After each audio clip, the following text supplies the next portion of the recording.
as an app. Like, you're totally screwed. And if people have to go to your website and download, it's just not going to work. So there was, but this is totally different, because this is not something that's like building that has potential that a lot of people want to sign up for. This is an already established, like, this is the go-to social media site for an entire generation. And so what happens when you try to remove that? I mean, like, what do they think? They think these 20-year-olds are going to go, all right, TikTok's gone, I guess I got to turn on CNN or read the Washington Post. I mean, that's not going to happen. There's going to be some other app. There's going to be some other, you know what I mean? Like, they'll be somewhere else where they all go.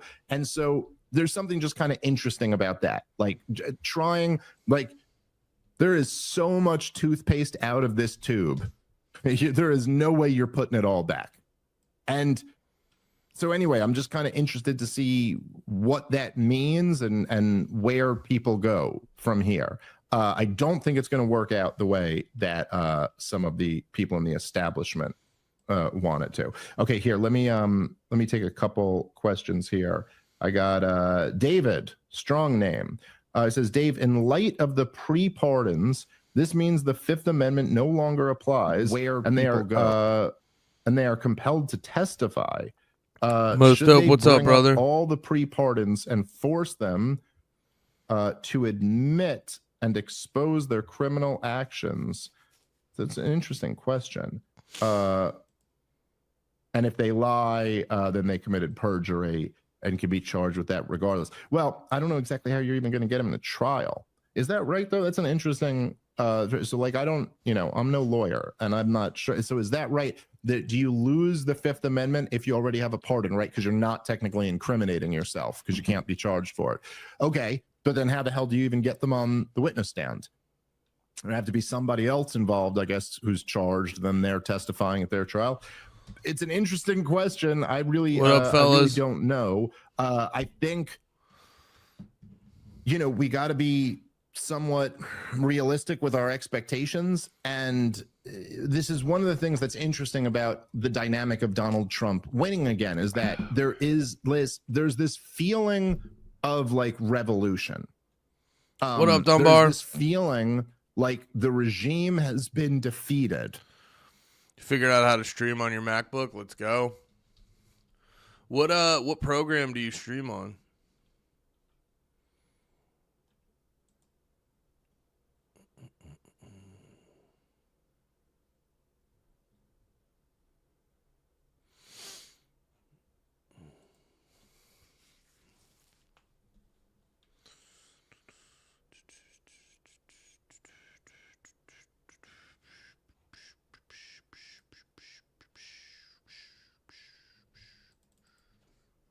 I gotta change my, I gotta be honest, I don't like Bing anymore. I don't know if I like Bing. Well, here, let's search. Biden pardon. Or wait. Yeah, I mean, I guess Bing's fine. I don't know, there's something I prefer about Google. Maybe it's like the,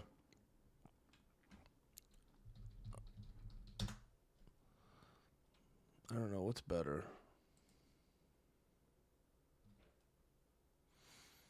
It's probably no difference. You know what it is? Bing feels... Something about Bing feels like I'm at a Walmart, and Google feels like I'm at Target. I think that's the difference. I'm big on aesthetics. I get got on aesthetics a lot. Excuse me. I'm big on aesthetics. Yo, let me go get actually, I forgot my water and I want to get a seltzy in me. So 4 minutes in, I'm already getting the fuck out of here. Oh man. Oh, is this dude I see him on fucking TikTok all the time. Huh. That's interesting how TikTok is only for, like, TikTok. Because this dude's, like, big on TikTok. Gino the Ghost. I've seen him... Actually, no. You know what? I haven't seen him pop up in a while, but I used to see his shit all the time because he would always be like the guy who would pop in. The fuck is this?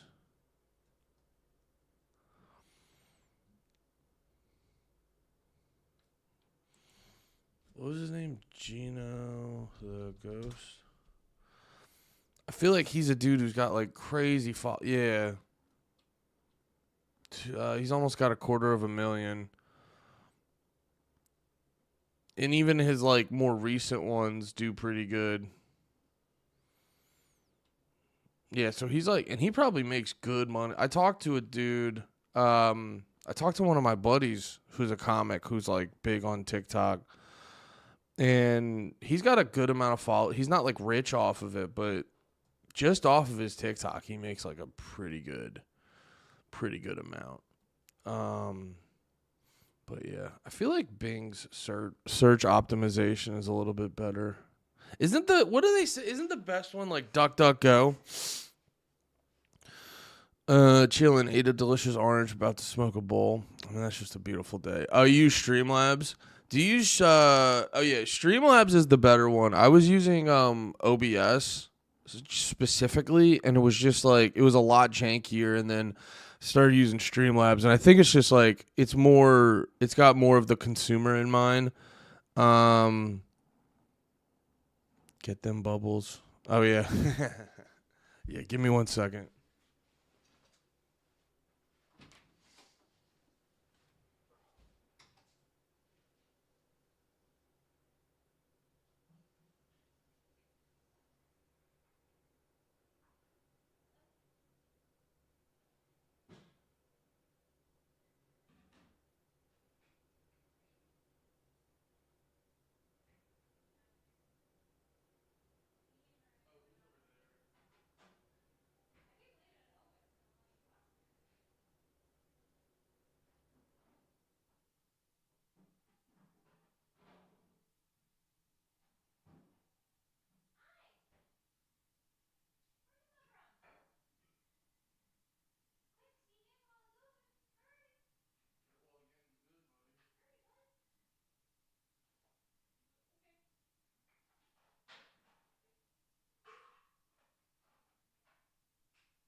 I've only ever run OBS. I've never tried to do it for anything fancy. Yeah, I don't know what it was, but every time I tried to the regular OBS just felt a little janky at times. It felt a little bit janky from time to time. Moldy Toad, what's up, baby? Streams I have a tutorial on YouTube. Yeah, Streamlabs seems more like they have the average consumer in mind. OBS has more energy of like, we made a good app, you figure it out, which is very annoying. You know, as a guy who is not an expert in much, all that is very annoying. Oh, dude. I've been obsessed with these cryaxx. I know you guys know what they are. I'm not like introducing LaCroix to anyone, but here, wait, let's boy,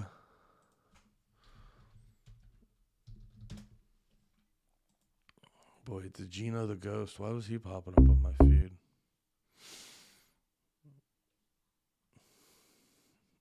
Is he any good at talking? Wix. One platform, any website. Unlimited creation.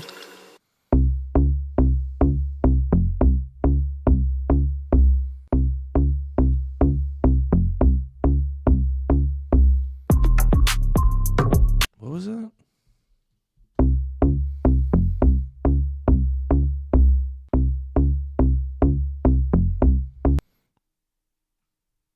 Bring back bowling. that like his clothing company?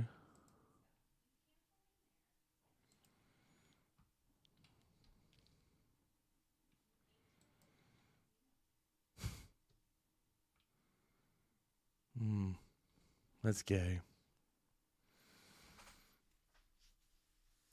It makes me feel like you're a fake guy.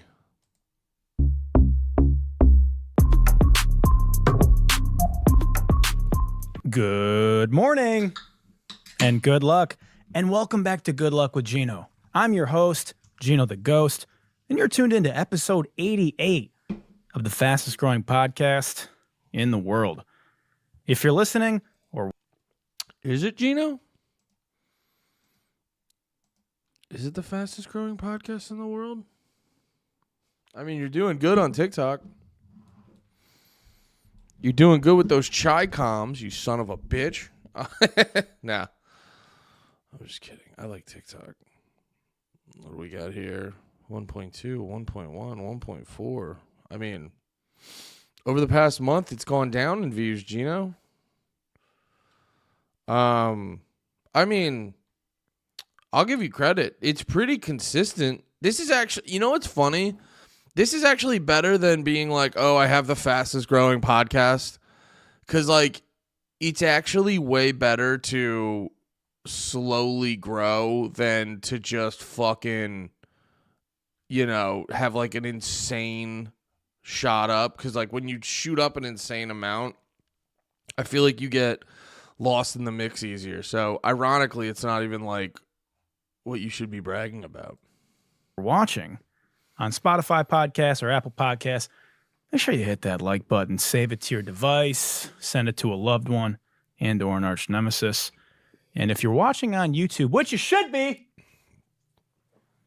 because it's the number one way to consume. Oh, this whole thing feels forced. Why don't you have a family YouTube premium plan? Then all your accounts would be premium. I shoot up an instant pause. Thank you, Dunbar. No, I have the premium account. I have like multiple YouTube channels, and I just happen to be on this one. Yeah, I should switch over. It's technically the panties account, but I don't know if the other fellas use that. So I can. Yeah, I feel like this is gonna suck fucking ass.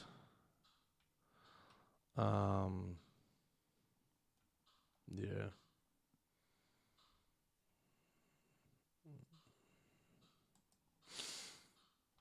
I saw this was a new trailer. There's a rumor flying around that Moretti's back. Like, Moretti? After 30 years outside the public eye, pop icon Moretti returns for an exclusive listening experience. He's bringing you a gift. This is for Ariel Ecton. It'll be an absolute honor to spend this weekend with you. Thank you. Yep, namaste. Everybody meet Ariel, some young blood from the magazine. This is Clara, the most hated sex symbol on TV. Thank you. How's print media treating you?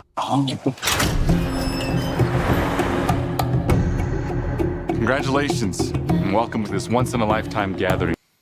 Oh, I see what you're saying. Yeah, so you can, if you get family, you can have like multiple accounts for that makes sense. I got what you're saying, actually. Yeah, that would be smart. How much more is it? No. Fuck.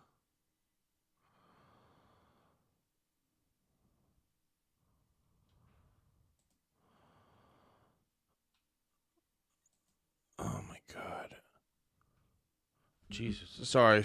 I'm off screen.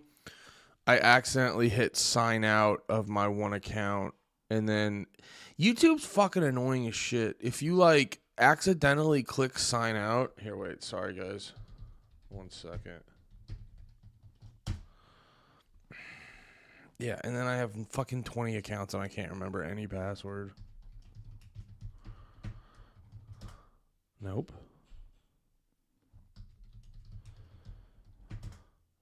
Fucking cunt.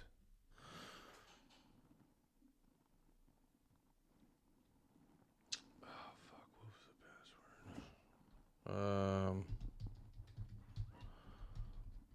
Did I do that one? No. Oh, wait. I remember. Fuck. God fucking damn it. All right, guys. Sorry. Is this one going to sign me out? There's a rumor flying around that Moretti's back. Like, God fucking damn it. Oh, my fucking Christ. Bro, YouTube's so fucking annoying. You fucking accidentally... It's just annoying because I have like a fuck ton of YouTube accounts. Dude, I'm so mad right now. I'm so fucking mad right now. Why does it do that? I don't know why it does that. Why is that an option? Why is that an option? Dude, oh my Christ, dude. There we go. Okay. Why is that a fucking option? That just like if you just if you hit sign out, it doesn't go, are you sure? It's insane.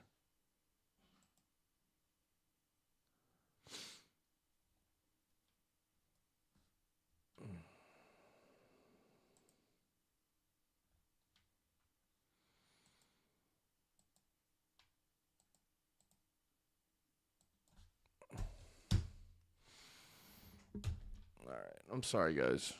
Okay. And I didn't get signed in. Why didn't I get signed in? Because I hit sign in. There we go. Okay. So we're signed into one of them. Oh, my fucking Christ. I'm so fucking annoyed right now. It's so annoying.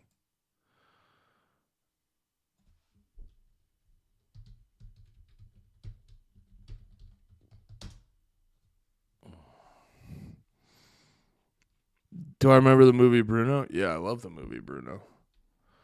I love the movie Bruno. It was so good.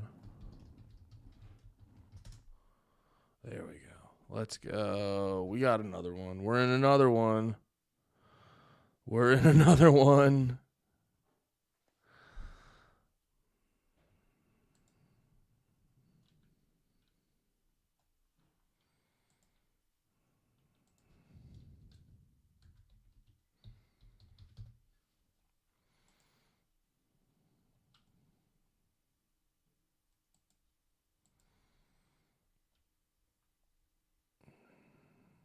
Let's go.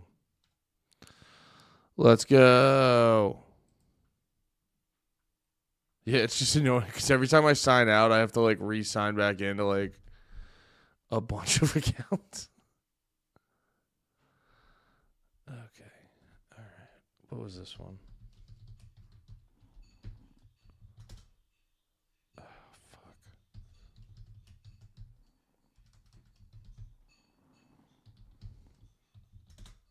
Fuck. Doesn't ask if you actually want to sign out, but will ask you if you actually meant to close the tab playing YouTube. Yeah, it's like fucking insane. It's crazy, actually.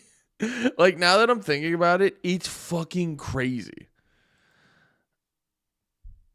Oh, I will say, though, they actually, now that I'm remembering, they do have, if you forget your sign in, they actually do have, easy verification things where they'll be like, dude, don't even fucking worry about your password. Don't even fucking worry about your password. We got you, dude. So that's why I like forget my password all the time. And you don't want to just, it's like for fucking safety reasons, you don't want to make your password the same fucking thing, but you're like, you don't want to make your pet. Fuck you, dude. Come on. Yeah, fuck. I don't care. Whatever. Are we signed in? That's all I care. That's half the reason I don't want to get a new computer, because I don't want to have to figure out how to sign into things again. I don't want to fucking. I don't want to fucking. Dude, that's why I like Macs. You have all your shit. Like, I remember when I got a new iPhone. Okay, so I didn't sign into that account. Okay, all right, suck my dick, YouTube. There we go. Also, I lost 3 subscribers on my Big Red channel, which made me very sad. So, if you guys are feeling nasty, go check that out. Go check out the Big Red channel. And then yeah, let's go into the panties account. There we go. Okay. One more. I got a bunch of others, but I don't need them right now.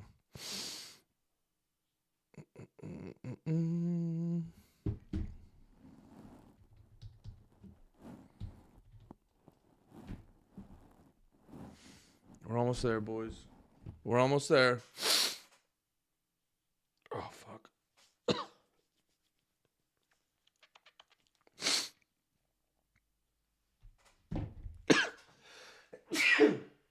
Ow. Oh, fuck. That fucking hurt.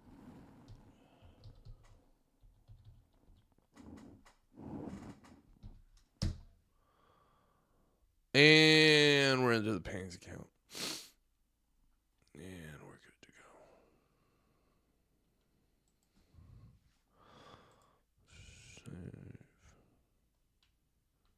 Save.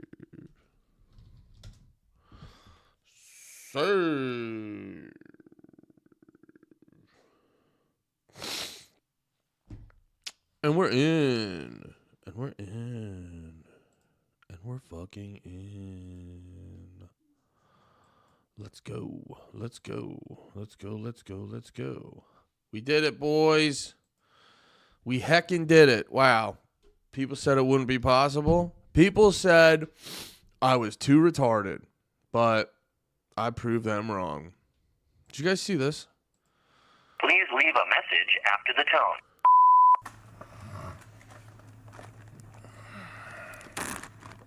Chris, you ever redline your car? No. I'm sure It's such a rush, bro. my mommy said I drive safe. Your mom doesn't let you redline your car? You gotta redline it. She's a car guy. All right, she's a classic car guy. What kind of cars is she into? What was the one in Ferris Bueller's Day Off? Ferrari. They had to restart the odometer or reset the odometer. Well, that's what you do when you sell a car. What a gay little car.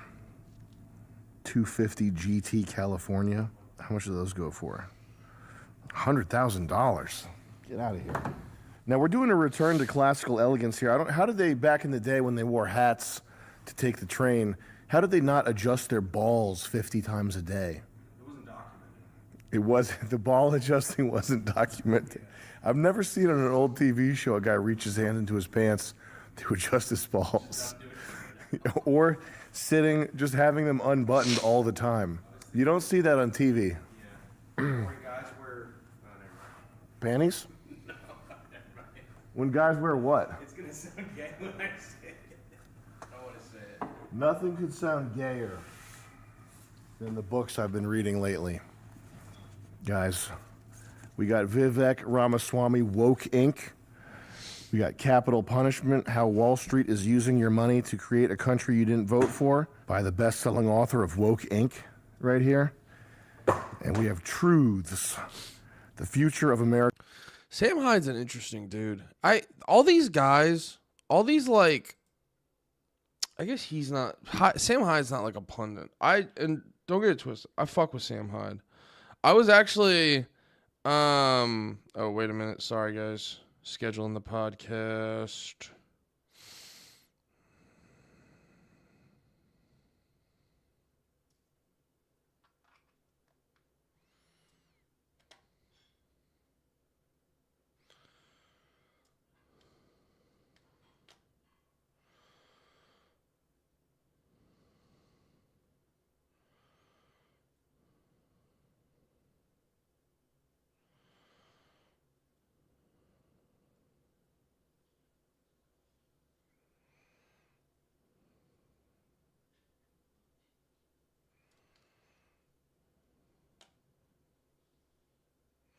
Okay, sorry.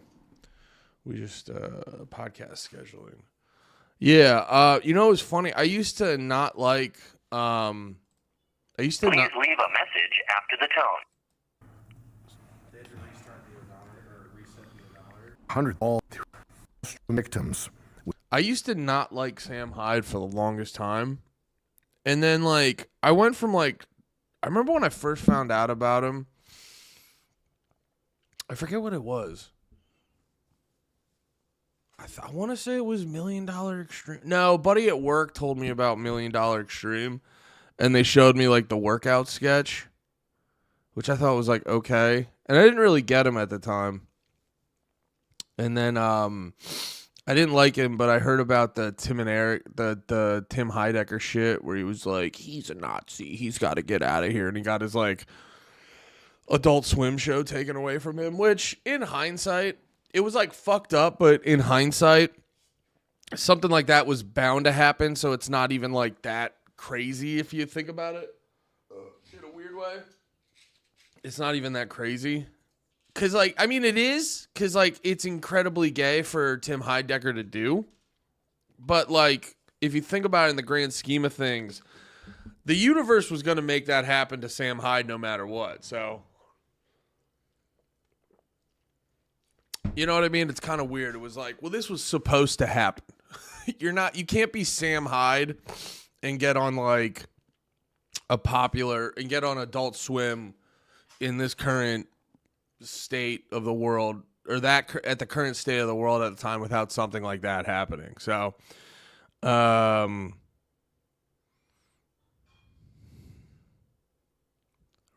are free today. Oh, yeah, you were telling me about that. I don't know if there's any Runza near me, though. That was the fast food place, the sandwich place. I don't think there's a Runza near me. I was looking it up. But, yeah, dude. Oh, yeah, yeah. You hit up Runza, dude. Oh, but then, no, there isn't one. Yeah, dude, crush the Runza. Wait, so what's the promotion though? They're not just giving out free food all day. I like that it filled in. Temperature Tuesday at 6 a.m. with 0 degrees. That means your original Runza sandwich is free when you purchase fries and a medium drink. Oh, that goes hard. Oh yeah, I remember this place. They were like well-to-do Hot Pockets. This place kind of hits. If I ever do, someone needs to book me in Iowa so I can go hit up a Runza. Yeah, no, and actually what I was about to get at where is kind of what just happened. It's weird. It's like I like to stay. It's why I don't like get into a lot of political debates with people, because my give a fuck just gets depleted right away. Because it's like, why are we yelling about this? We can talk about this, but like, why are we yelling about it? Because it's like it's not. Maybe if I was more influential, it would probably hit a little bit different. But at my current state, it's like it's like the same thing. It's the same thing where it's like you feel like it's like you're talking about sports or fucking wrestling or whatever. Like, I'm not going to go fucking bananas over this shit unless someone's just being insane and illogical. But there are certain times where it's like I'm not going to go fucking bananas over this shit unless it's like something real crazy. But at the same time, like, it's weird. At the same time, like, I'll go like, the food shit means more to me. It's so funny. Like, when I was ready to go in again on looking at the Runza shit and have a whole conversation about that.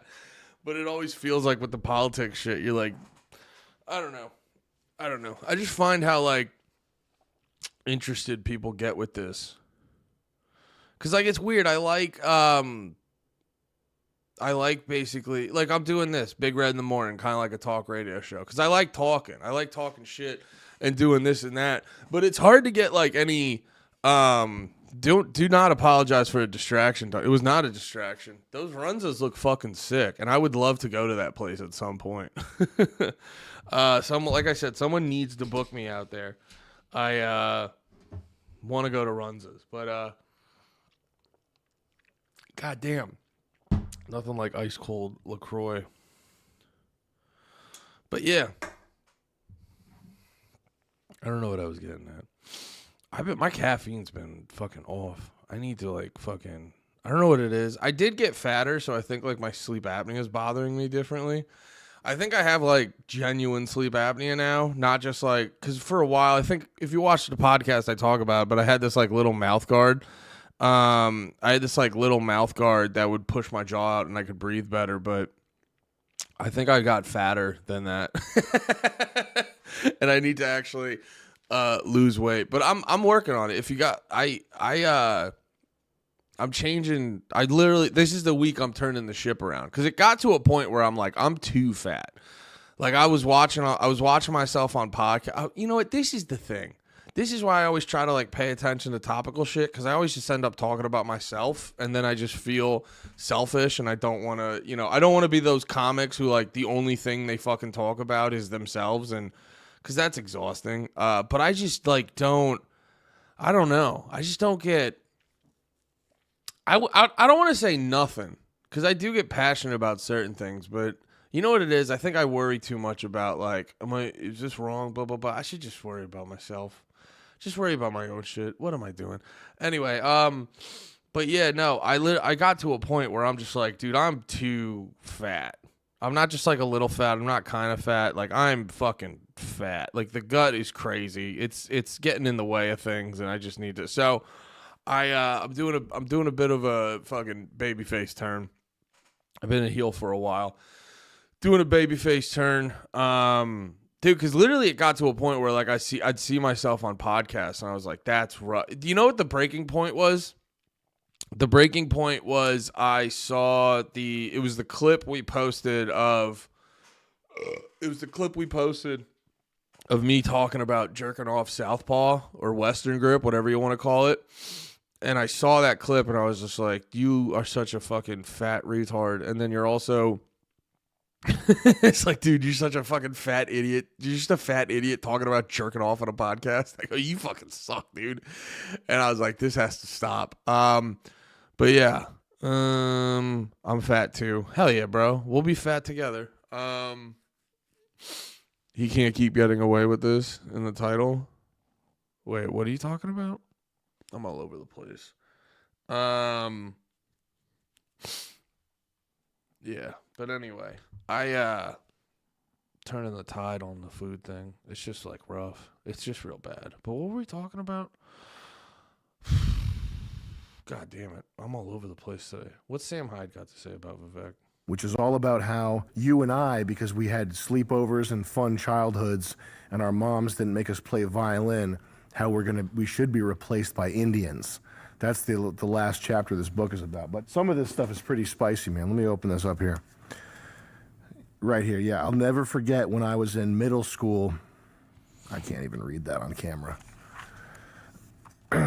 It was when I turned 33 that I realized I was addicted to making men gay like B. Diddy.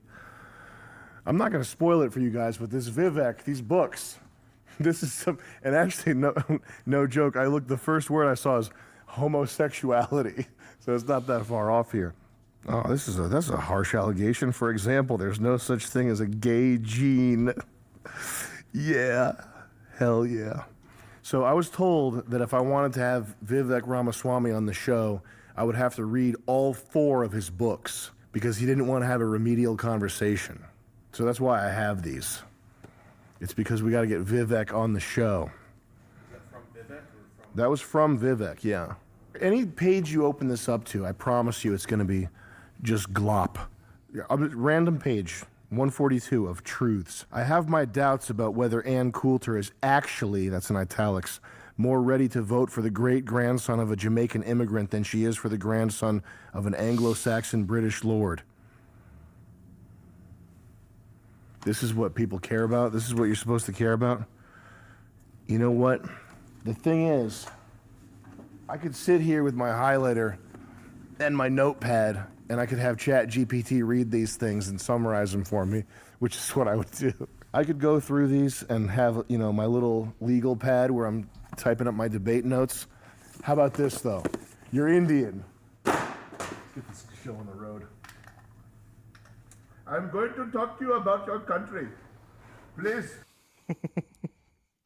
You know what I like about Sam Hyde? He's like genuinely racist, and it's still very funny.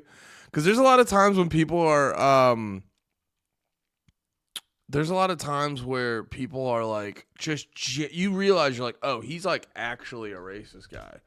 And then you're like, it's more uncomfortable. And then like Sam Hyde's a dude where I'm like, I think he's actually racist. But it's like, he figured out how to be funny.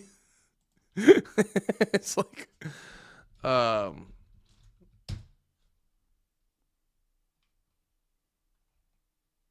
yeah, that's also the line from Breaking Bad.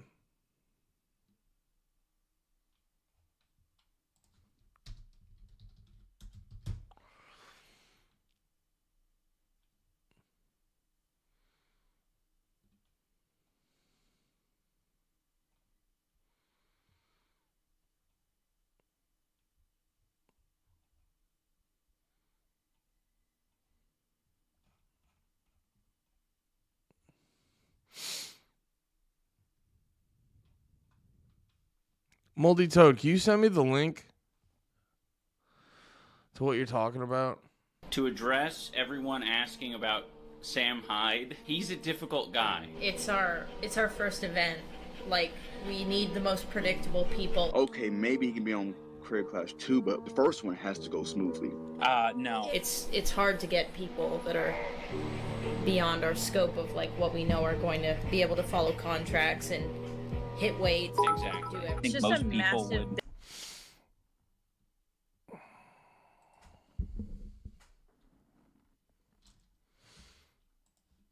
Internet people are very interesting. That's the other thing too. I think I bully myself into giving a shit about too much real politics. Like, I think it's important, don't get me wrong. But at the same time, I love this shit way more. Hey, it's me, Tyler. I just got my bowl cut, and I'm really excited about my new bowl cut. Oh, wait. I think I watched this.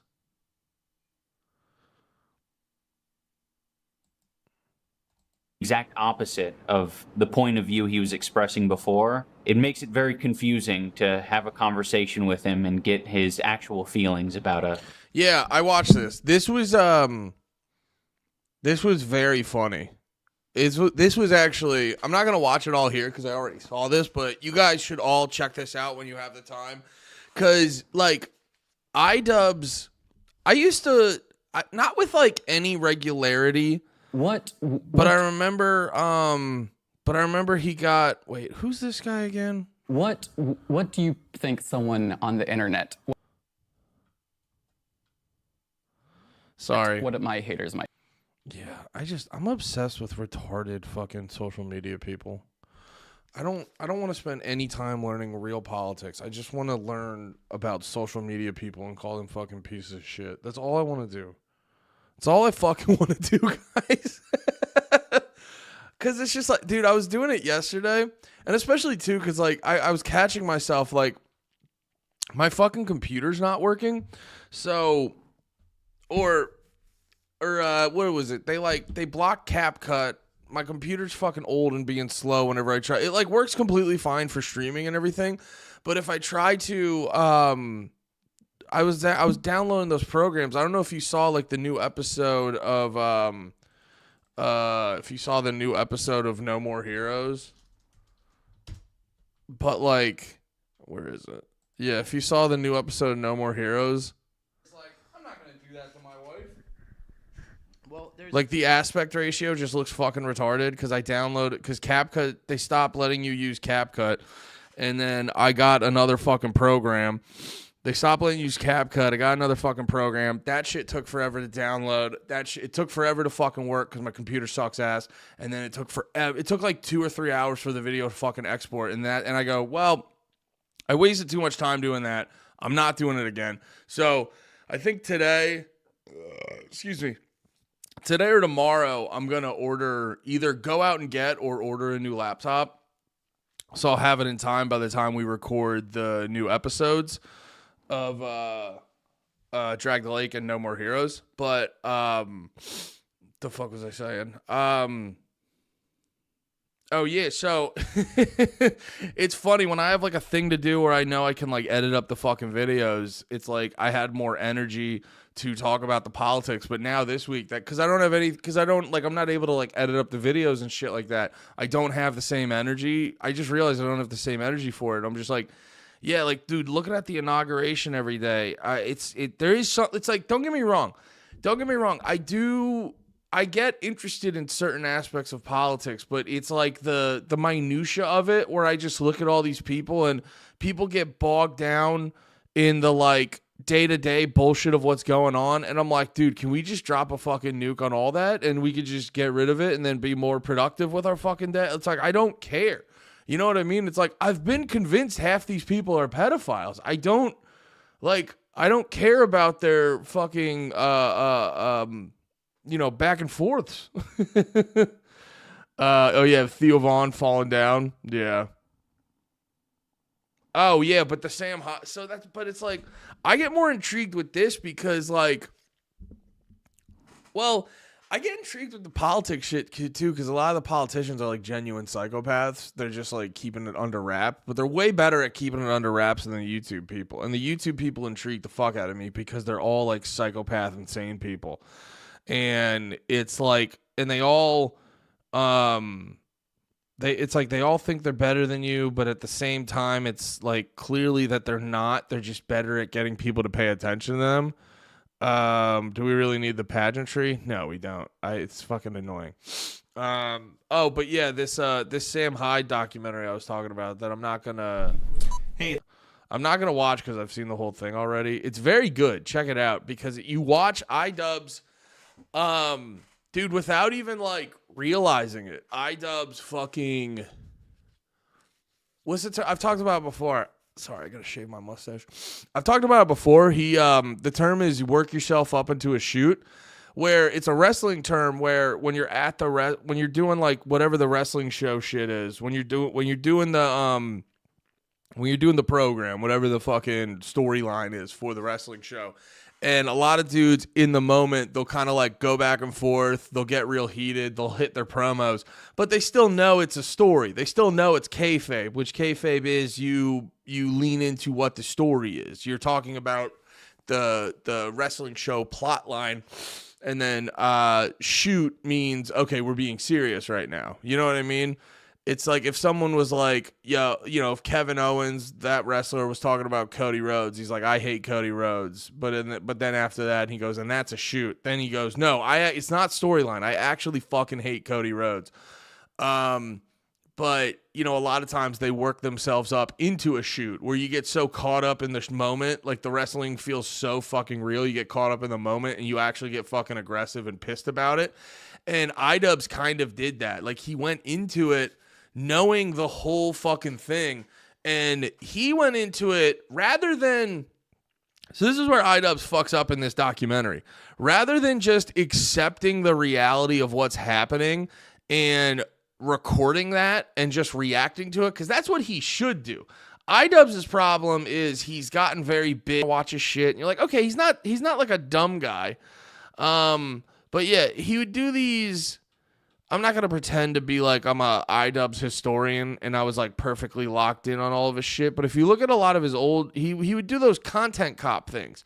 And, rather than just being like, I'm going to observe whatever the fuck this is, it would be him actively trying to like influence the thing. And that's where I think iDubbbz sort of fucked up, because you can do that. You can do that with retarded YouTubers, because most YouTubers are like sociopaths and they're egotistical and they're narcissists, but they're not overly intelligent. I'm not saying they're necessarily dumb people, but they're not like politicians. To me are, I don't know. It's like a mixture. It's like when you watch mob shit. Mobsters aren't necessarily smarter than anyone else. They're just willing to do more to like protect their thing. And I think that's a lot of times with politicians is like they're willing to go farther in a more inhumane way. So I just think like like YouTubers are lower level because YouTubers are looking for love. That's the difference. A YouTuber is looking for love. A politician is looking to dominate and, you know, whatever, sell their country out to the highest bidder, things like that. That's like the difference in my opinion. So the problem with YouTubers is they are narcissists, they are sociopaths, but they're always trying to get love and adoration and appreciation. Politicians are just trying to get power. So they will look for your love only as much as they need it. YouTubers go, that's what I need. So that's why so many of these YouTubers and Twitch streamers will just completely change up their game because they're getting a lot of hate, because like they're in it to get love. And if they're not getting love, then like what the fuck is this even for? So that's why you see, but so back to the iDubbbz thing is iDubbbz was like passionately, or I'm sorry, iDubbbz's whole thing was like going after fucking retarded YouTubers that thought they were clever, but they were not. And politicians and YouTubers are the exact same in my head. Yeah, and just like how I said, I agree with that 100%. I just like how I said, sorry, that came out weird. Like how I said Dunbar. No. But I think the difference is they're like the same. They come from the same fucking slop stew. They come from the same place. I just think they have different intentions. But yeah, I think they are like basically the same thing, same mind, same head. So iDubbbz was used to doing all that shit to like retarded emotional YouTubers. Sam Hyde's a fucking adult who's, you know, like him or not, Sam Hyde's a very intelligent person. And you can't just, and he's been doing this. How old is Sam Hyde's? Probably in his early 40s. I'm guessing. Okay, 39. I was close. Yeah, so according to this, he's 39. How old is iDubbbz? 34. Okay, so he's got, he's not a dumb guy, but he's got an age gap. But then here's the thing. If you mix in, you laid out a fair argument. I typed that before you finished. Oh, yeah. No, I responded in a gay way, so I apologize, Dunbar. I would never want to hurt you, baby. Yeah, iDubbbz. The difference is like Sam Hyde's been in the shit. Sam Hyde's been learning rope-a-dope his whole life. Cause like there's a lot of people that like him, but there's just as many people that fucking hate him. And so he's been dealing with fucking hate the whole time. iDubbbz, not so much. He's one of those YouTubers that has just an ungodfully amount of followers, like 7 million. Like we looked at some of these older videos. Magician hates fan mail, bad unboxing. This was actually really good. The airsoft fatty video, that was fascinating. Like, what's this?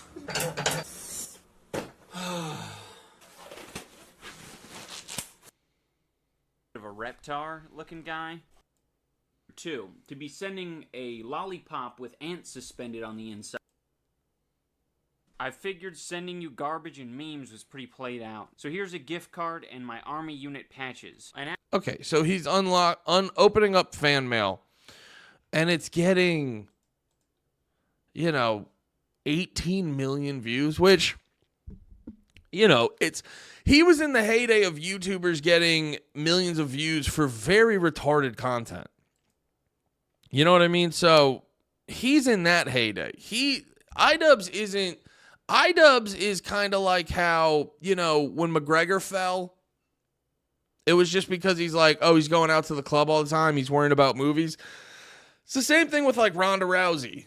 Ronda Rousey was pretty good. And then when she wasn't as focused and they sent like motherfuckers at her, not saying they're either bad at fighting, but it just got to a point where it was like, you guys, your belly's full, you feel content, And then Sam Hyde's like this hungry Alex Pereira motherfucker or some shit like that. He's like, dude, I don't give a fuck about being in a movie. I don't give a fuck about any of that. I'm just here to fucking dominate. So iDubbbz came at Sam Hyde with that energy. Sam Hyde's fucking Alex Pereira in this situation. And he just fucking... Dude, it was in the documentary, so fucking funny to watch. Please check it out if you haven't. It's so fucking funny. I think... Yeah, my right click's been bad. I do not know why. Yeah, Moldy Toad pasted it, but I'll just put it down here again. Watch this doc. It's very funny because you watch iDubbbz. Yeah, I think that's a good analogy. It's like iDubbbz goes into it like he's late stage Ronda Rousey. And, but Sam Hyde's more of like an Alex Pereira type motherfucker who's just a fucking animal. And whether you like him or not, he's an animal there to like fucking dominate and kill. And iDubbbz goes into it knowing what it is, and then he completely understands it from top to bottom, and then he goes into it trying to control the narrative like he always has done with all of his videos. But Sam Hyde, and you can't do that to him. Dude, he literally... I will show this part. Yeah, Sam Hyde's a funny dude because he literally... Okay, yeah, so he brings him to his place... See, this is iDubbbz's problem, is he tries to, like, control the situation. He does not just accept the moment and go with the flow. He tries to control everything. Wow, I can't believe this is happening. I'm Hayden. I'm here for the, documentary and stuff. Oh, yeah? Yeah, Sam called me and everything. Oh, awesome.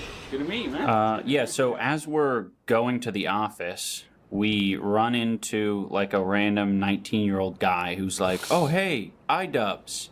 I was like, well, I don't know who this is. This is very confusing. Turns out he was just a kid that Sam had hired to come film more parts of the documentary. So that already took me by surprise. Whoa. Hey. He's also, dude, I haven't thought about this since the last time I watched it, but legitimately, it's just like he's not going with the flow. He just has to go. If he just went with the flow, because, like, Sam Hyde's trying to fuck with him. So if he just goes with the flow... It's like you're you're not getting fucked with. So, yeah, Sam Hyde, he hired his own documentary film. He hired his own camera crew to film a documentary adjacent to iDubbbz. Yeah, he was just trying to, like, out iDubbbz. And, like, Sam Hyde's a fucking beast at this shit, so he just, like, fucking clapped his cheeks. But, yeah, iDubbbz's real problem is it was actually funny, like, watching the fucking, who the fuck was it? Destiny yesterday. We were watching him interview Nick Mullen. That was the same thing. It's why Destiny came off like a fucking dickhead.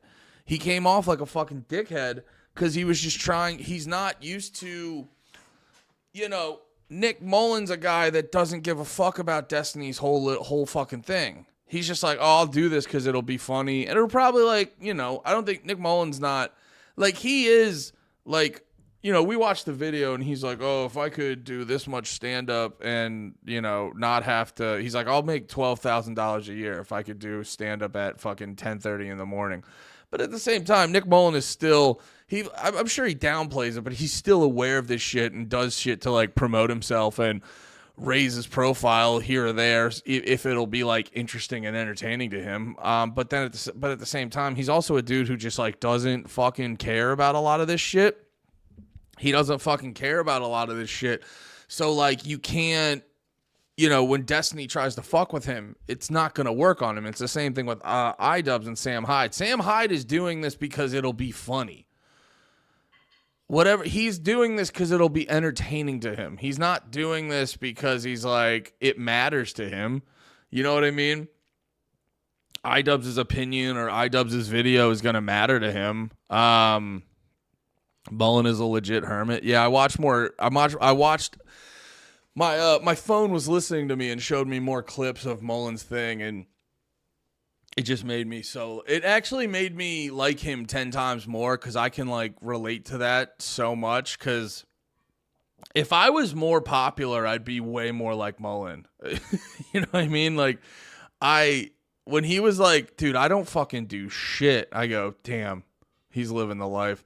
Because, like, here's my thing. I don't want to be a dude who just does nothing, but, like, my perfect day on vacation. Let me put it this way. my perfect day is wake up, not because he was talking about in that interview waking up at like 5 or 6 in the morning. That's crazy to me. Because I'm not good at going to bed at a decent hour. I like 2 a.m. is like the sweet spot when I'm like, that's when I'm ready to go to sleep. So like wake up around 9 or 10, drink my coffee for about this is my perfect day. Is wake up around 9, drink my coffee for about 2 hours or so, maybe read a book, drink my coffee, or watch the news. Just do something.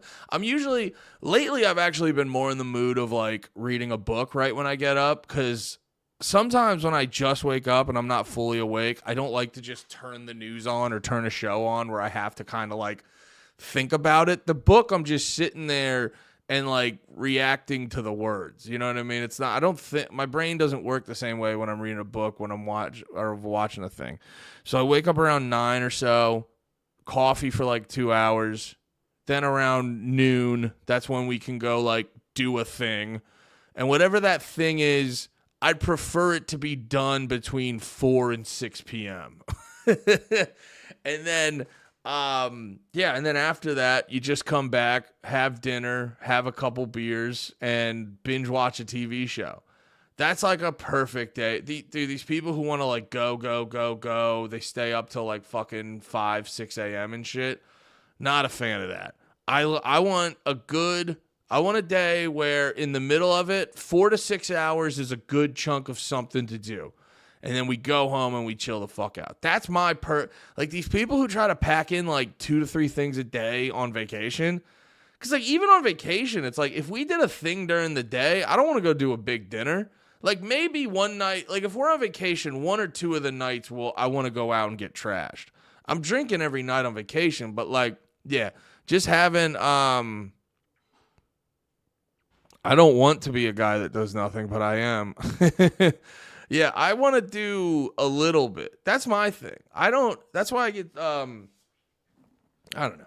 That's like my thing. I don't want to do a million things, but I also don't want to do nothing. Like if I just sit and if I sat on the couch and watched TV the entire fucking day, I'd feel bad. But I also don't need, because like the way I get stimulated is, I've told you, reverse grip. No, no, but I don't personally get overly stimulated by like particular physical activity, and there's an easy fat joke there, I'm sure. But it's more like if I catch a good fucking TV show, I haven't gotten one in a minute, but like I remember I got big into The Bear when it came out. And that was one of the first shows in a while that I just crushed the whole season in about 2 days. You know what I mean? So like I can do that kind of shit, but I don't want it to be the only thing during the day. Yeah. But no, okay, so this was go back to this. This was very funny. Wait, what was the Mullen thing? Yeah, no, that was all I was saying. I got jealous of him when he was talking about I just don't fucking do it. Cuz I think, well, here's my thing is like I think and I realize this about a lot of dudes, cuz it's probably not a surprise. I'm not exactly where I want to be, or I'm not career-wise. I'm not where I want to be. I'm like doing what I want to do, but not at the level I thought I'd be doing it. And that's just, I'm not trying to be depressing. That's just, I'm not trying to be a bummer or whatever, or get like a little attaboy from you guys or whatever. I'm just trying to state facts.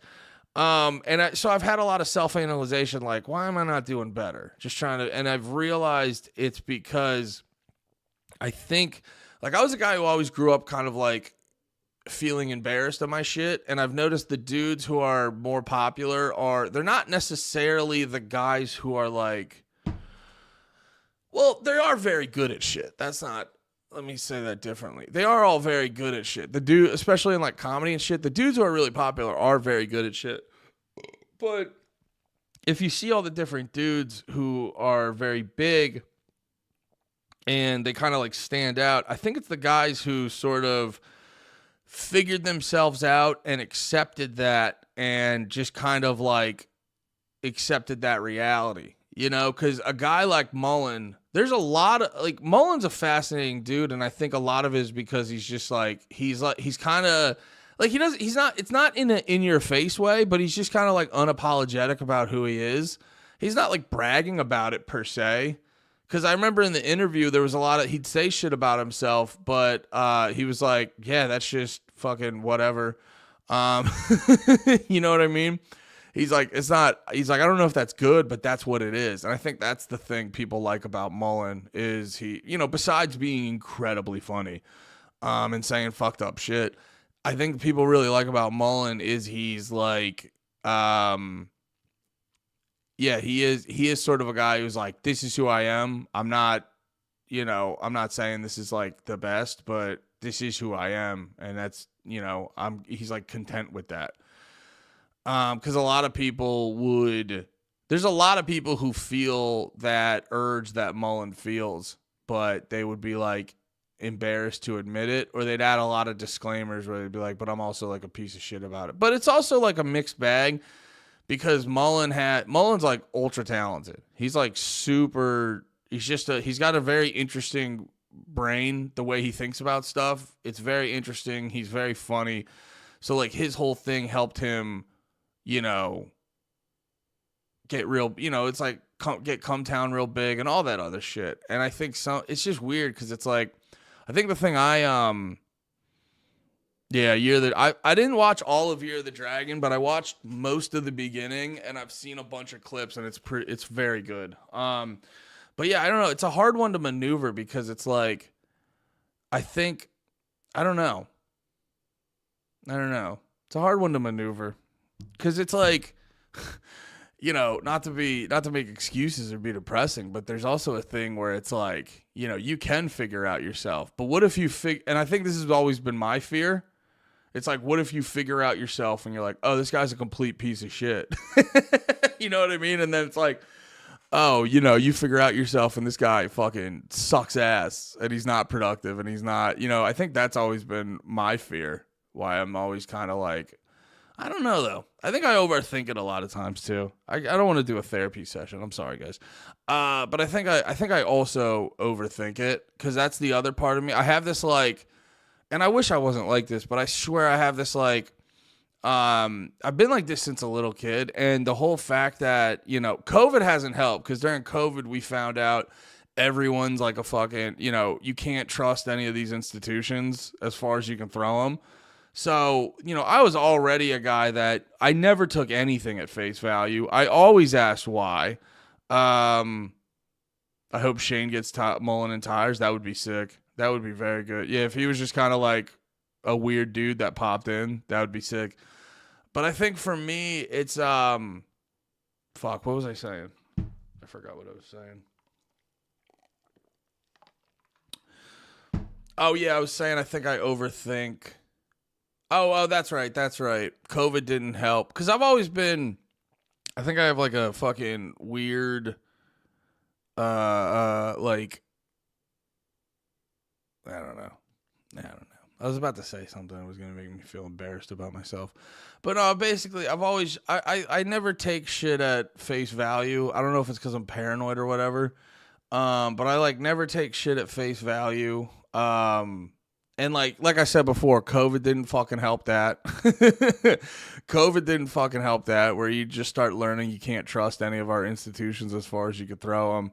And it's just like, I need to learn it for myself. And yeah, it's why I'm always just asking like, why? I never like I'm really bad at just kind of accepting shit. And I feel, but I'm also like, but that might just be who I am. You know what I mean? I don't know.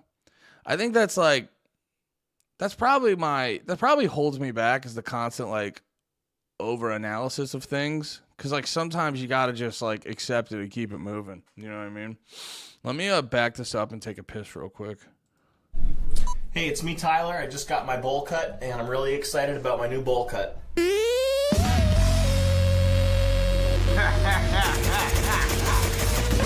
It's big time! A lot of people think I'm crazy, but what they don't know is that this authentic ethnic head wrap enables me to move, shuck and jive, and groove like an ethnic person. Yeah. For the sake of argument, you come at me in a public situation, and I have to shoot through a crowd of people to defend myself. Self-defense situation? Bitch, I'm Angelic. They've made him into a meme, which basically means the trolls own him now. A hoax that makes the rounds just about every time there's a mass shooting in the U.S. The gunman was a man named Sam Hyde. Many folks posting this photo of a blonde man holding a gun. Adult Swim has decided to part ways with $1 Million Extreme, an alt-right affiliated show. Messages of hate, misogyny, anti-Semitism. You're being such a pussy right now. This man is named Sam Hyde. Sam Hyde has been misattributed as the gunman. So if he's not the shooter, who is Sam Hyde? That's also, I forgot to mention too, getting away with it's such like a fucking, beta. I forget exactly why he called it getting away with it. Oh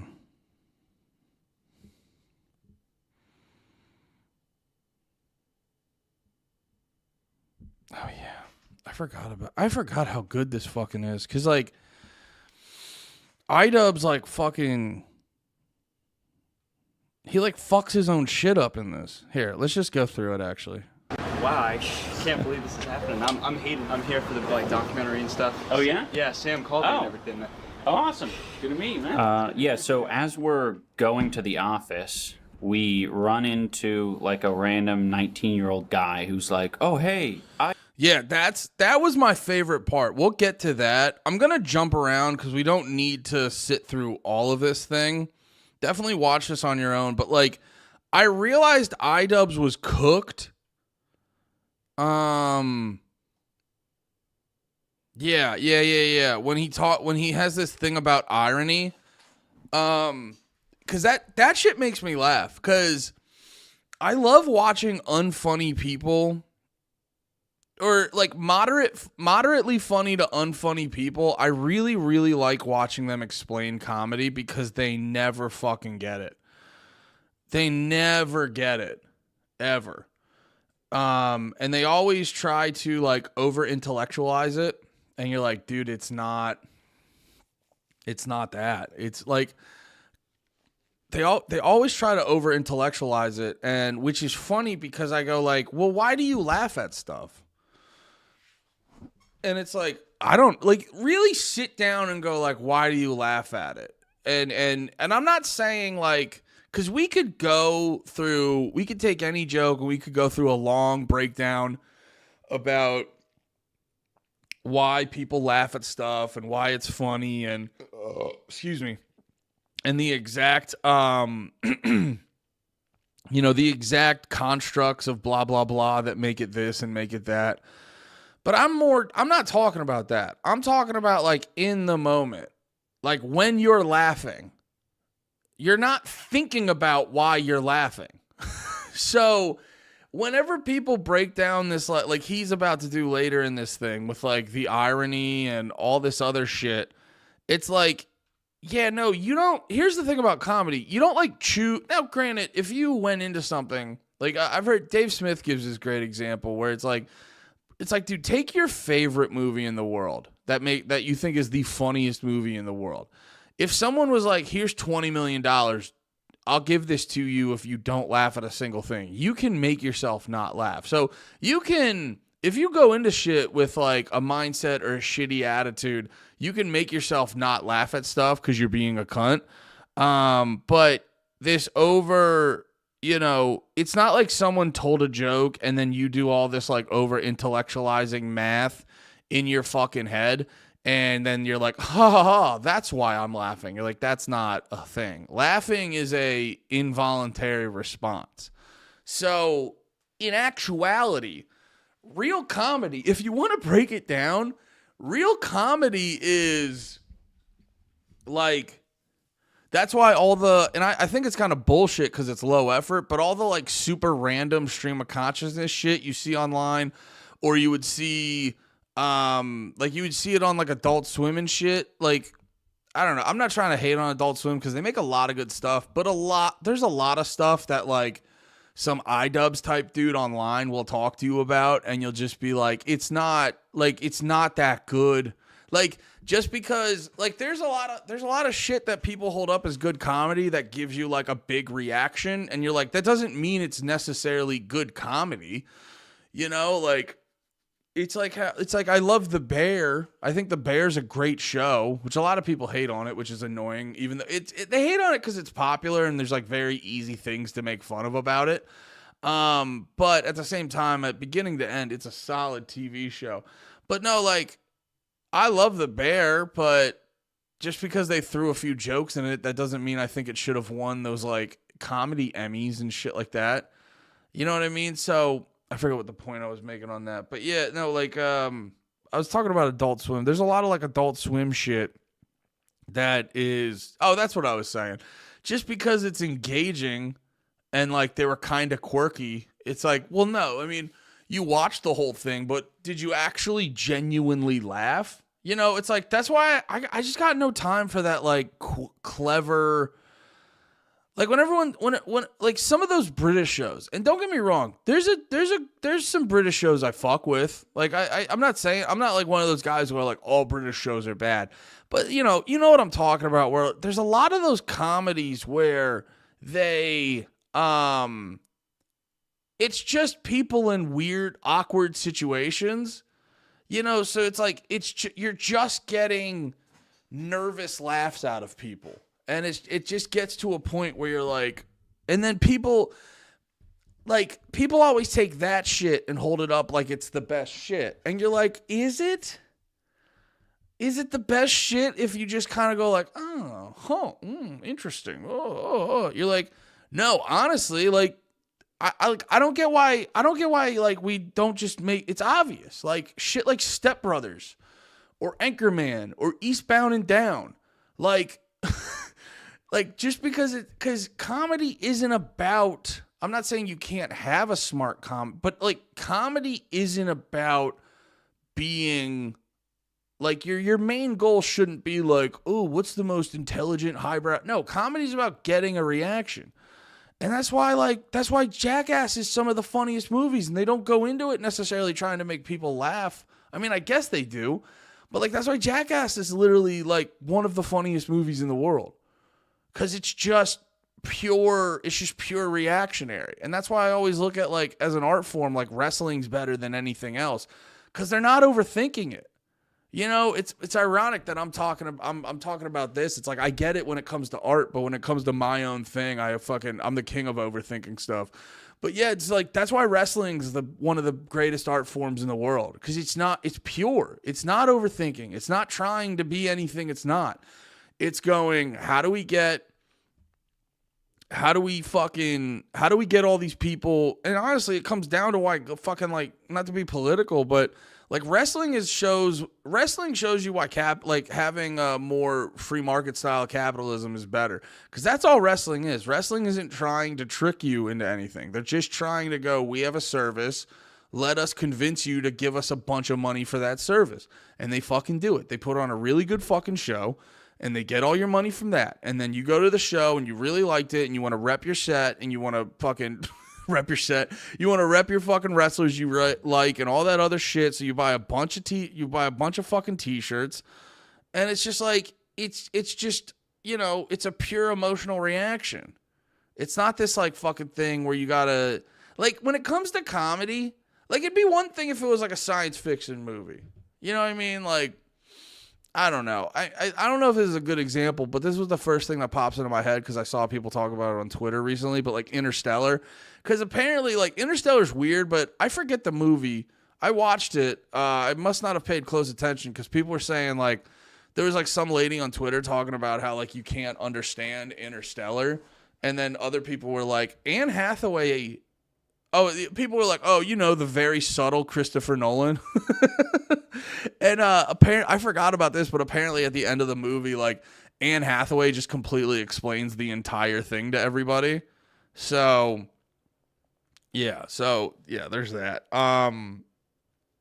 Sorry. I just had another fucking thought pop. I was reading this thing about ADHD, and they're like, having ADHD is like having a conversation while, like, you know, the music's just a little too loud in the room.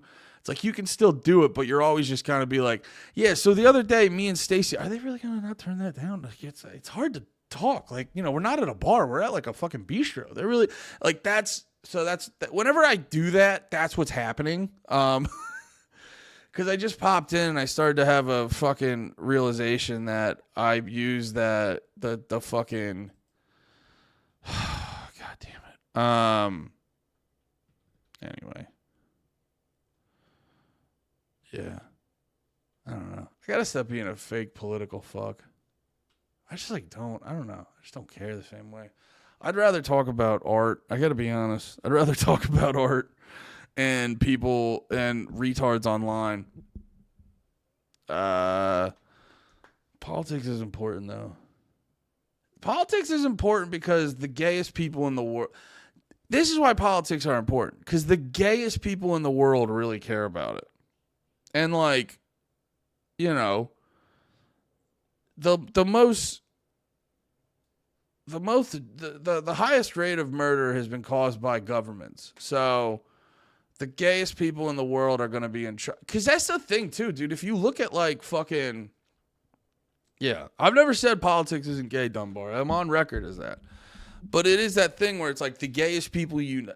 Dude, I'm having an epiphany right now. Because, yeah, that's the truth, dude. The gayest people you know are the ones that are, like, really fucking into politics. That's who it is. You know what I mean? The people into politics are, like, the people who run an HOA. And if you don't watch the fucking... If you don't watch people running that HOA, you could get fucked. So it's like you don't want to be a part of it, but you kind of got to like get in the mud a little bit on that shit. Yo, let me play this for you guys. I did not eat anything, so I'm just gonna make a burrito bowl real quick for myself. My stomach was grumbling. I'm gonna let this play, and I'll be back in like 5 minutes probably.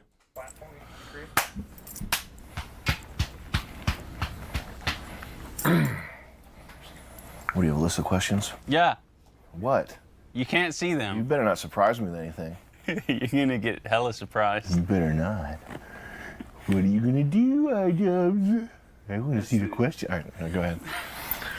Well, my name is Gormedios, and I'm a 400-year-old vampire, but I actually appear to be 13. So. And what is your career? What is your job? Interesting question.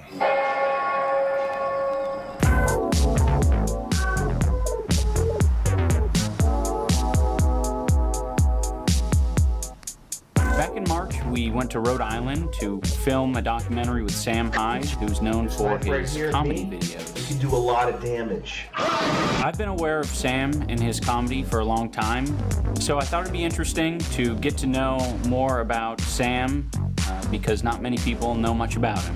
He's a bit mysterious. He's a bit unwieldy.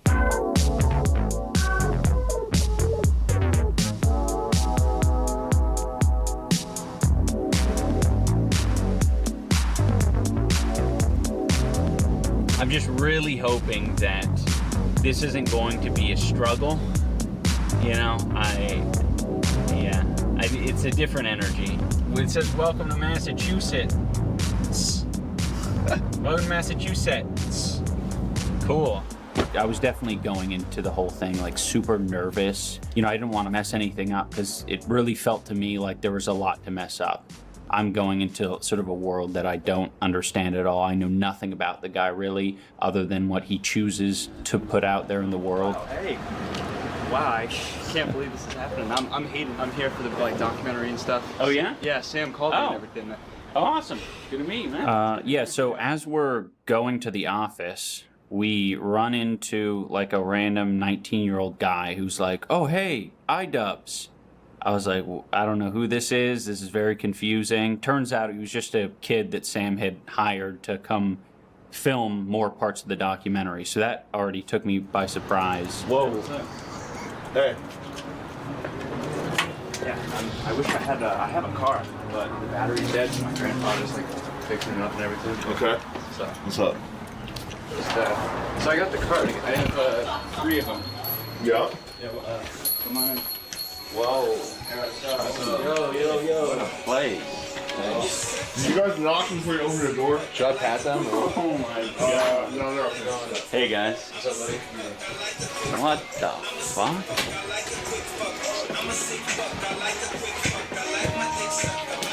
Welcome. What's up, buddy? So when we got into Sam's office, there were a lot of computers, a lot of people. The security guard, he was doing this whole routine, being very serious the whole time. It felt very tense. What's that around your neck? Jawser size? Jawser size? Yeah. Is that like mewing? Is that it was part of the mewing triad. Like when you look at Sam's videos, there's really no... it doesn't feel like there's a whole lot of production value put into them. So I was a bit, I think, confused and put off by there being so many people in this room. I just didn't know what their role in anything was. So yeah, this is the we call it the master station. Yeah. But this is where we get it done. Yeah. You guys aren't doing this every day, though. Yeah, it doesn't look like this all the time. This is a show, right? What do you mean? The mess? Well, no, just all the people, all crammed. Like, what are you working on? Yeah. Josh is. I'm a writer. I'm the narrative director. But these guys are full time. Joey's my audio guy. Julian's my editor. Evan does 3D models. Weck is security, obviously. Right. Let's get some fresh air.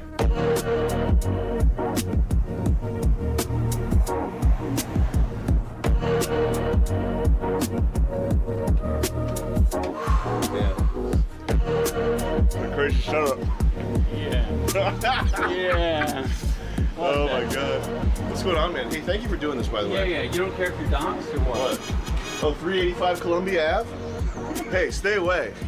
Hey, get any cute girls out there. Don't be coming by 385 Columbia Ave. I'm shy. I really appreciate it, man. Yeah. Because you're obviously got a bigger viewership. And it's like your brand, you can't be messing around with people who are like unsafe. Yes. Like, what's he gonna say? Is he gonna talk about Hitler? Listen, I'm not as racist as PewDiePie, okay? I'm not gonna bring anything about Hitler. I gotta go, let's go get, my mechanic has to teach me how to top off my oil, because I don't know how. And it has a thing that I've never seen before. You're okay with going in the trunk? Bingo. It's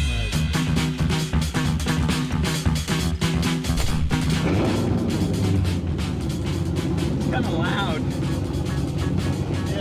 Yeah, I'm starting to get the idea that you're sort of the guy that I hate in every major city. Oh, with the noise? Yeah. You don't like it? No, I don't think I like it. It feels like a lot is happening for very little. Have you ever been in a Tesla? A Tesla? What are they, fast?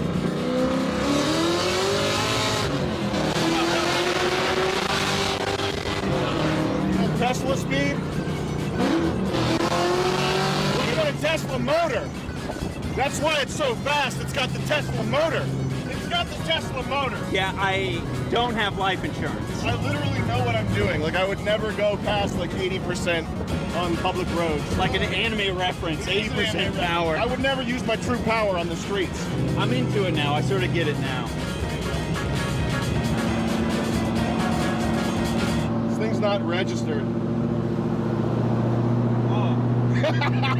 When I was driving this thing here, it just shut off in the middle of the highway. Like it stopped. Yeah. And I had to like turn it back on while going, you know. That doesn't give you any sort of anxiety? You never have anxiety. Yeah. If you have anxiety, you're dead. Next thing you know, you're dead. If you ever get anxiety, next thing that happens, you fucking die. Sounds a lot like my dad. I'm like, Dad, just say anxiety. Just say the word. He's like, no, that doesn't exist. It doesn't exist. Your dad's a wise man. Did your dad use the word anxiety? No, my dad gives, the advice that he gives comes after long reflections on alcoholism, and it's usually very depressing. He probably has, not manic depression, but like cyclomania, like mild manic depression. He gets little manias and he gets depressed phases. Would you say you're a lot like your dad? Chemically and biologically, yes, but I've thankfully been able to overcome a lot of his problems. Probably because because he was so open about them when I was a kid. Like, I've never had alcohol. I've never been drunk. I've been drunk, like, almost drunk, like, twice. That's true. Because both my parents were alcoholics, and they told me, you know, they warned me about it and whatnot. I think it might help for the, Damn, I was having a whole ass epiphany out there thinking about what I just said. Not to be like, oh, I blew my own fucking mind, bro. But yeah, it was like, I was thinking about the politics thing I said. And I was like, yeah, dude, you should know about politics. Because I'll never not say politics aren't gay. But you should know enough about politics to protect yourself from people who give a fuck about politics. Because they're the ones who will cause the most problems. You know, everyone in the government who really gives a fuck about all that shit, they're the worst. Everyone in your life who really gives a shit about that, they're the worst. And they're also the people who are going to fucking, when the next COVID happens, they're going to fucking sell you out. They're going to fucking tell you, you know, they're going to let the fucking Nazi army know Anne Frank's in the goddamn attic. Did I get that right? Right? Anne Frank, right? She was the attic one. Did you guys ever see those pictures of AI where people were, yeah, she was the attic bitch. People were like making her look fucking hot or something. I was like, what are we doing, guys? What are we fucking doing? the viewers, when you say something like that, if you're serious, you say 100% serious. 100% serious. How about this? No, I'll say this. I'll say, baby, Sammy, serious. You Yeah, people like iDubbbz, fucking retard, so now you know. So you don't have to guess. Yeah, people like iDubbbz are also fucking stupid because they just hyper focus on what he says and not the actual what's the Nick dude's name? Or it's Nick, but I forget his last name. He's really interesting. Cause he's not Sam Hyde's interesting, but Sam Hyde's like always kind of doing a bit. So you can never, I think that's a big part about why Sam Hyde's interesting to people, because you can never fully tell if he's being like completely serious or not. But like the Nick dude kind of rules because it's like it's pretty clear. So, or he's like more of like a real person, because I know he was always talking about doing selling cars or some shit, or I forget if he's in cars or real estate or whatever. But that dude's super interesting. Yeah, we'll get up there, you know, not too far. Yeah. I'm Nick. Good to meet you, Ian. Sam's coming by? Yeah. Okay. I'm like, if I've been rusty, I haven't been on camera in, a bit, so. Oh, I yeah. don't want to look like a fucking idiot. What the hell? It's is a flower that? shit stain. Those things are rare. Oh. I can't fucking believe you sent me a picture of that thing. He's like, yeah. I was like, oh, you bringing that fucking shit? Yeah. Yo. Hey. All right. You got your thong on? What's that? Those thongs? I can't hear anything. Why? Oh, this my toy. You bought that? Yeah. Oh, good. I've had that for a month. Oh, fun. Hey, you know what they say? On the seventh day, God rested. On the eighth day, Polaris created the slingshot. This house is insane, too. It was like fucking Architectural Digest. That's all I wanted. I always wanted to be my cunt Aunt Barbara. Like, I taught him everything he knows. No, you didn't. No, you didn't.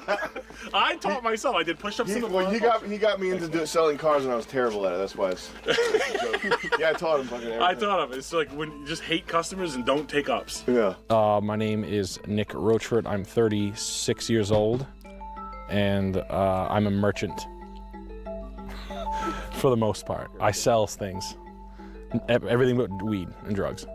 I met Sam in 2007, so I've known him for 14, 15 years now.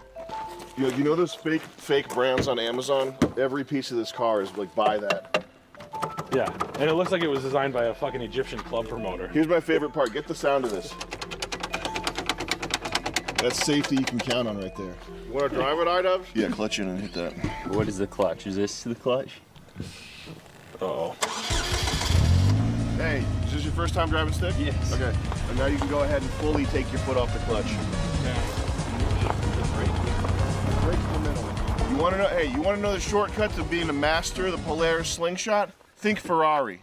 So then we met, and he was like, "Oh, you do comedy?" And I was like, "Yeah, I do stand-up comedy." And I think I remember like just reading him bits that But sketches like all night. Yeah. And so we just started writing sketches, and we started writing sketches over the phone every day. Watch this! Take two.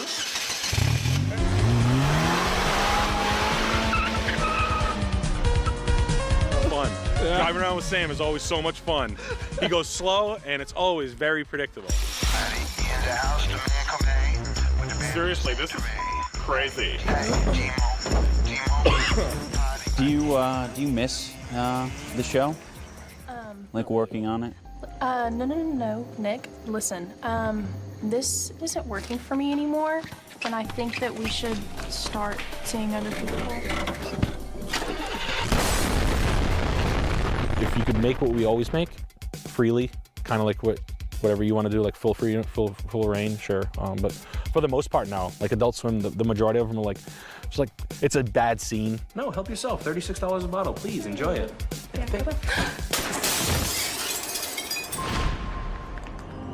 Nick, what's going on, big guy? You just tripped my wife. She can say whatever she wants, but I didn't trip your wife. I think you're right. Yeah, it wasn't fun. It wasn't fun. It was like, oh, cool, you're gonna like do coke with like Keith Crawford, like in a room.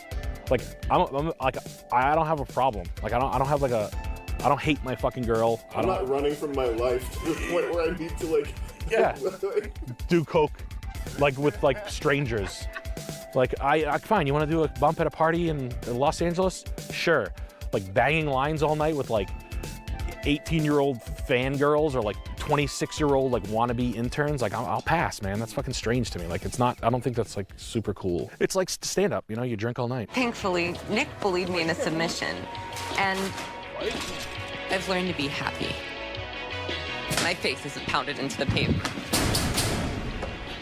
Yeah, like bullying is like super funny to me. Like it's forbidden. That's the impetus, is the forbidden. That's supposed to be what I tell you, stay out of my hallway, bitch! And bully humor is like, it's stupid and it's crude and it's also not allowed. You know, anything that's not allowed to me is always going to be like,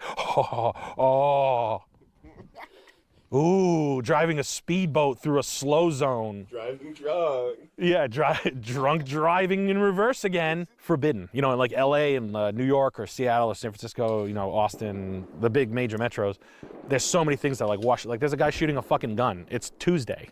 What is it, Tuesday? It's Tuesday at 5 foot, like it's dinner time. And this guy's like, no, it's not. It's handgun time.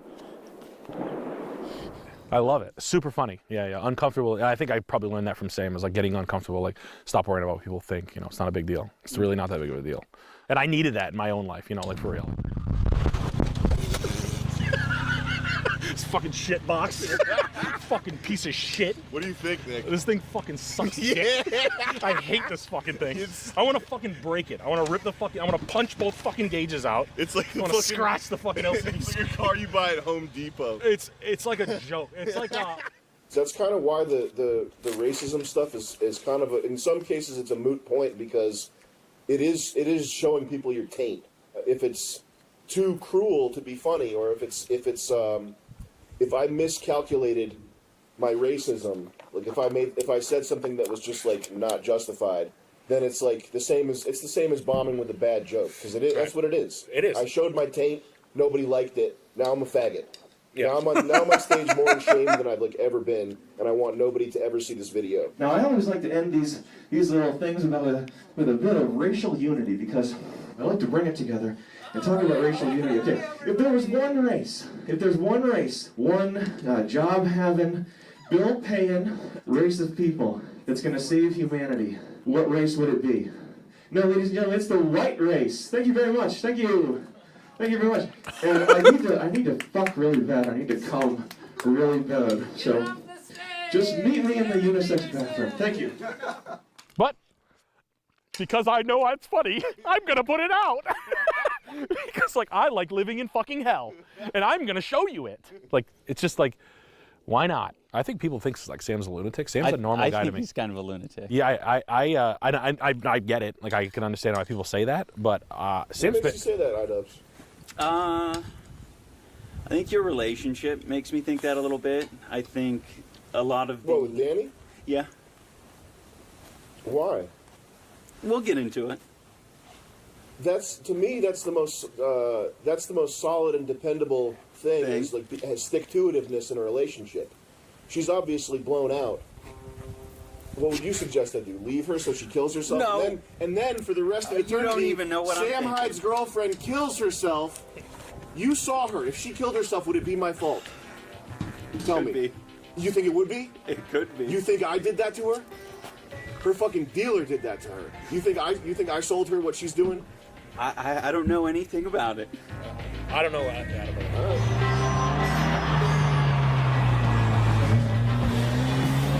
That's how it's done, boys. Get out of the cities. I saw a woman wearing a shirt, had a happy little face on it. Oh! I said, guess what, bitch? There's only 2 genders. Sam's been doing Hyde Wars, which is just like a show where he rants about, whatever topic I think interests him at the time. Talked to a dude who had one of these perfect waifus. Those chicks have a gasket loose, universally. He also does a podcast-style show where he brings a crew member on and sort of just chats with them for a couple hours. Start doing shit that turns you into someone that you like.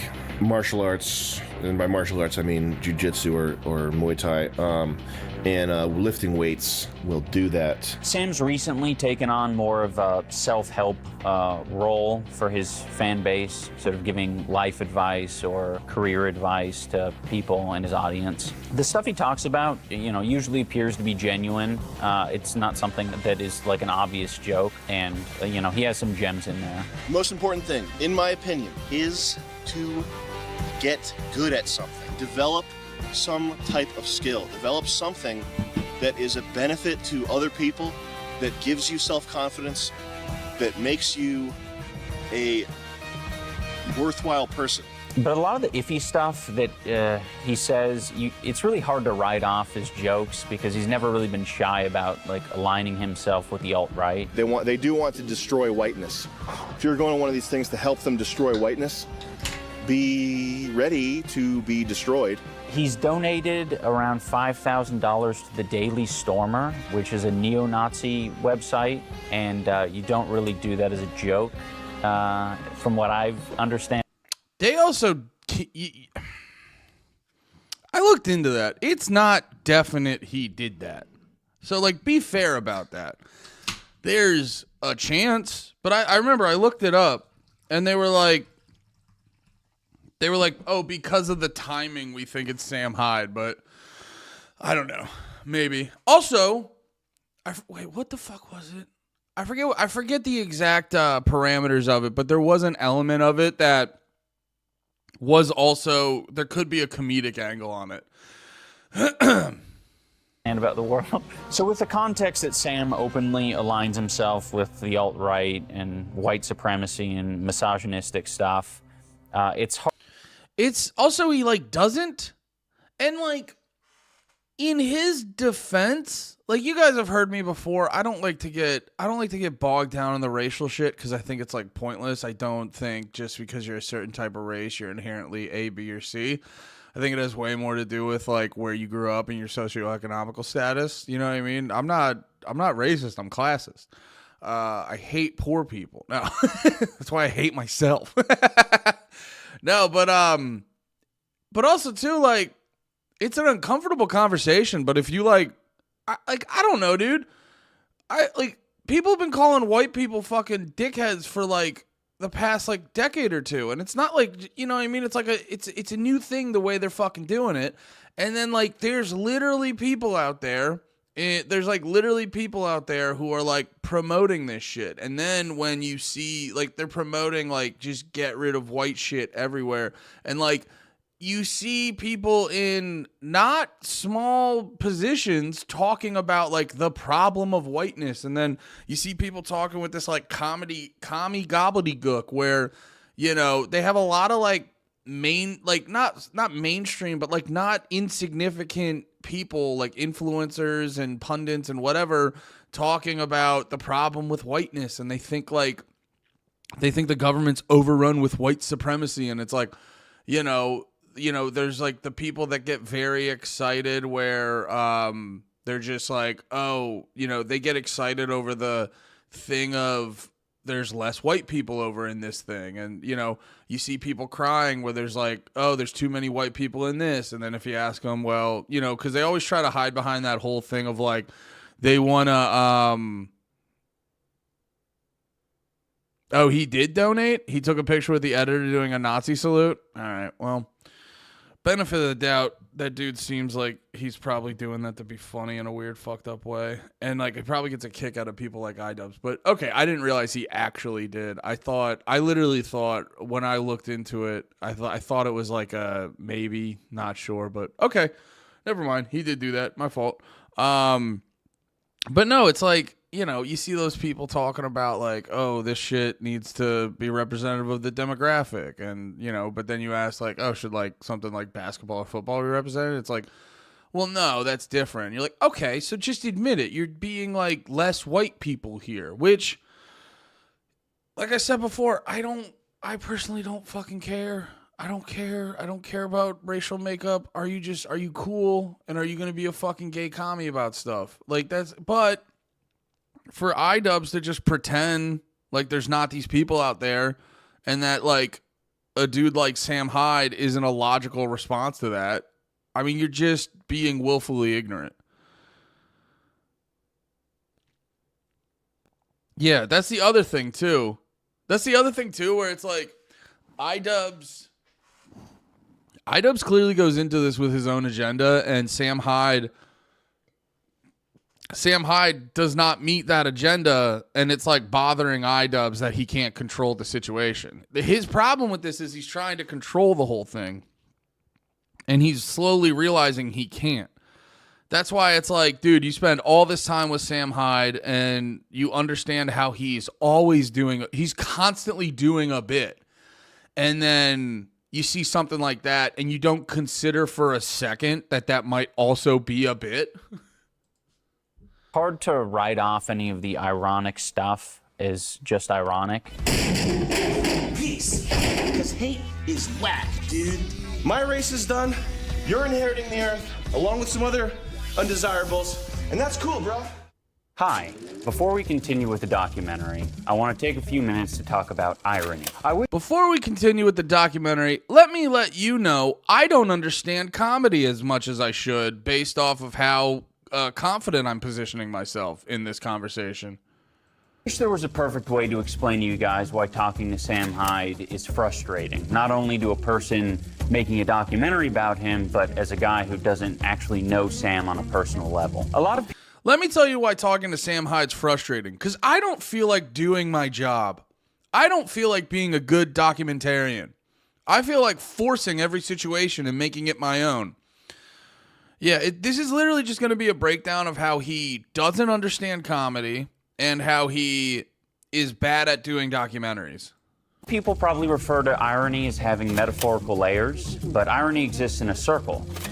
This is the circle of irony. Wait, what's the actual... I feel like I've done this before. What's the actual... Oh, yeah, I was going to call this guy annoying. This guy, he seems like a fine enough guy. His whole thing bothers me.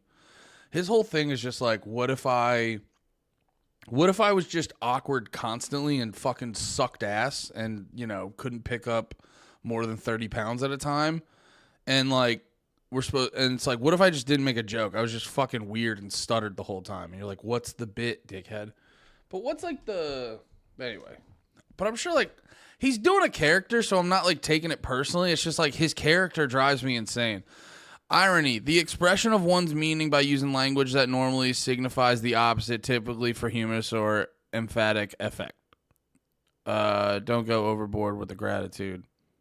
He rejoined with heavy irony. What? That's irony?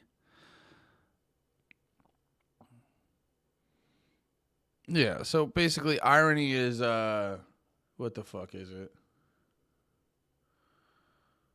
It's like, you know... like when you're in a boat, say if you're stranded in a boat and they're like, all this water and I can't drink any of it. It's so ironic. You know what I mean? Like that's irony.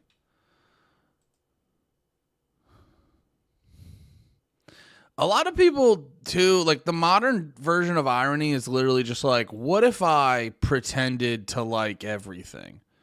I don't think Sam Hyde's doing irony. I think he's just being a character and he's being insane.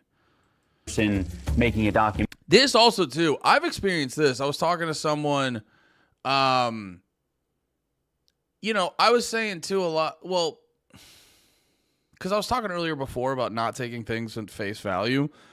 Sometimes you gotta do that, because I think that's why people like Sam Hyde are so intriguing to people like fucking iDubbbz, or honestly like everyone. I think Sam Hyde's so intriguing to people because they're trying to figure it out, and I don't know if there's always something to figure out. I'm not saying he's not a potentially deep person. He's very smart. He's very interesting. He seems like a cool dude.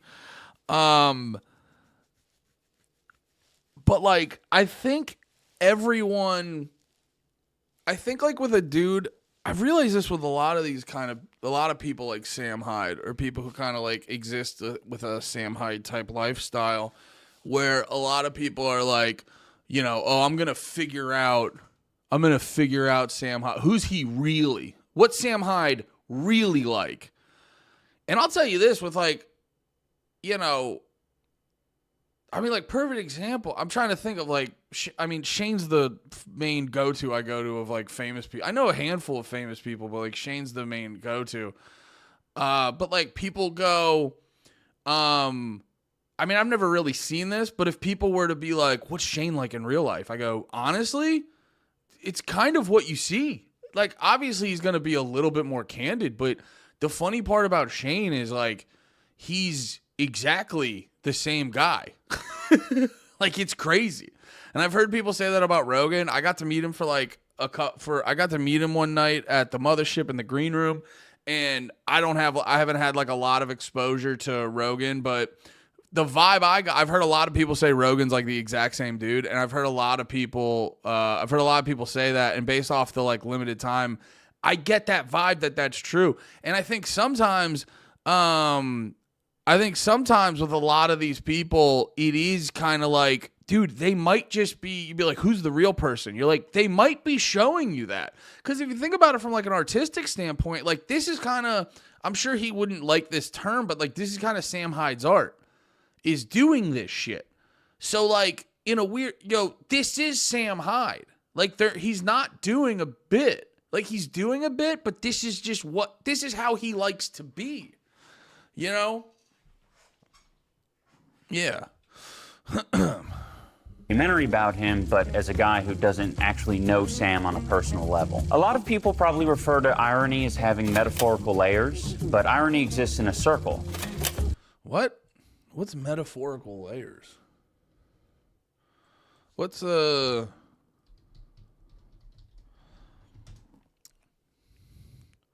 metaphors allow for, I know what a metaphor is, interpretation and layer meaning in text. A writer often chooses a metaphor when he wants to add greater significance to his text. For example, saying Peter is a rock is much more effective than saying Peter is strong, sturdy. Oh, okay. Okay, yeah, okay. So metaphor and layers is you use like a bunch of fucking metaphors and analogies or whatever to say what you're saying in a more impactful way. So he said irony is metaphorical later, as having metaphorical layers.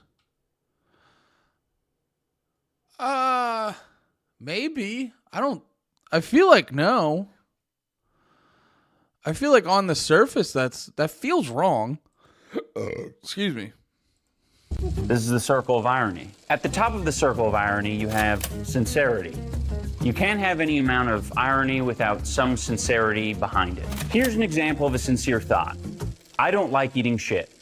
People who are not being ironic say sincere things like that all the time. You might say that it's the default way to say things. The next rung on the circle of irony is just called irony. You might be familiar with this from English class, and it basically means that you kind of feel the opposite of what is being expressed. I guess. I mean, that is like sort of from a comedic standpoint, the simple definition of irony. Because, yeah, like I said before, irony would be like, oh, I'm in this boat and I got all this water around me Hey, Brooks Blalock, how you doing? The like simple definition of irony would be that thing I was saying before. Oh, I'm in this boat and I got all this water around me, but that's Dunbar. Yeah, Dunbar, you're on point. I was like wondering that. I'm like, no, you're kind of explaining sarcasm. It's like you're kind of but like I guess from a comedic standpoint, irony to a lot of people has shifted into the thing where it's like pretending to like something, which almost to a point isn't like, is that truly irony then? Because it's like, like pretending to like something isn't really irony, I guess, now that I think about it. Like we always used to call it that. Be like, oh my God, this is so ironic. Oh, like we're doing this ironically. And you're like, are you? Like what's I think to have true irony, you have to have an original basis to sort of you need to have an original jumping off point that your current moment has context to. So if you're just being like, if you're just being like, oh yeah, I love eating shit, that's more sarcasm. That's more sarcasm and condescension, not irony. I think irony would almost be like, I don't know. It'd be like ironic if like I'm trying to think about me and my brother. He just popped into my head. Like I don't know, if we were sitting down and I called him up and I was like, "What are you doing?" And my brother's like, "Oh, I'm watching this band on YouTube." And he's like, "What are you doing?" I'm like, "Oh, I was just looking up shit about Warhammer," because my brother's really into Warhammer. I'd be like, "Well, that's ironic." And you're like, "Why?" And it's like, "Well, it should be the opposite, but it's not." Most dope. Have a good day, brother. It's not yet. Yeah, I don't even, you know what? We may have like, my generation may have like sort of imposed irony improperly onto things. Cause like a lot of people would essentially call irony like, hey, we're doing this thing. Like, cause a lot of people would superimpose irony onto shit where it's like the actuality is like you're embarrassed, like you're doing a guilty pleasure, or you're embarrassed that you're having fun doing that. So you're like, oh, we're doing it ironically. Which honestly, I don't know if that's ironic, because like I said, you need that original jumping off point. Like, I guess there is a jumping off point where if you're like, oh, I would never be doing this. This is a thing I don't like to do. And now I'm doing it. So that's irony. I don't know. This guy got me overthinking shit. Oh no. English language is and it's basically just sarcasm. Oh yeah, I love eating shit. Great. People think I love eating shit now. Isn't that just perfect? This is the go-to boomer humor that old people thrive off of. They love sarcasm. It is a basic level of irony to the point where it's almost irrelevant to millennials and zoomers. After irony, we have post-irony. This is where you say something in a way that makes it sound like you don't mean it when you actually do mean it. In other words, you're using irony to make I don't know if this is irony. A joke about how you're joking. Oh, I don't like eating shit. Oh, me? Oh, no, I don't like eating shit. I hate that. I don't like eating shit. I don't like eating delicious, creamy shit. Stop saying that about me. If you put a pile of shit in front of me, I wouldn't devour it like an animal instantly. I wouldn't be doing that. This is probably the most popular form of irony in the modern generation. They're basically parodies of memes. So you have to already know what irony is to appreciate. See, he's also not explaining it well. Because like in that, because he also... Yeah, he's not doing a good job at this. Because based off his logic, because, he is using the examples. What the fuck was it? It was, sincerity. Because he's going in the circle. So he's going sincerity, irony, post-irony. So there's like an A to B to C. And in the original thing he said, he goes, I don't like eating shit. And now on the post irony, he's saying he's coming off ironic, but he actually means it. So it's like, well, no, you're changing it where you actually do like eating shit. Or is he trying to say, yeah, and then he shows this stuff where a lot of this humor to me, and I could be wrong, but I don't think I am. Like here, giraffe crane, bottom, well, like this image, if you will, literally consume air. Yeah, this shit's funny because it's retarded, and, you know, the people who get why it exists enjoy it. This stuff to me is like, I don't know what the term would be, but like this is the kind of humor that is funny for you. It's funny because a lot of people aren't in on it, you know? So this is kind of the shit where it's like when you see those videos, it'll be someone, I like the retarded wizard meme. This is the kind of shit that's it's funny in the same way that like whenever you see a video where a dude's like, I pranked you, and the prank is literally just like, I lied to you to get a big emotional reaction out of you, and you're like, that's not really a prank. It's just kind of like deception, which is not saying it can't be funny, but it's more deception than a literal prank. Because I feel like a solid prank has a moment of possibly getting out of it. I feel like a real prank happens because you're dumb. That's the best prank in my opinion. Like, you know, you just accepting reality and not questioning anything. That's the best prank. Like when you see these dudes online where it'll be like, all right, we went to the hood, which is never usually the hood. It's usually just a place where black people are. But they'll be like, we go to the hood and we step on black people's shoes. And then they go, I was kidding. It's like, what do you mean you were kidding? You did it. You're like, what's the... And then they'll be like, look at how they respond. They're animals. And you're like, well, no. Well, that's what like the fucking right-wing Twitter, the racist right-wing Twitter does. But you know what I mean. And you're like, that's not... Yeah, I think a quality prank has some level of being able to like get out of it and to like realize what was going on. If you're just going up to someone and stepping on their shoe, you're like, that's not a prank. You're just like fucking up their property, and they're justifiably getting mad at you. And then you go, look, it's a prank, and you're like, what's the prank? Moon landing was fake. I know. You don't gotta tell me, dog. But yeah, what was I saying? Yo, if you're on YouTube, hit the subscribe button. Bro, using iDubbbz name for 10 viewers. I mean, I'm talking about iDubbbz. Is that why people are watching me on YouTube? Is that why I'm getting more YouTube comments? I didn't know putting iDubbbz name in the title was going to get me 10 viewers. What a great day.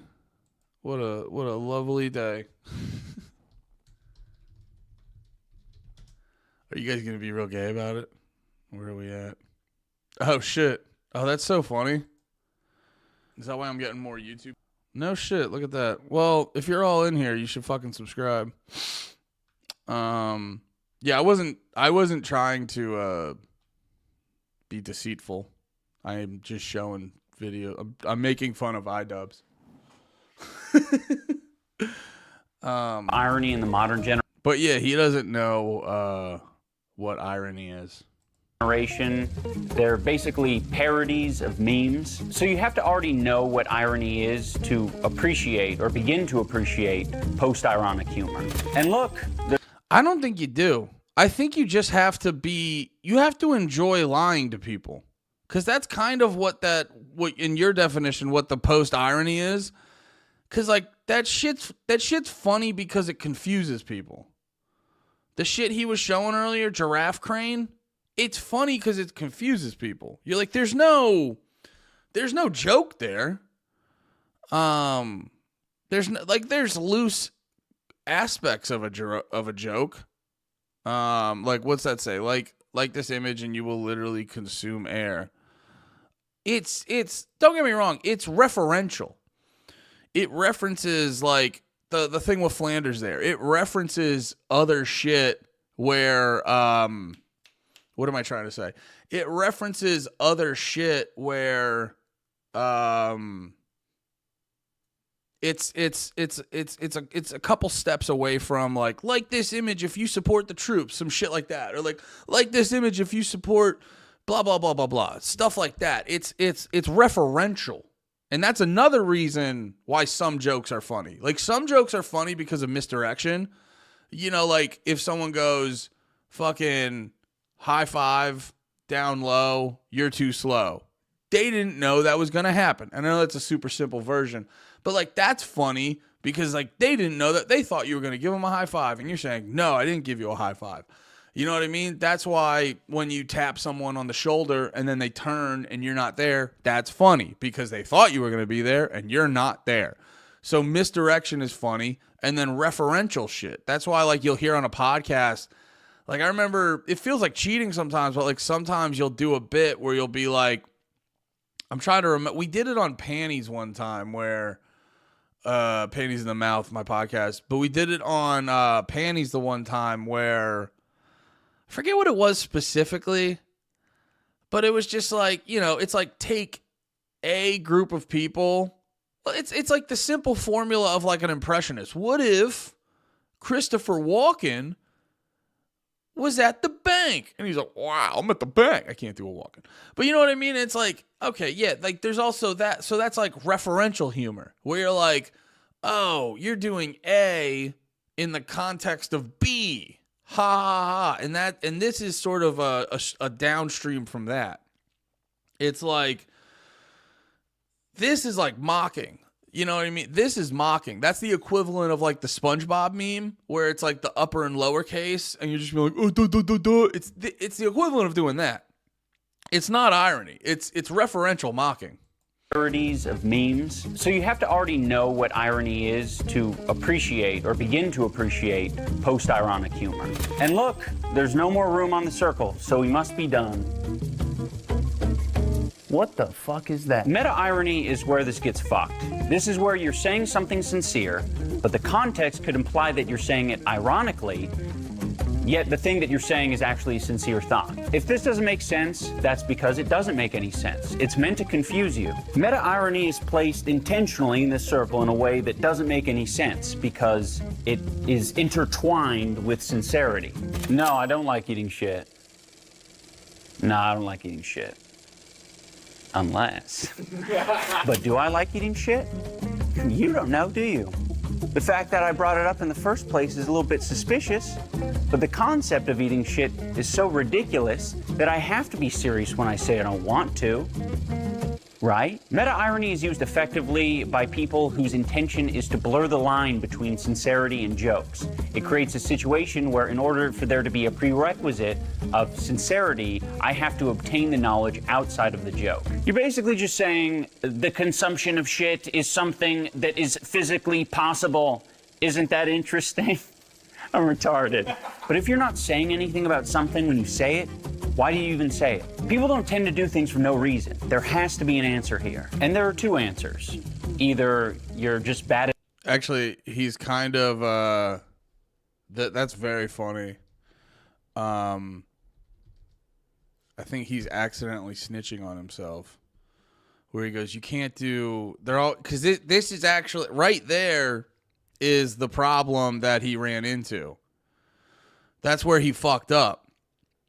Wait, let me back it up again. Sorry, I lost my thought. The joke. You're basically just saying the consumption of shit is something that is physically possible. Isn't that interesting? I'm retarded.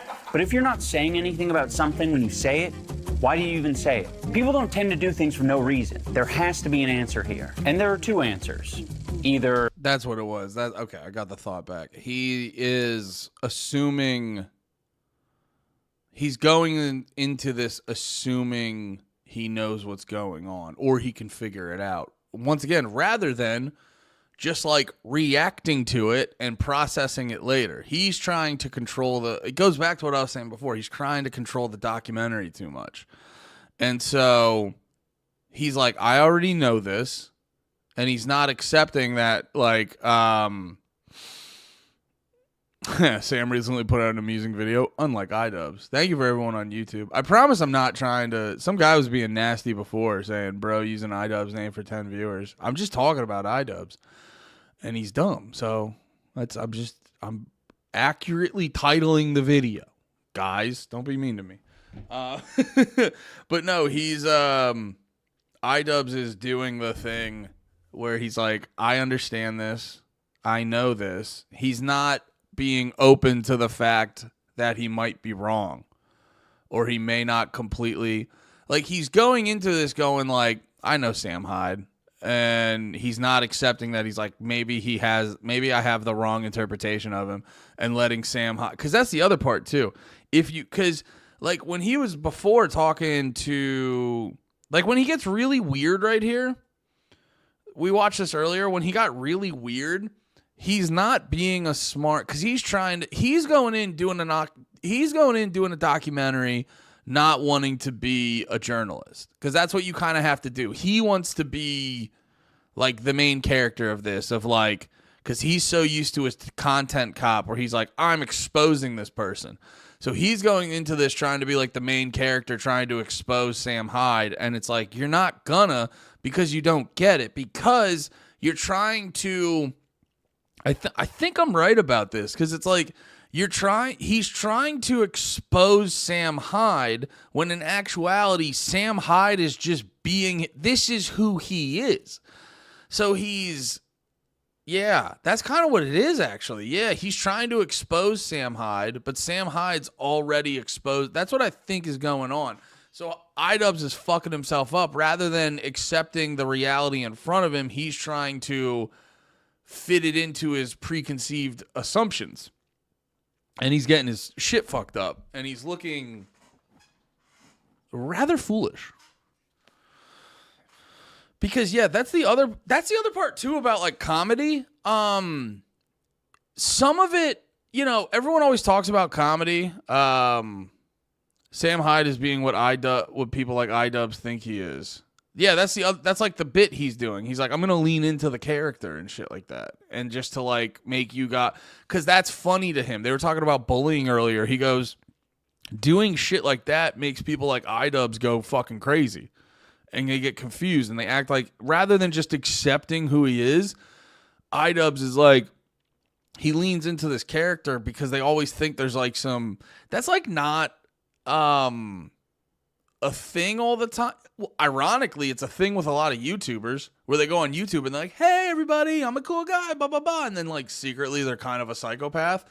But, like, a lot of people aren't necessarily like that. Like, there's not this, like, secret... I shouldn't say a lot of people. Because, my wife watches all those fucking murder shows where you're like, he's actually a bad guy in secret. And when he goes to the PTA meeting... he's a fucking chill cuck, blah, blah, blah. So I guess, maybe I'm not right about that, but I guess in the context of, like, Sam Hyde, I think Sam Hyde is giving you who he is on Front Street. I think he's just hard to understand sometimes, and people don't want to accept that. People are like, I'll figure him out. And you're like, it's okay if you don't. You don't have to fucking figure everything out.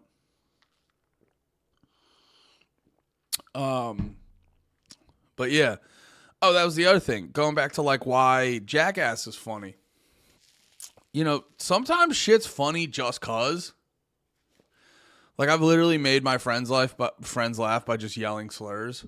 Like that can just be funny because it's insane.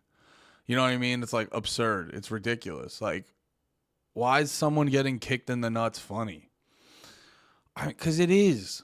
Because it's the last thing you'd want to do. And, like, I've never put a lot of thought into nut tapping my friends.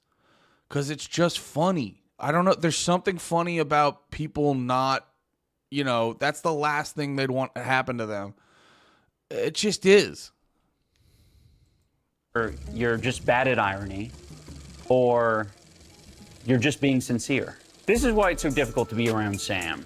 try to understand him, and ultimately make a documentary about him. It's really funny too to be like, this is why it's so difficult to be around Sam. And then he's like, he goes to the thing and he has like a lot of friends and he does a lot of different things and all this other. It's like this is a lot of projection on iDubbbz' part.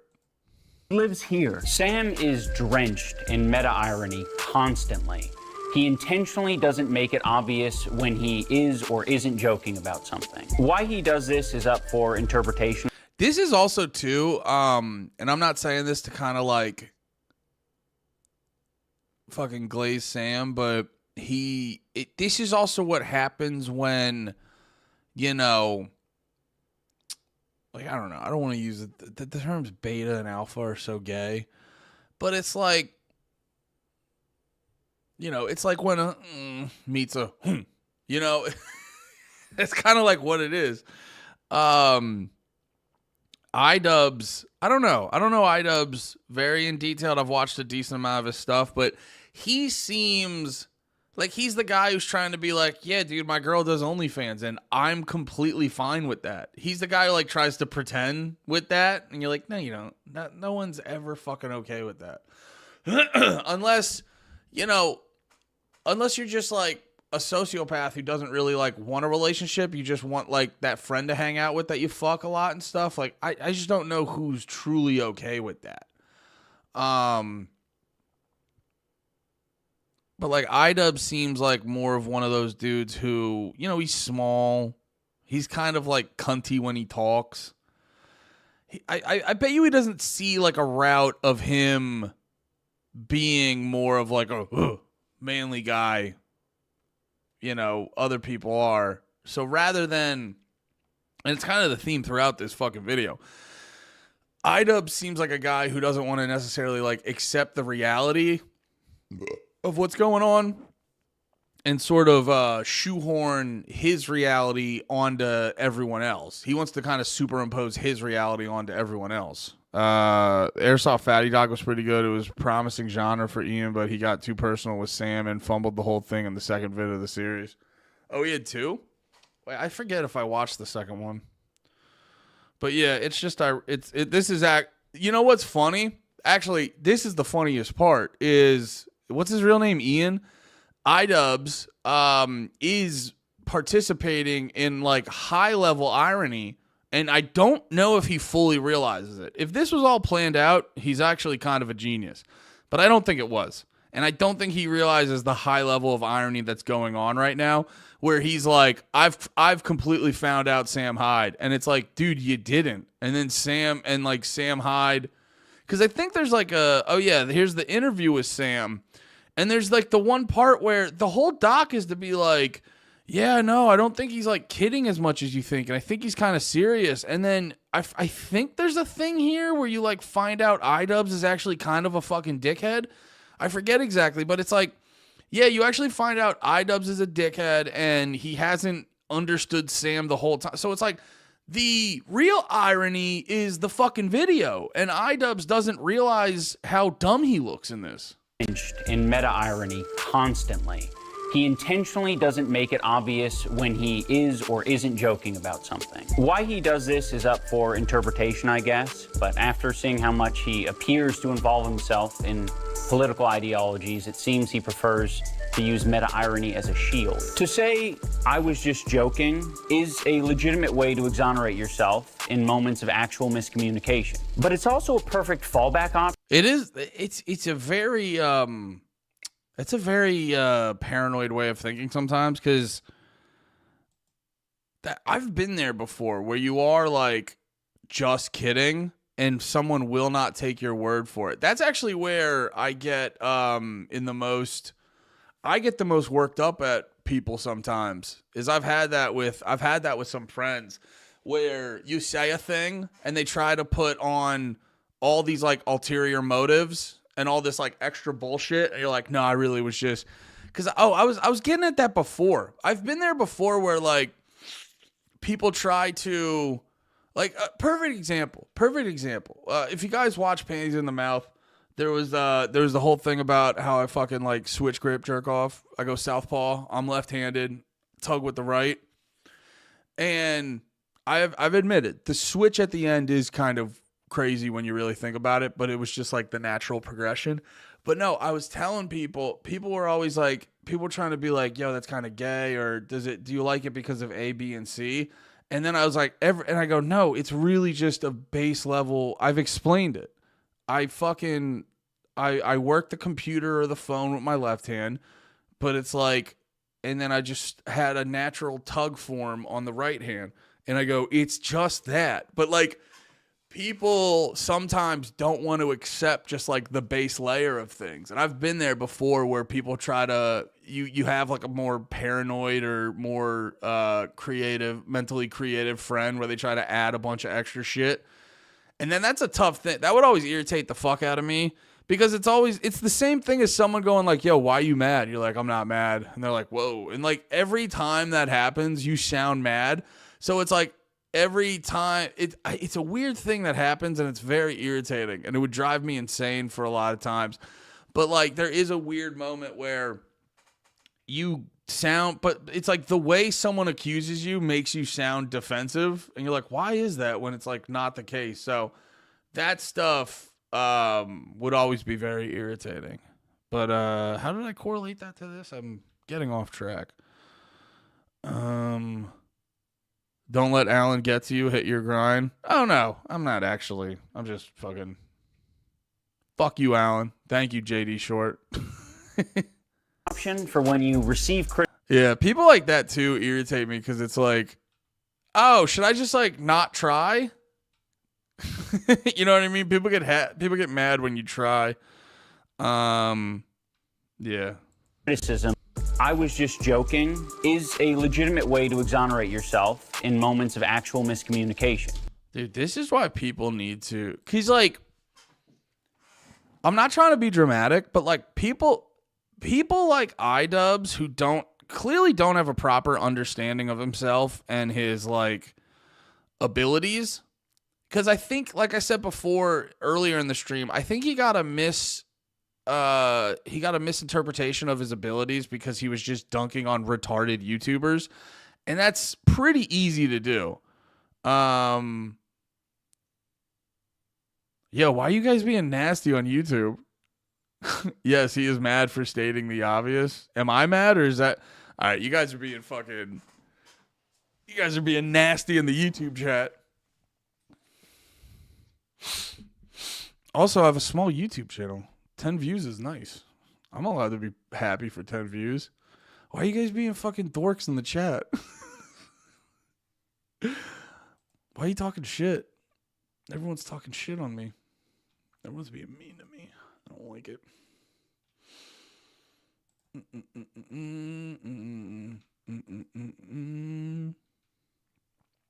Looking up the chat. Oh, okay. You're talking about Alan.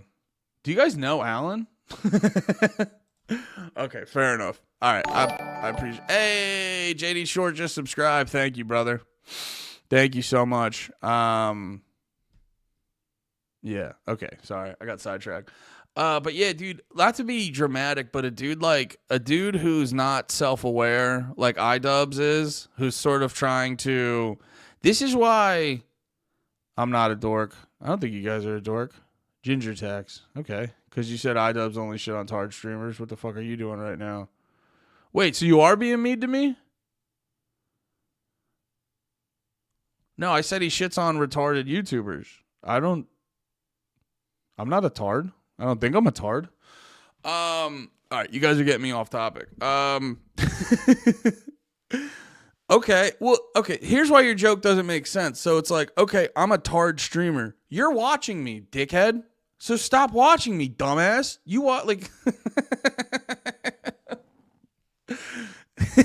can't call me dumb and watch me. You fucking clicked on my shit. Unless you're here to defend iDubbbz, then that's gay as shit. Okay, so you're a dumb gay guy then. Okay. Anyway. That's just me being defensive. You came at me hot, dude. Why are you being a jerk? You came at me hot.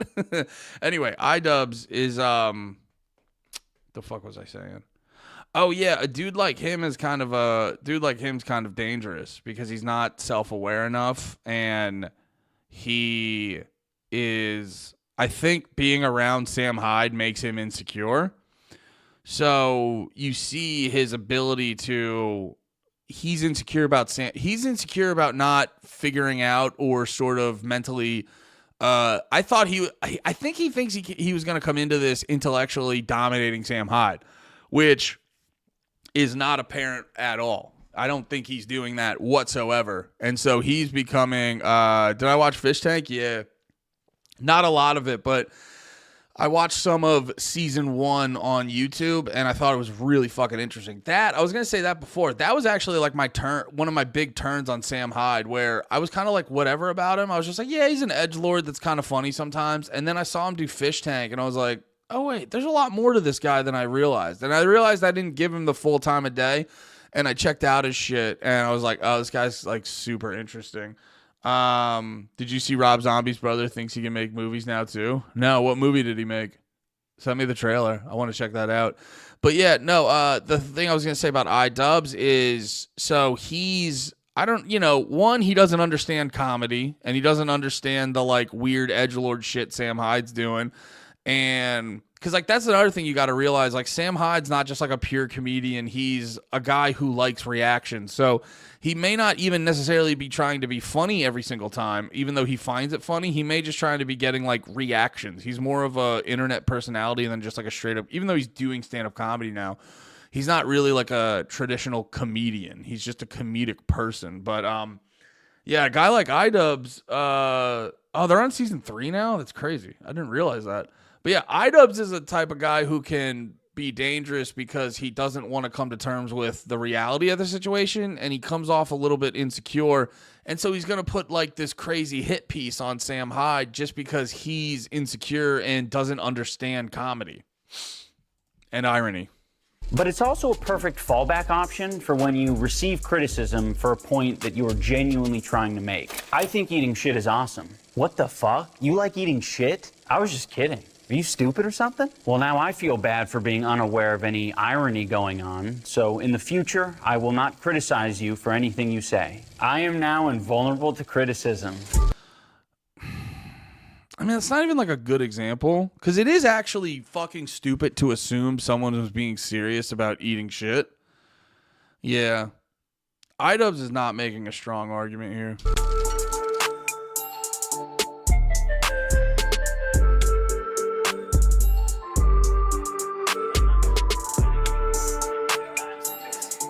Why did you choose to make a documentary about me? Well, I'm going to flip that question on you and say... You can't flip I just flipped the question on you. No, that's not how this works. Right there. That's not how this works. It's like, okay, you're not choosing to try to do a good job at this. You're choosing to dominate Sam Hyde, which you're not going to do because he doesn't fucking care. He's doing this because he thinks it's funny. He doesn't actually care about any of this. It's so interesting. I'm interviewing you. And also, too, it's like, he's also revealing that iDubbbz might be like on a person-to-person basis. You could argue Sam Hyde's got worse opinions, maybe.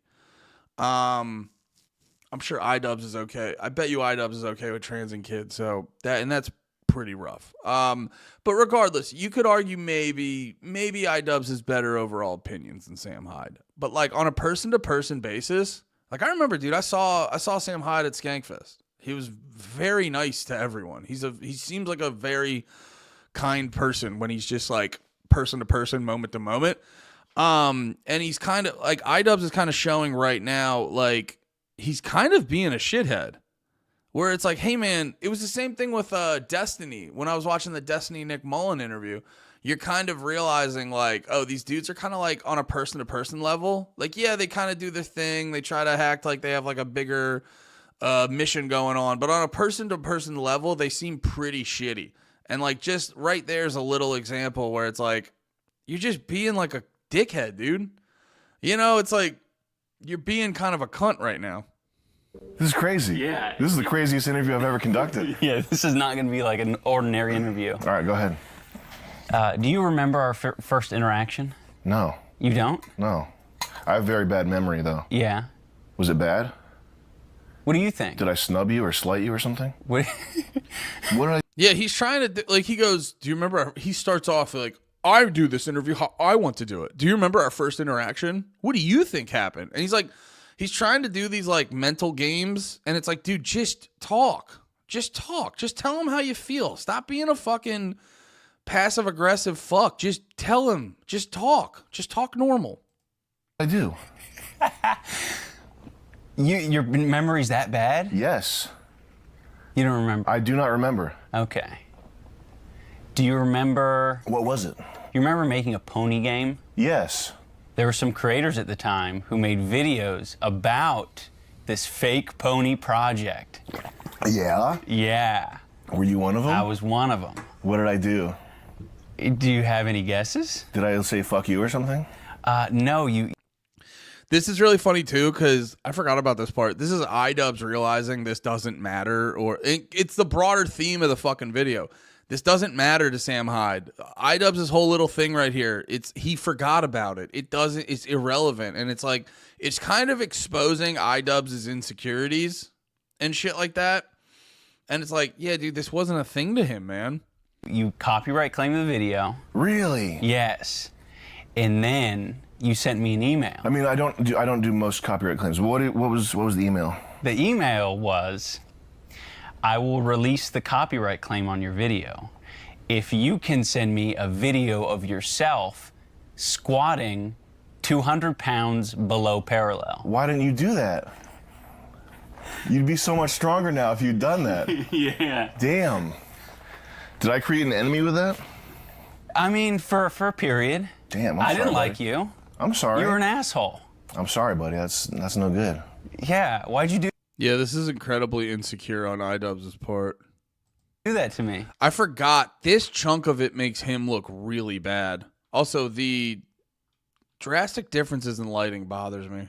I don't know. I can't even remember what your video was. So maybe I was pissed off or something. I don't know.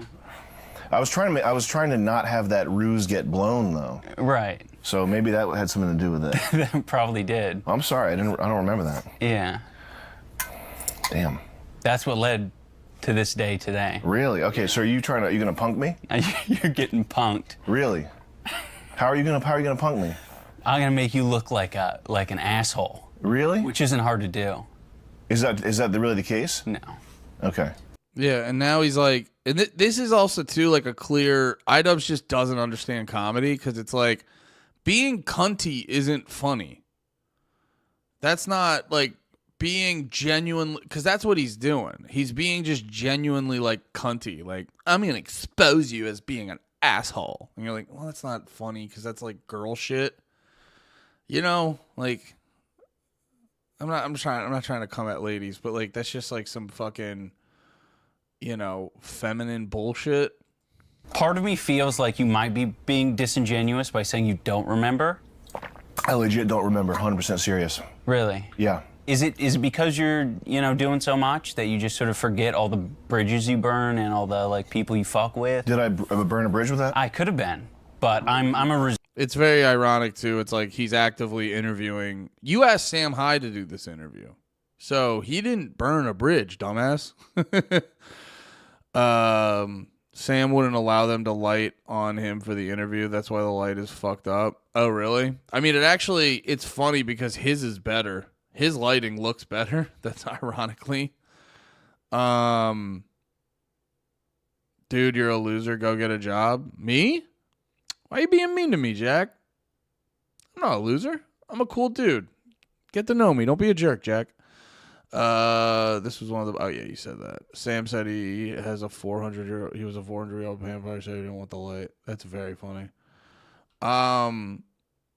Hell yeah, dude. Hopping into my stream blindly, just shit, like defending iDubbbz is very, very gay of you. That's incredibly gay that you're doing that, actually. But I appreciate your view, Jack. I appreciate it. Anyway, guys, hit that subscribe. Alan. Oh, you guys, shit, hit that subscribe. I'm trying to get to 500 so I can monetize this shit like a big boy. I bet Andy would have some wild takes on the Lively Reynolds Baldani drama. I have no idea who that is, but I love learning about GPT. Read these things. I love learning about retarded people's drama. I hate iDubbbz. He's gay. So why did you be mean to me? Why are you being mean to me, Jack? That was rude. I didn't like that. Lively Reynolds Baldani. Who's that? Oh, actual famous people? Oh, okay. It's a lawsuit.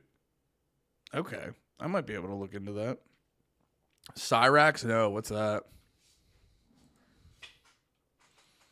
Yeah, why'd you do that to me? I don't know. I can't even remember what your video was. So maybe I was pissed off or something. I don't know.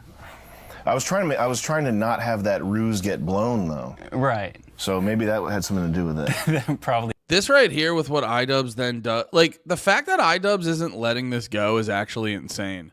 And that's why I love this shit, because I love, I think it's like I have a very gay, intense sense of justice inside me. So, and that's my boyfriend's name, Justice. He's inside. No, but like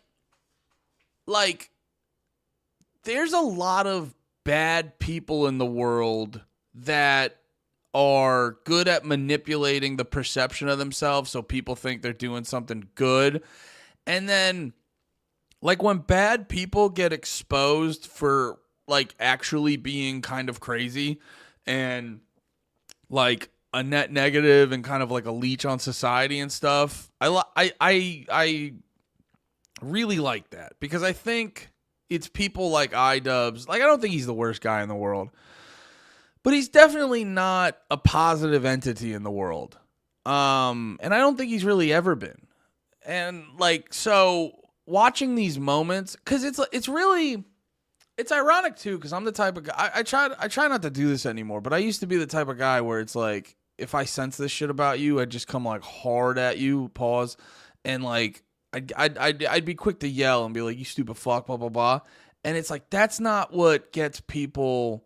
It's what people like miss about Rogan, because people will say like, oh, Rogan just brings people on and he's nice to them and he doesn't ask difficult questions, which he does, but people say like, oh, he doesn't ask difficult questions.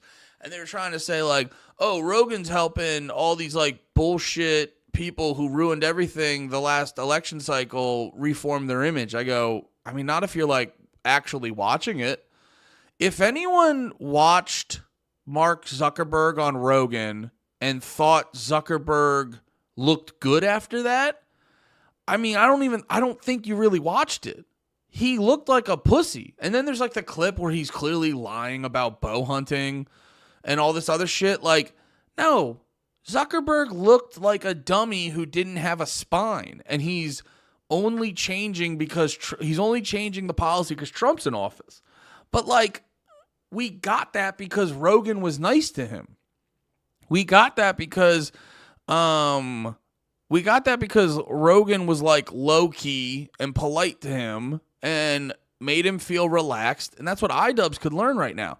If you go in and are unbothered by Sam Hyde and act relaxed and just kind of like talk to him like a real person, you'll get Sam Hyde to feel comfortable and be who he truly is around you.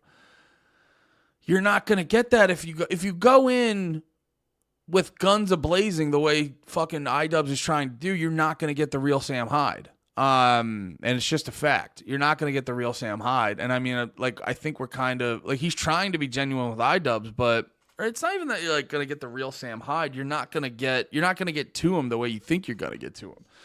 So yeah, it's like what iDubbbz is doing right now is fucking psychotic, but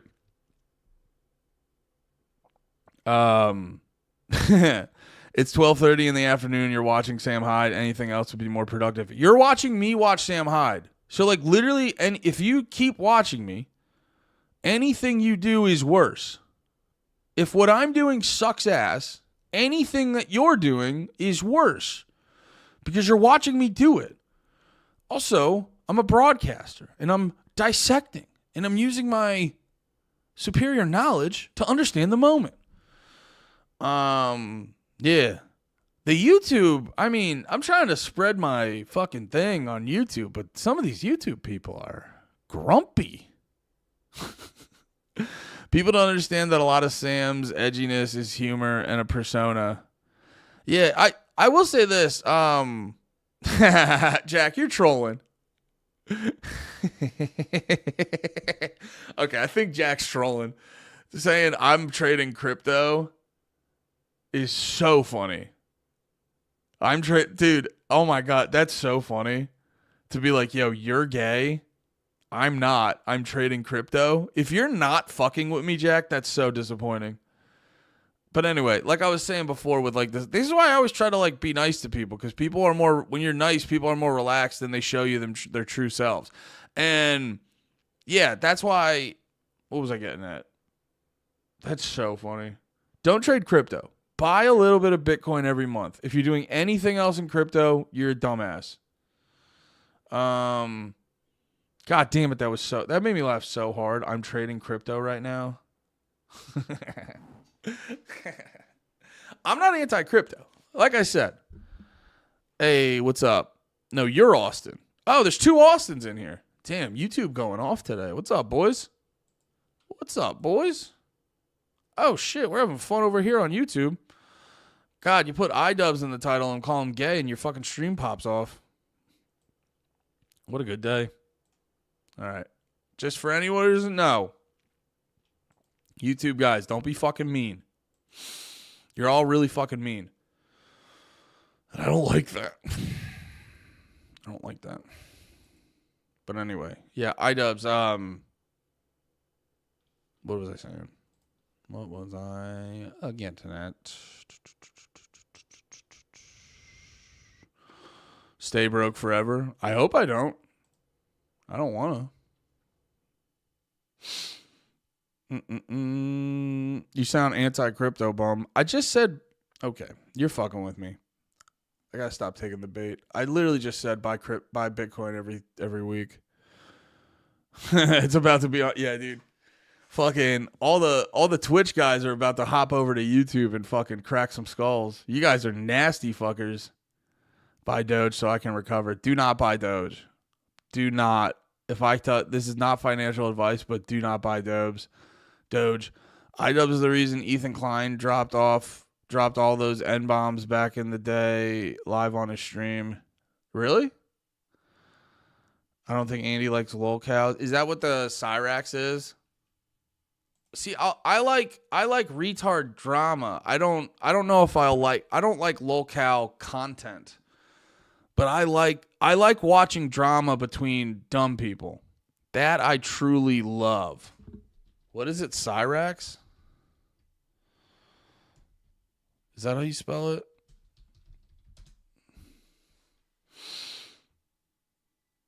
Oh, that's okay. What is that? Why does his face look like that? Oh, see, I should clarify. I don't actually. All right, we might have to watch this. I don't actually like laughing at retarded. Like, I like laughing with like dudes like this. Yeah, no, that's gonna make me feel bad to laugh at him. It's more like people like iDubbbz, who's kind of like, you know, everyone holds him up as this like, oh, smart dude, he's really doing shit, and then I like watching those guys get, you know, exposed as fake fucking assholes. You know what I'm saying? I mean, I'm not saying I'm above laughing at a mentally ill person, but I mean, just seeing that. I mean, I saved the doc. Oh wait, we got 2 docs. Let me just. I have to piss really bad, actually. So let me go do that really quick, and then we can watch some other stuff.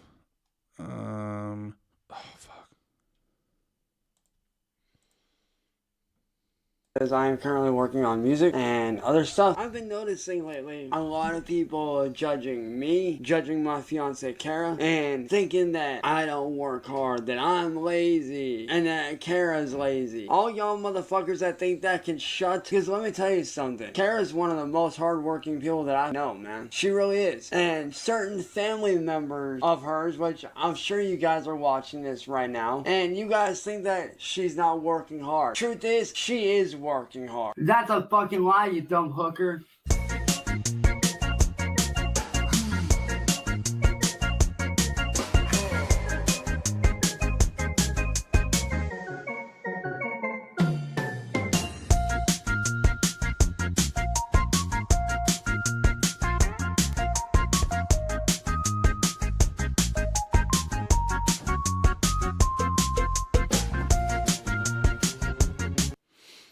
Oh, damn. There's a lot of documentaries about this fucking guy.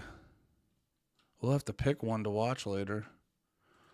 All right, let's finish this up. What was I saying about iDubbbz?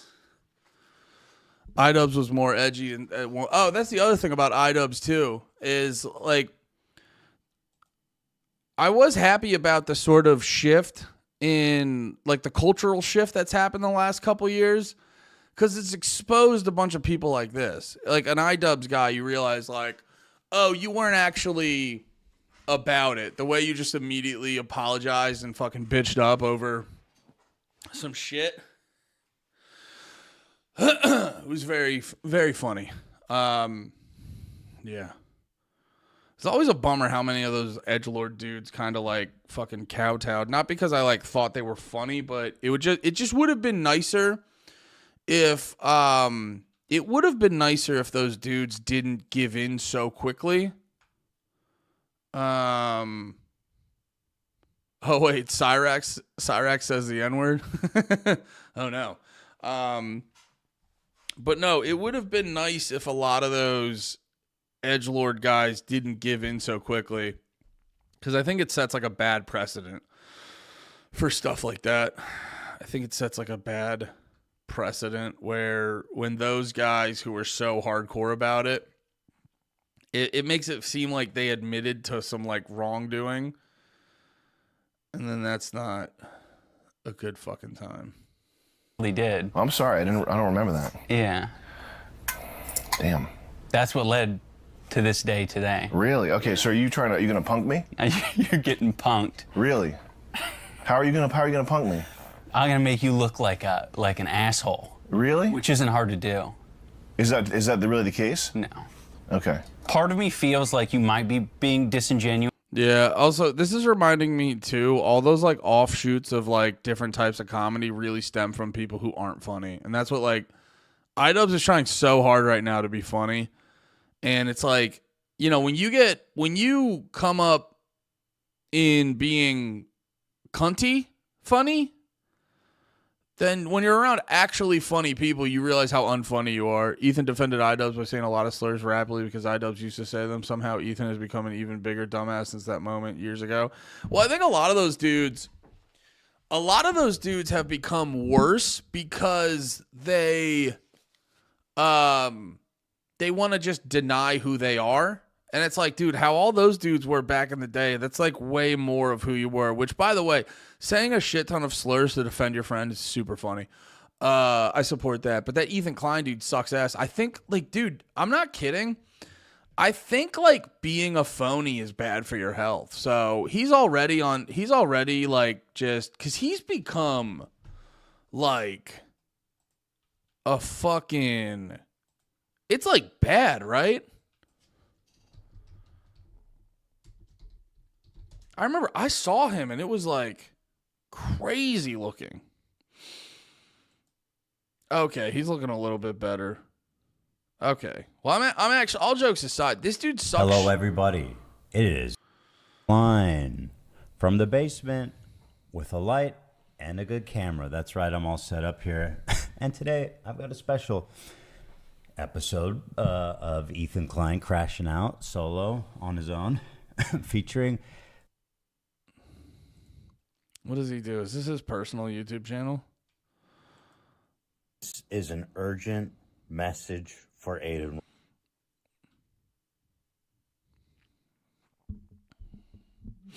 Is this what he does? As you guys probably heard, Russia is currently invading the Ukraine. Not quite sure how it's bad. Oh, he doesn't do these a lot. What's that? 2 months, 2 months, 2 months, 3 months. Okay, so he came back on here. Does H3 do shit? Hey, Kool-Aid, what's up, Daddy? Oh, okay. So he's got a high quality podcast over here. Nice to see you again. Nobody cares about you like I care about you. Not your friends, not your family, and none of these clowns, that's for sure. After the 4th season, he gets shit. Yeah, But I think we spoiler stopped alert, watching. At the end, he fakes his own death. Put them water, and that's beer. What? Is that right? Yeah, yeah. That's the reason we brought some beer as well, guys. You can get beer like for $50. In LA and like all the big cities. Salaries versus American salaries. Yeah, definitely. Oh, there. Like, why would you even compare our fine Jewish salamis? Okay, so he does that.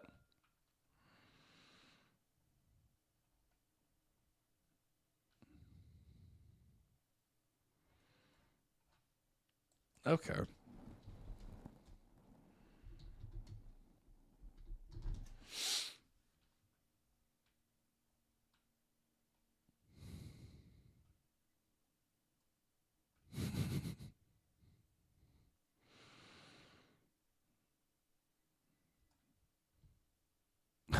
Wait, is this the one with Bill Burr? It was the 84th episode of the H3. It's very funny. This one's very funny because then Ethan Klein, dude, it's like my favorite thing, especially too when like people who aren't in the YouTube thing clash with YouTubers and shit, and like YouTubers don't know how to deal with it. It's all very funny. Ethan is supposedly working on a big Hassan hit piece YouTube video that he thinks is going to bring him down. Oh, that's okay. He had a really funny one where he was doing a big hit piece on Keemstar, and it kind of showed that Ethan was a little like a piece of shit because it was funny. He had this whole long resume and timeline of Keemstar treating women poorly, and then he was just basically being like, and I kind of was like whatever about that, and then he basically gets to the point where it's like, and then he finally did something to me, and that's when I realized it was a real big problem. And you're like, oh, you're Toad, chill, come on, dude, don't take Slav's crown. That's Slav's thing to say. Chill, Toad. Chill.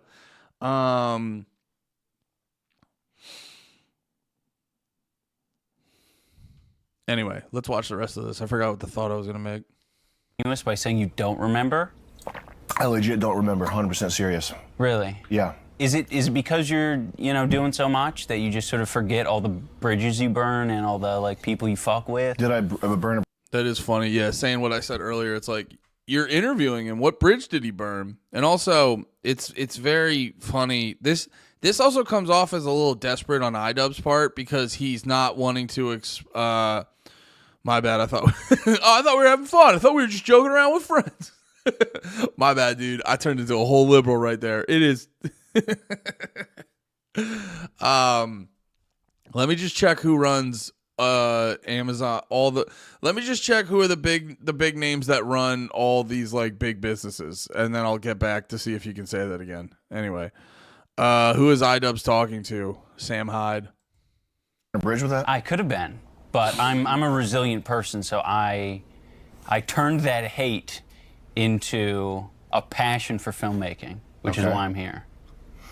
Okay. Yeah. So are you? I think the best way, by the way, it's also very funny because the least funny thing to do is to constantly, when you have a really good joke, what the best thing to do is to constantly remind people that it's a joke. You know what I mean? That's the best thing to do. Are you like still angry with me? No, definitely not. Okay.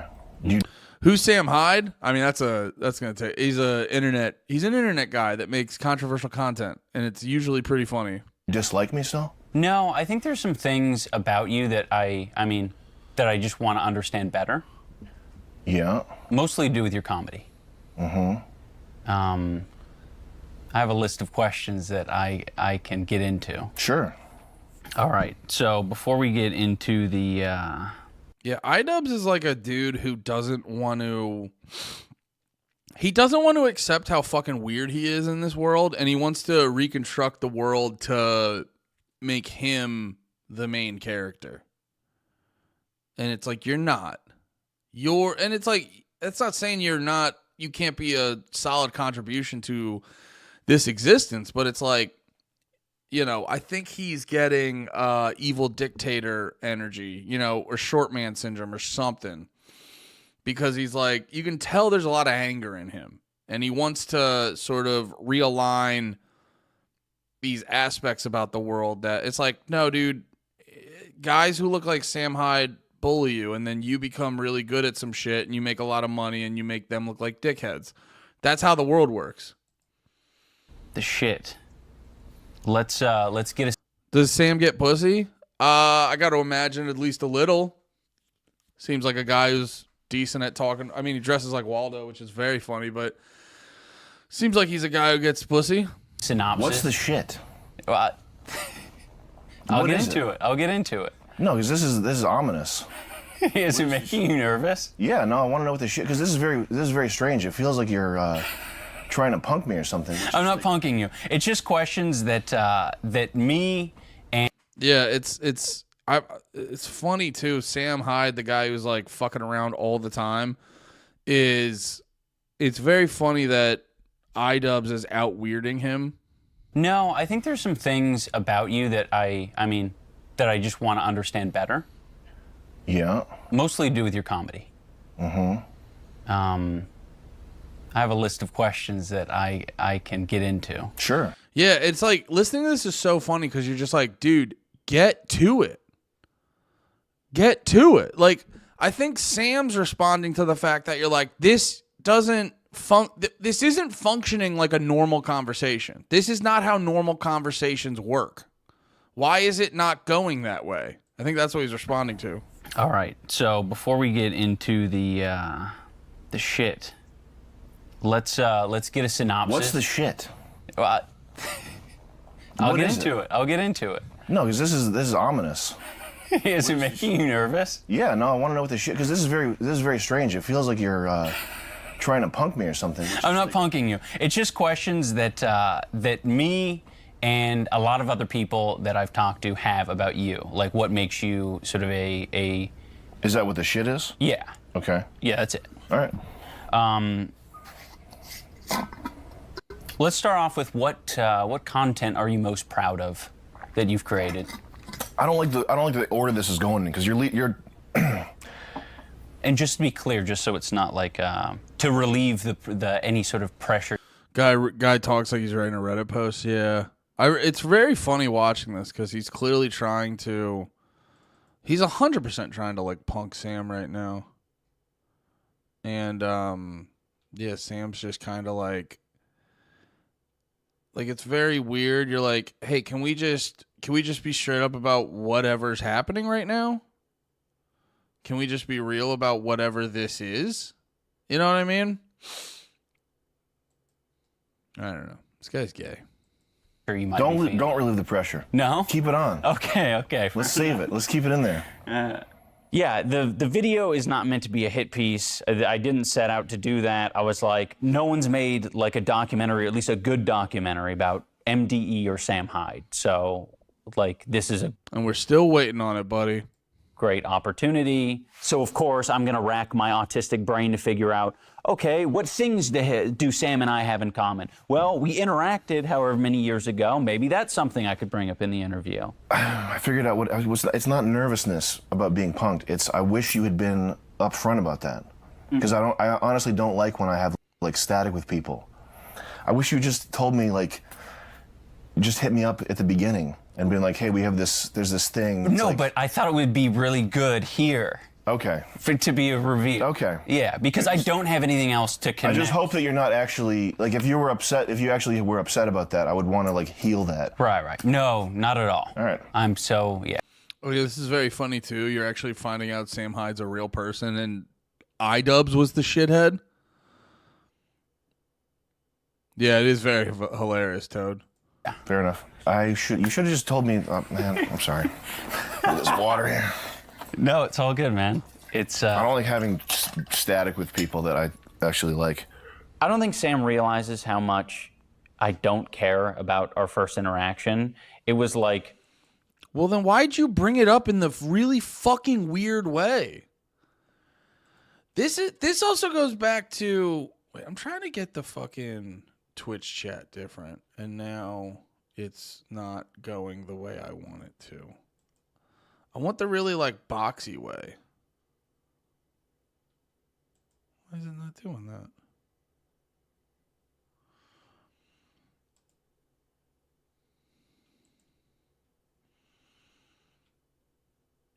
Whatever, dude. This Twitch chat's upsetting me.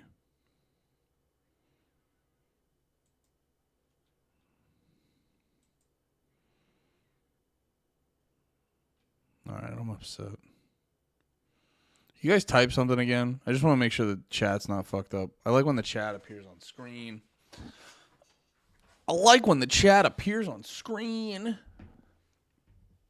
Thank you for everyone watching on YouTube. Please subscribe and help me hit 500.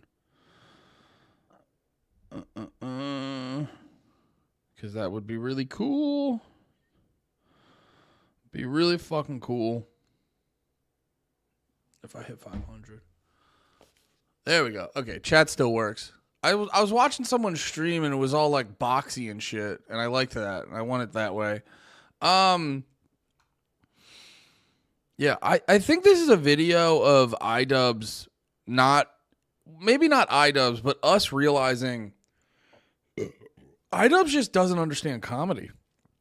a little bit annoying for me at the time because I've never dealt with like a copyright claim. It was my first experience interacting with Sam. It's an interesting thing to bring up, but it wasn't meant to be like a surprise. You're pranked. It's more like, hey, here's an interesting bit of info that you didn't know about. A lot of your comedy is like shocking, but I think the areas I struggle with, and I think a lot of people who want to enjoy your content kind of struggle with, is they don't feel like they have permission to laugh at certain things because you haven't given them like enough context at the beginning to indicate like, oh, this is. It's a very interesting way to look at it. Permission to laugh.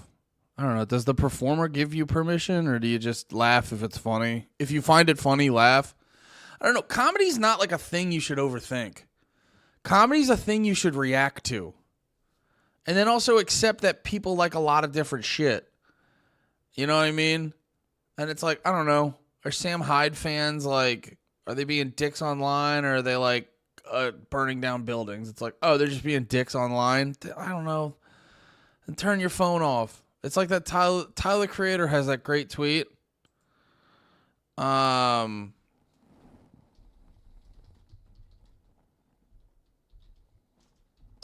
It's so good.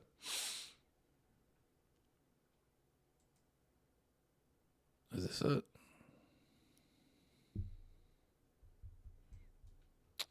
You know. You're really making me look like an asshole. God damn it. Oh, yeah, here. Ha ha ha ha. How the fuck is cyberbullying real? Ha ha ha. N-word, just walk away from the screen like N-word, close your eyes. And it's just like, yeah, when people are talking about these problems, you're like, all right, what are we talking about? Are we talking about an actual threat that's going to manifest in real life? Or are we talking about mean people on the internet? If we're just talking about mean people on the internet, it's like, just shut up and move on to something else. Yeah, it's all gay stuff, Austin. I would say Sam never gets laid, but I've never seen him fuck with women like that. He seems more focused on work and usually trolls bitches. I'm sure Sam, I don't know. It's gay to talk about how much Sam Hyde fucks, actually.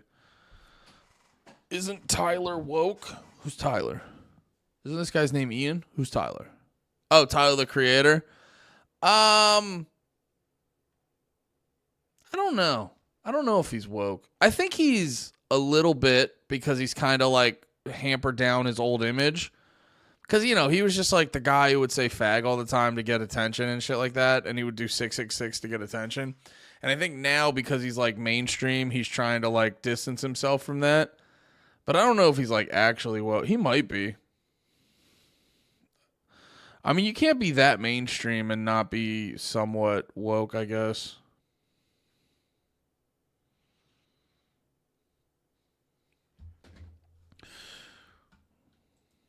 This is all just like a gag that I'm doing or something like that. Is it valid for me to just not care about that? Like, do I have to be like scrutinizing my words and be like, oh, maybe I could get more views if I really explained what I meant when I said cum dumpster? Like, can I not give a fuck about that at all? I mean, obviously you can. Okay, good. Thank you. Yeah. I'm not trying to be flippant or like dismissive of your question. It's just no, it's not something I think about. Okay. No, that's fair. I mean, I don't want you to drum up a thing if you legitimately haven't thought of it. Yeah. Is it something that you think you should think about? No. It's not. I'm curious about your relationship with Danny. Has she been on drugs since she met you? She's been on drugs since before she met me. So if you're implying that I've driven her to drug use, you are incorrect. Okay. Fair enough. I mean, that's what I wanted to sort of get out of the way. Good. Yeah. Glad we got that out of the way. Have you tried to get her any help? No, seeing as she's a girl I paid $500 to shave her head and pretend to be my girlfriend, no, I haven't tried to get her any help. Should you want me to try? Well, okay. I don't know her that well. It's probably not my business to get her off. Oh, yeah, if people haven't... Oh, yeah, I forgot about... That part's so fucking funny. If people don't... If people haven't watched this, basically when... Oh, yeah, here. That's Danny right there. Hi, honey. iDubbbz. Just stick a camera in her face immediately. That's my girlfriend that you were asking about. Hi. Please don't flirt with iDubbbz. Hi. You're Danny? Yeah. You look anemic. But Anemic? yeah, a little bit. We look alike though. It's kind of weird. Yeah, I think we Let do me see look the alike. hat. Let me see the hat. Yeah, and then they said she was like on a bunch of drugs, and she said she was on a bunch of drugs or something like this. Our society needs to make more babies. Didn't they say birth rates are going down? Oh yeah, so there's this. And it's just funny too. It's funny too on multiple layers where it's like iDubbbz got like obviously, or I'm not gonna say obviously, but I don't know. It's like you went into the shit with Sam Hyde and just got duped by every Sam Hyde type thing he did to you. And then it's funny too because it's like, I don't know, dude. It just feels like it's coming from a place of iDubbbz like checking off boxes of like, oh, I should make sure I'm super pro women in this video and blah blah blah, and I need to let everyone know I'm a good person, so I told Sam to like get Danny some help. And it's like, I don't know, there's something to that where it's like you're kind of overstepping, you're kind of like being too much in that moment, and then on top of that to then just get for Sam Hyde to be like, oh, yeah, I was fucking with you, idiot. It's so fucking funny. You are incorrect. Okay. Fair enough. I mean, that's what I wanted to sort of get out of the way. Good. Yeah. Glad we got that out of the way. Have you tried to get her any help? No, seeing as she's a girl I paid $500 to shave her head and pretend to be my girlfriend, no, I haven't tried to get her any help. Should you want me to try? Well, okay. I don't know her that well. It's probably not my business to get her off drugs. Also, I think I told her to put her hand in your pocket and pretend to be on drugs. Shut up. You think are you serious? You think I would date a girl that has her hair shaved like that?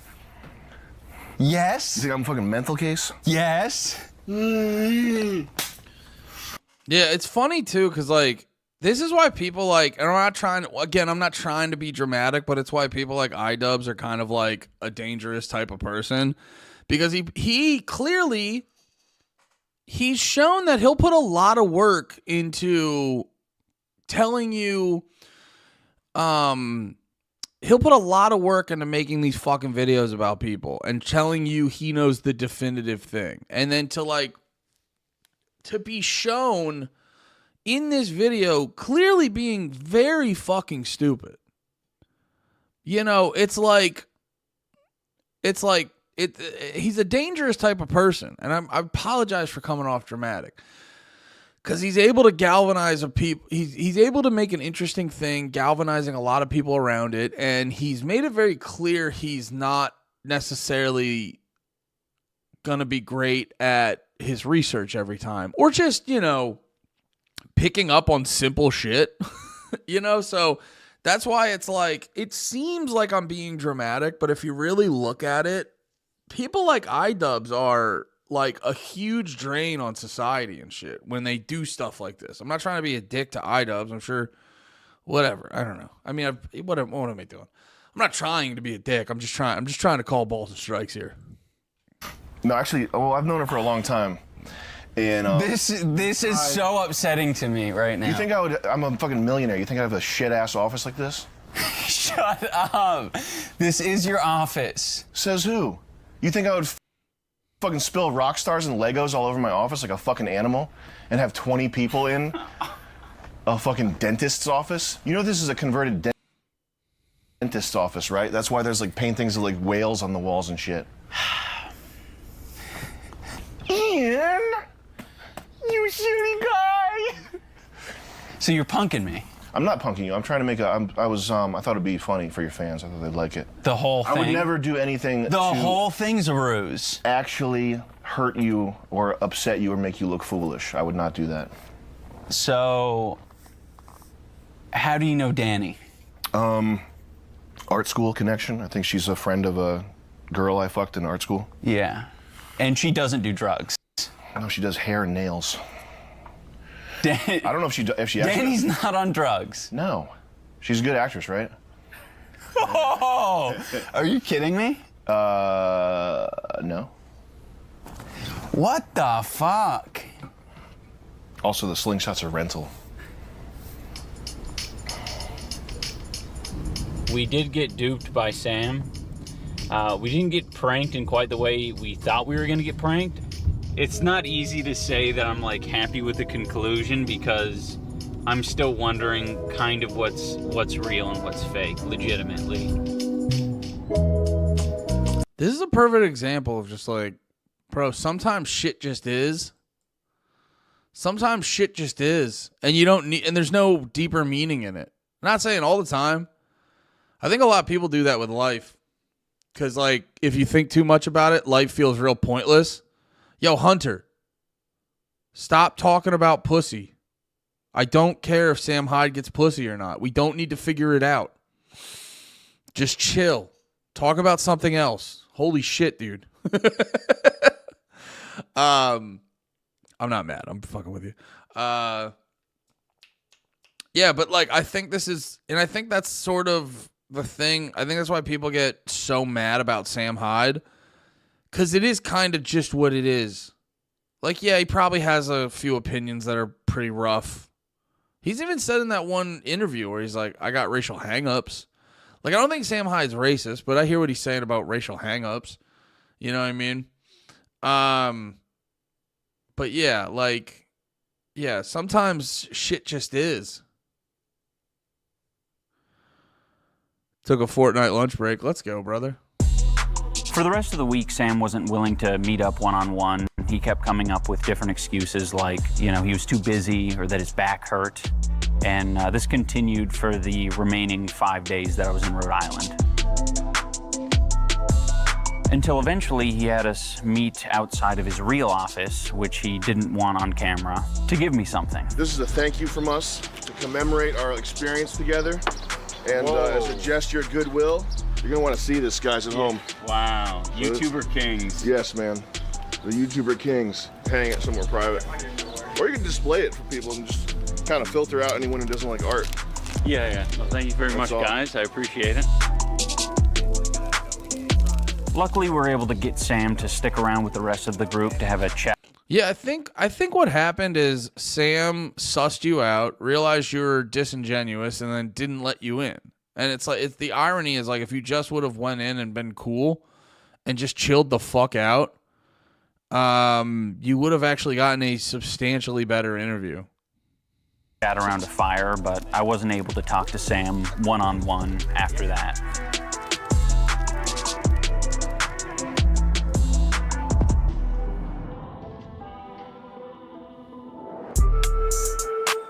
I think once Sam had revealed all the gaslighting stuff to me, he figured there wasn't really much of a reason to continue to cooperate. Well, it's so funny. He did such a bad job, and he's being like crazy condescending about it. It's like, no. I think a lot of people try to like fuck with Sam Hyde, so he's not just gonna like give everyone what they want from him. And you know, you were just like that. So he fucked with you, and then he didn't really like give you much after that. Yeah. How is Fortnite, by the way? I saw the Godzilla shit. It looked kind of cool. Anyway, let's check out this trailer you told me about fucking 9 hours ago. Do you believe in God? I think you must. Because you believe in me. I love you, baby. I love you too, Mom. What's that? Dinner bell. I bet you're a wonderful mother. Mom! Jesus, Mindy, you all right? You hear her too, right? It's not just me. Mom, what's wrong with you? It turns out monsters are real. And there's one downstairs. You wouldn't believe some of the things that we see. What's that? Just give me the girl. You won't have Alice. But if I find you something else to eat? Are you hungry? Where is he? You underestimate me. Mom! No need to be afraid.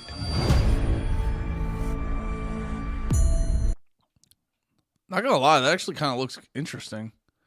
So she just has like a vampire in her basement? Interesting.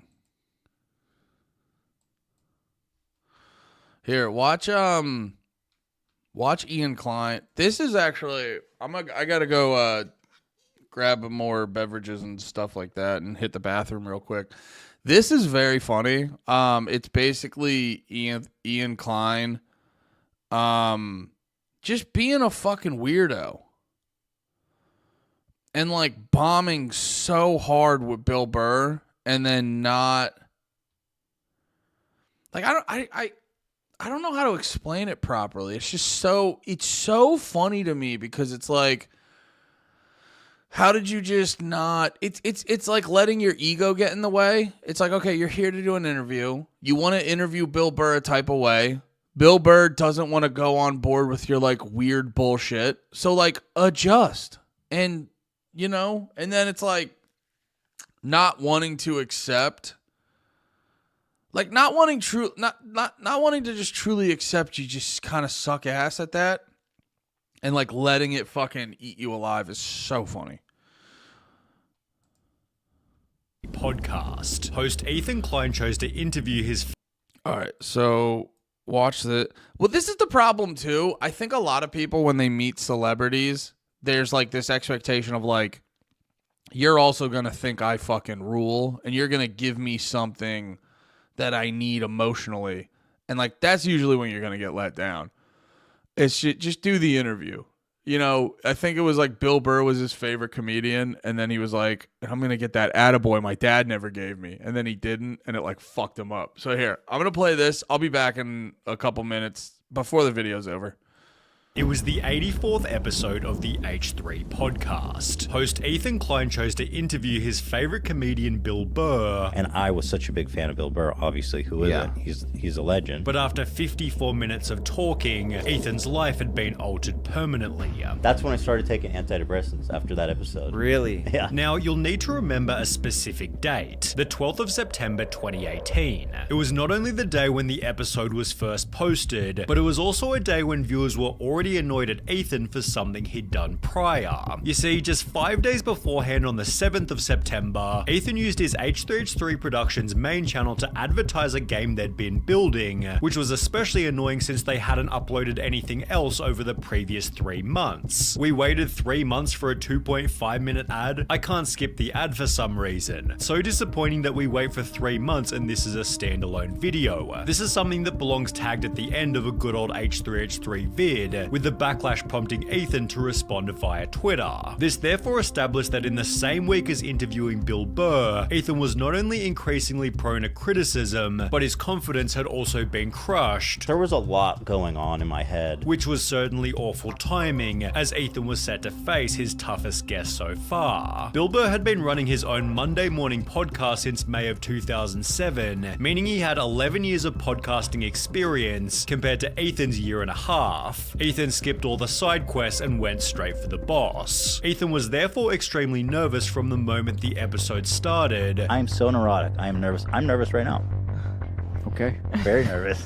I don't think that's gonna help. How do you, was there ever, no, trust me, I'm on edge. Only made worse given Ethan and his wife were both massive fans of Bill Burr's show. Like, we were listening to his podcast every day during that time. Ethan therefore also began the episode with a compliment, although there was a reason this made Bill somewhat uncomfortable. In a Hollywood Reporter interview, it was stated, even a compliment can potentially rub Burr the wrong way. As Bill explained, if someone was really nice, I would just be like, get away from me. If someone was an asshole, it's like, oh, that seems familiar. For whatever reason, I don't like being complimented, which killed the episode from the second the podcast started. Ethan came into this interview too much as a fan, as a listener of Bill's podcast, and Bill came into this podcast with an attitude of, I don't know who you are, I don't give a shit. As mentioned, it quickly became obvious that Bill didn't want to be there, which, as highlighted by Red Bar, is the perfect mixture for a terrible show. Bill Burr seems to be in a nasty little mood, and that could ruin the whole interview. Look at him. Look how miserable he is. Whether or not Bill was in a bad mood would be up for debate later, although as the interview continued, something became obvious. Bill Burr wasn't going to blindly agree with everything Ethan said, and would always give his honest opinion, even if it hindered the course of the episode. He's not being a good interviewee. You can be gracious, and maybe the question's not perfect, but you can,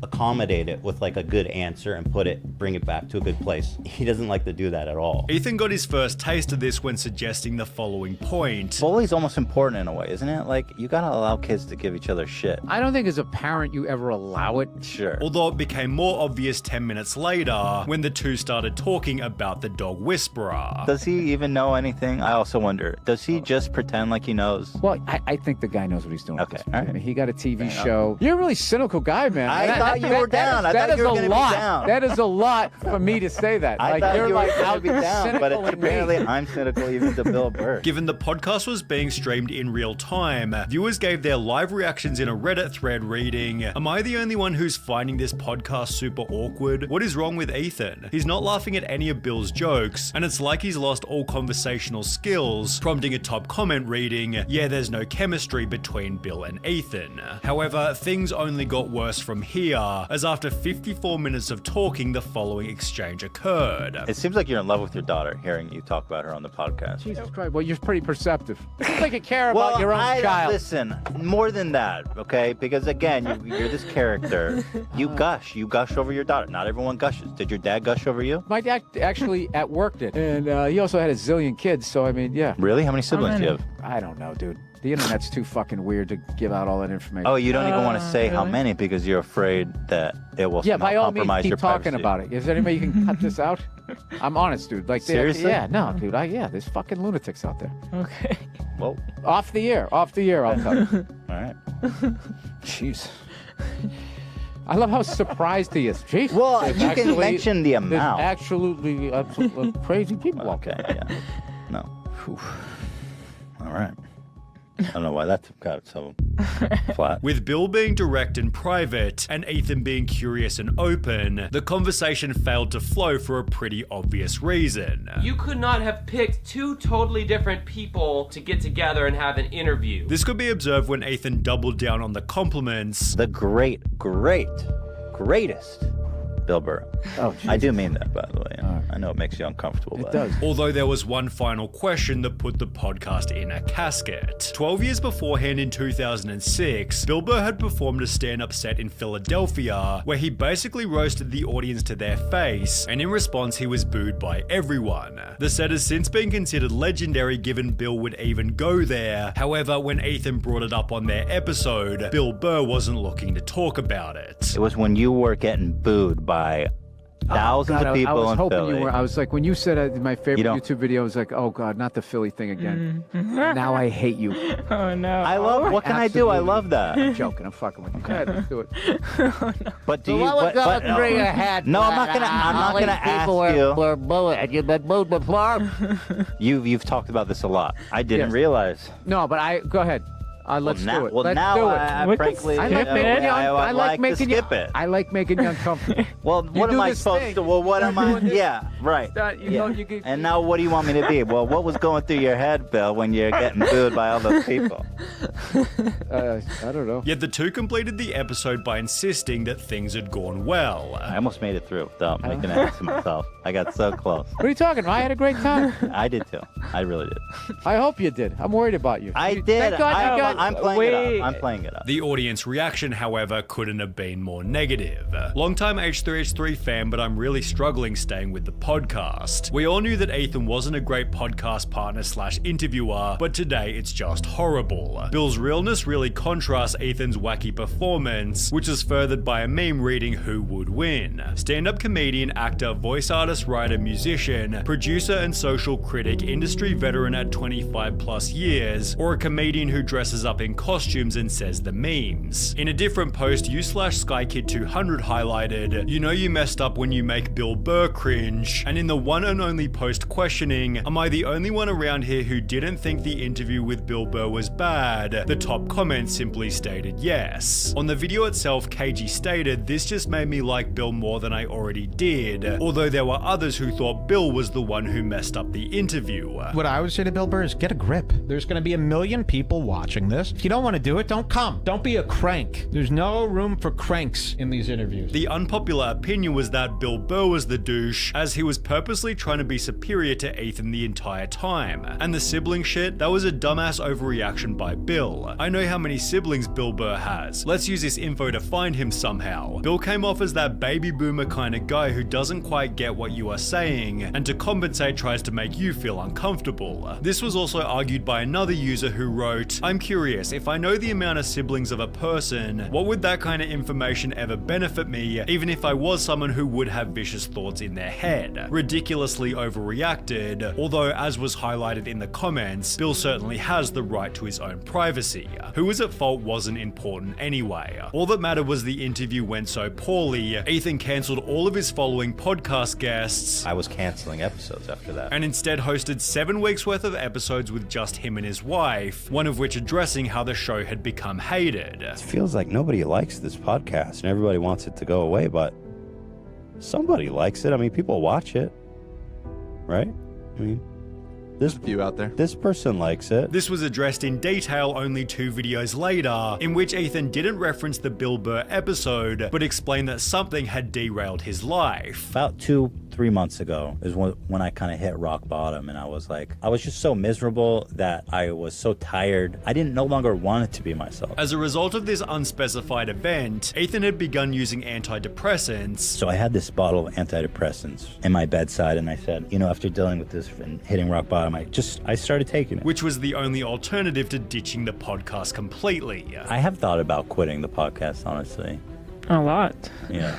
Because it's been such a pain. It's been so painful at times. Ethan instead doubled down on the broadcasting by discussing his Bill Burr experience with the most unlikely of people, Theo Von. You see, Theo had his own disaster podcast with Bill, where Bill also acted harshly towards Theo for asking fairly innocent questions. Do you keep a weapon on yours or no? On what? In your, I don't know if you have a helicopter, if you rent a helicopter. Do I really have to answer that? He knows goddamn well I don't have a weapon. Why are you doing this? You don't? You don't have a gun? I don't think it's obtuse really to think you might have a weapon in there with you. Think about it. Yeah, think about it. Okay, all right. You think about it. All right. Yeah, no. Okay. Fine. Theo and Ethan therefore met to discuss what had happened, where Ethan confirmed his rock bottom moment was because of the Bill Burr episode. I went into therapy after that episode. I'm not even being kidding. I mean, I was having a depressive episode for a long time. Right. And I had these antidepressants next to my bed. And after that episode with Bill Burr, I came home and that's when I started taking antidepressants and I went to therapy. Wow. It was soul crushing. Ethan then I hate to be a dick, but going into therapy because you had a bad interview with Bill Burr is so fucking funny to me. It's so funny.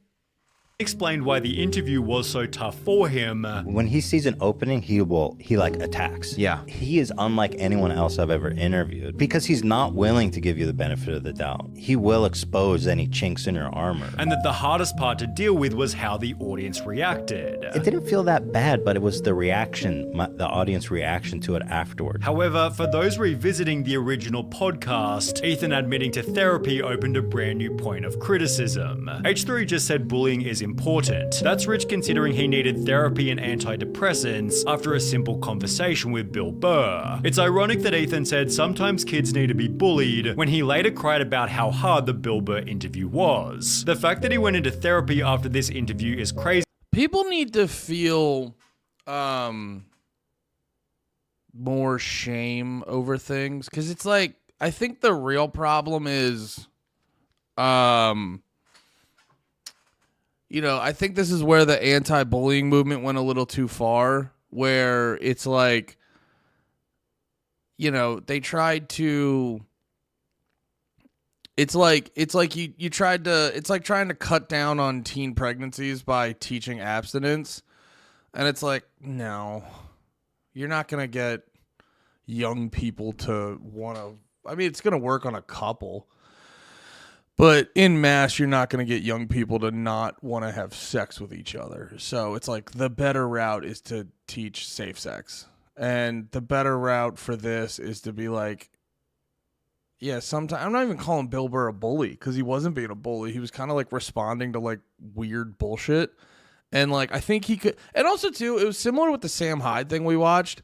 Like, you may not know specifically what's going on, but you can read someone's being weird. And I bet you Bill Burr read on that kid, like on Ethan Klein, that like, this is some needy things going on with you right now. Excuse me. Yeah, it's weird to, I don't know. I don't want to be like, oh, people need to be bullied, but also people, like, adversity builds character, and people need to learn to like defend yourself and keep your head up. And it's like, it's not that big of a deal. You got to keep it moving. And then also too, like, people act super sensitive about getting bullied. It's due to being like kind of self-centered and shit like that. You know what I mean? Cause like, if you looked at like people fucking with you and you were like real self-centered, you'd be like, why would you say that to me? Why would you say that to me? And it's like, who gives a shit? Who gives a shit you got made fun of? Call him a fucking bitch and keep it moving. Who gives a shit? That's what I tell myself. I've many time felt like a little fucking, you feel like a little fucking prima donna because you got your feelings hurt.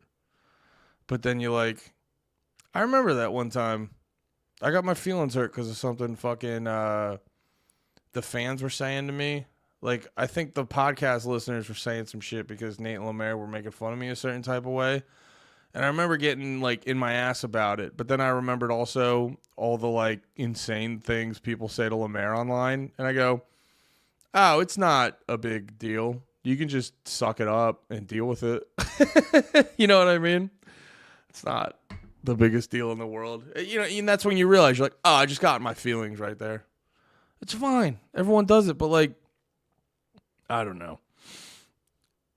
In hindsight, like, because this was a part of the age where, you know, people weren't making these like crazy YouTube documentaries. I think people are learning. Oh, this was so funny. People are learning, like, you don't need to, what am I trying to say? You don't need to, you know, dish on every single fucking thing. Like, a whole podcast about, like, how you got weird after having a bad interview with Bill Burr is kind of hilarious. What else do we got to talk about today? Oh, there was that fucking, that weird kid you were telling. Let's learn about that weird dude. Yeah, I still have those moments. Need to call. Yeah, but that's the thing. Like, everyone does it. Everyone does it, so it's fine. You just gotta, like, you know, you gotta be, like, mindful of it and act a certain type of way in public. I don't know. Maybe, maybe not. Who knows? Who knows what right or wrong is anymore? Hey, dude, that's crazy. I was like all bummed because I lost 3 subscribers today, and I got all +1 back. Okay, let's look up that Cyraxx guy.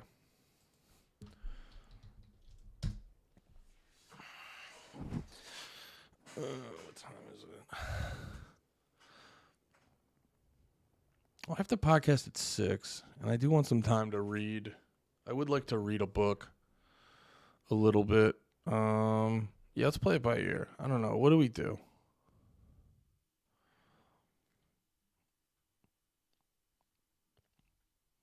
Oh, Jesus. Dude, this is the other thing about, like, YouTube that's crazy to me. Is you'll just be, like, an insane person online. Here we go. Yeah, you'll just be a crazy person online. And then someone you've never met will make a... Is this the newest one? I saved $700 with Liberty Mutual. Someone you've never met will make a 35-part documentary about you. And what? All these episodes are about 30 minutes long. So what's that? Like 18-hour documentary? Longer? Probably like 20-hour documentary about you.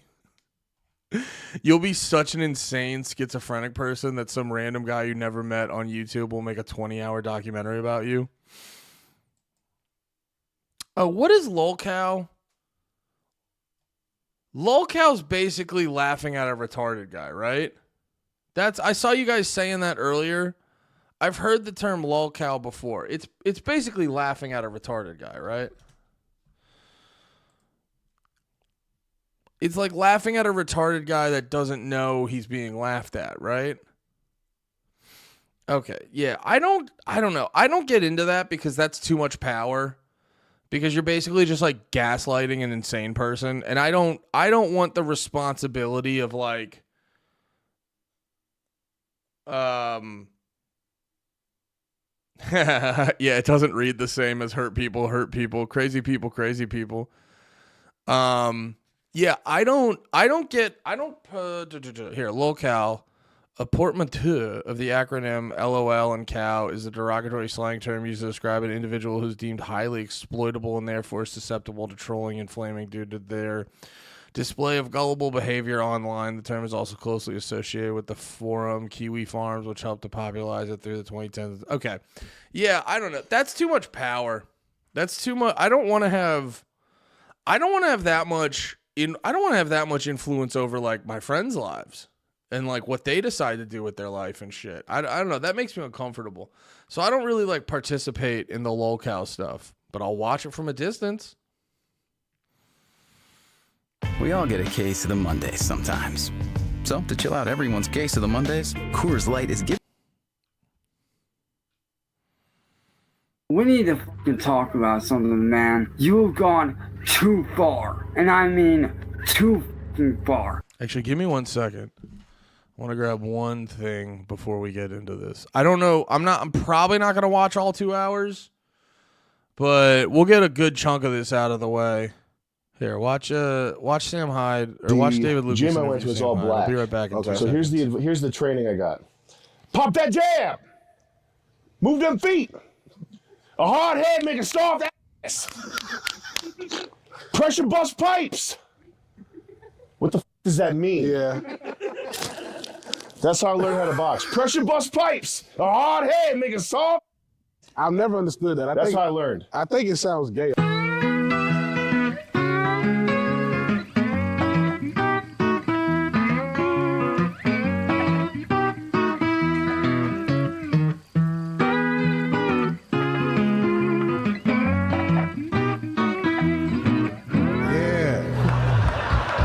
This your boy David Lucas, and we fishing with David Lucas here in Maryland, and I got the infamous Sam Hyde. Sam has already told me he can kill somebody, but no, excuse me, he can unalive somebody, but he can't fish and he's not touching real bait. I don't want to touch that nasty Ew. You just hold it. Just hold it. Hold. Thank you. Yeah. Me and Sam did a show last night. The first of many. How did you feel the crowd? Oh, awesome. Yeah? Yeah. Yeah. I'm used to people who either have no idea and are not ready at all and hate me, which I like. I like that a lot. Or people that are my fans and are gonna like scream at anything that I say. But that crowd was like it was a crowd that was ready for it, but didn't know. So it was exciting. It was good. It was a good experience.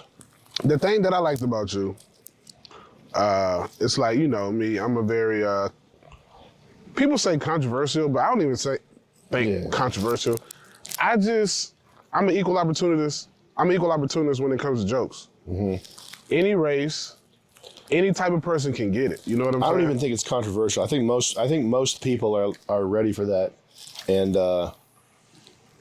feel like that. They're just like, those articles, those clickbait articles, that the ability of the people to put out a headline that's like controversial comedian, and then it becomes controversial. But real people are not.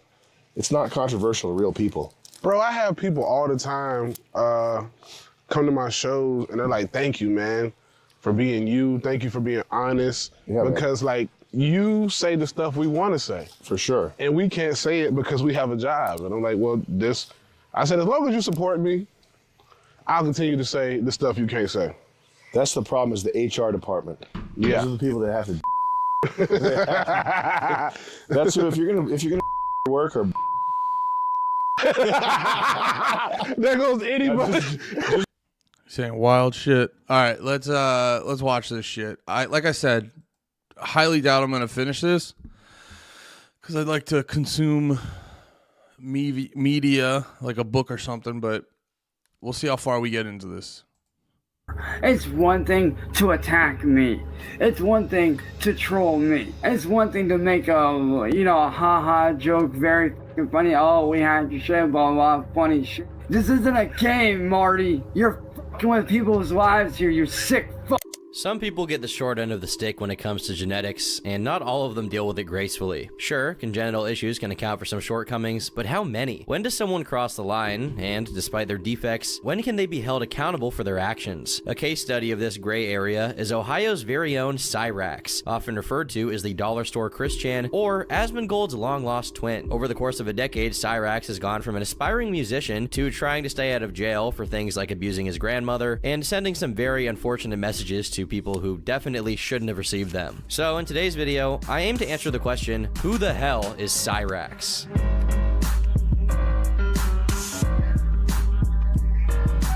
I don't know what that means. All right, go.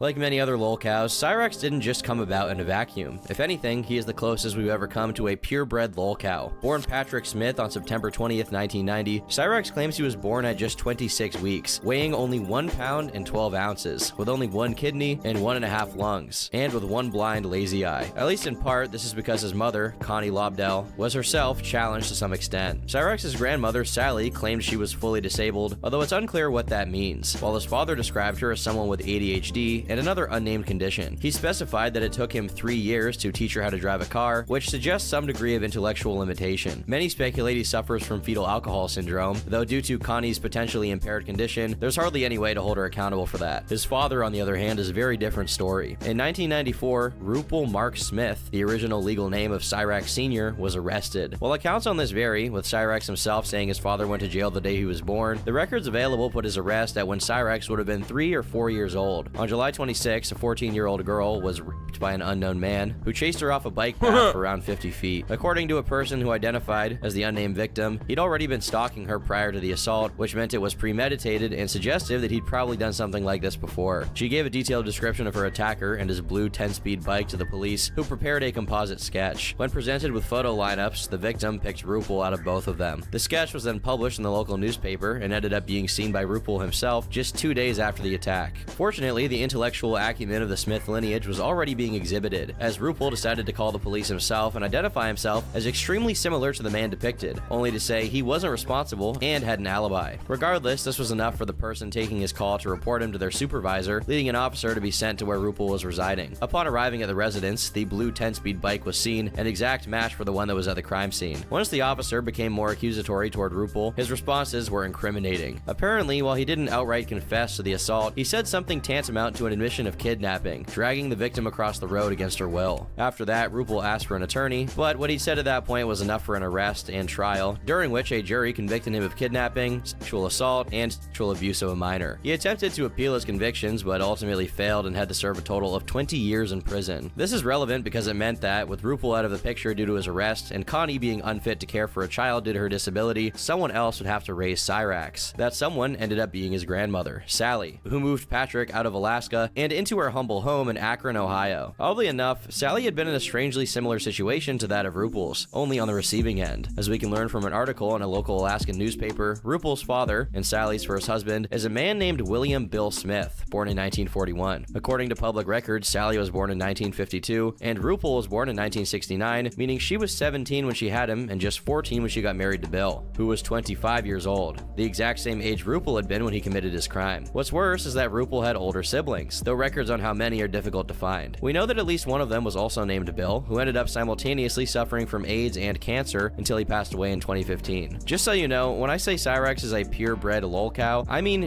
So funny, dude. You can be so fucking disformed and retarded on the internet. Some dude will make a 2-hour documentary about you. Generations of extremely unfortunate circumstances have coalesced to bring him forth. Via newspaper clippings of one of Sally's brother's obituary, we can determine her maiden name is Arntzen, but when she took Cyraxx in to raise him, she was married to another man named Gordon Wilkins and took his last name, so she decided to rename Cyraxx accordingly, calling him by the name he went on to use for the entirety of his life. This is Chance Finley Wilkins talking to Nicholas Beagler. What you fail to realize, Nick, is that I made you. From Patrick Smith to Chance Wilkins, from Alaska to Ohio, Cyraxx wasn't even 5 and was already undergoing some radical transformations. In his recollection, he had a very rough time at school, with people bullying him and giving him swirlies due to his appearance. I was supposed to die the day that I was born. And when I was born with 1 kidney and 1.5 lungs. And, you know, growing up through school, you know, I did get picked on. I got bullied way more than most. I got judged, you know, I got beat up every day. I was that kid that was an outcast. I can tell you this, Dunbar, a lot, because I've watched so many of them. They're my favorite thing on the internet. I love watching YouTube documentaries about insane YouTubers. In high school. But as we will learn in full detail, Chance isn't an entirely reliable narrator, since contrary to his claims, it seems he did indeed have friends during his school years. In an interview with Elspeth, a friend of Cyraxx's from high school, she said, "We met quite literally in high school. We had a mutual friend in common, and that's how we met." According to Elspeth, Chance and his group of friends bonded over their interest in dancing, so much so that she herself is a trained ballet dancer. She recalls an instance where they both performed a piece called The Dueling Dancers at the school's talent show, but unfortunately there's no footage of this event. When they weren't at school, they usually met up and hung out at the house of their aforementioned friend, Billy Seiler. Billy was a short, legally blind African-American student, and Cyraxx described him as a closer friend than the rest of the group. After all, Billy was the one who introduced him to Linkin Park, one of Cyraxx's favorite favorite bands. Months before any of his followers investigated Cyraxx's story with Billy, Cyraxx spontaneously brought it up, saying, Unfortunately, when I was 16 to 17 years old, around that time period, I was actually by one of my best friends from high school. Now, at the time, I didn't know that he was gay. I had actually met this kid. His name was Billy Seiler. We had gone to the same high school together, and me and him grew really, really close. We were super cool with each other. This is quite a claim to make, especially to bring it up as lightly as Cyraxx did. This was enough to rouse suspicion, but as time went on, the situation only worsened. In another retelling, Cyraxx mentioned that his family spoke to the school about what Billy supposedly did to him, and the school responded by kicking Cyraxx out so it wouldn't happen. Yeah, there's a Lincoln Park. Oh, yes, dude. Happen again. They know what Billy did. That's why they removed me from that school, so it didn't happen to me again. Though this isn't impossible, it sounds unlikely that the victim of such a circumstance would be the one getting kicked out of the school. Worse yet was the fact that Cyraxx originally claimed to have been 16 or 17 when this took place, but he only changed high schools after 2009, when he would have been 19, meaning the time frame doesn't really add up. This discrepancy was confirmed by Cyraxx himself, who later changed it and said that, while Billy was underage, he himself was not. Cyraxx, how are you not so pissed though at that school? Like, I think it's insane. You should have never been expelled. We tried, and that's the thing. That's the thing. We tried to fight it, but due to the fact that he was underage and I was overage. Oh my god, dude. I don't understand that. That's fucking bullshit. People became suspicious, and since Cyraxx had already given this person's name out, they decided to look further into it. The information was enough to find Billy's Facebook and contact him, informing him of what Cyraxx claimed happened during high school. Once contact was established, what Cyraxx allegedly did to Billy became a matter of public knowledge. So we were up in my room, it was late at night, probably 1 o'clock on a weekday. When it gets hot, guys tend to take off their shirts and everything. I was either on my belly on the floor, or I think I was searching for something, and the next thing I know is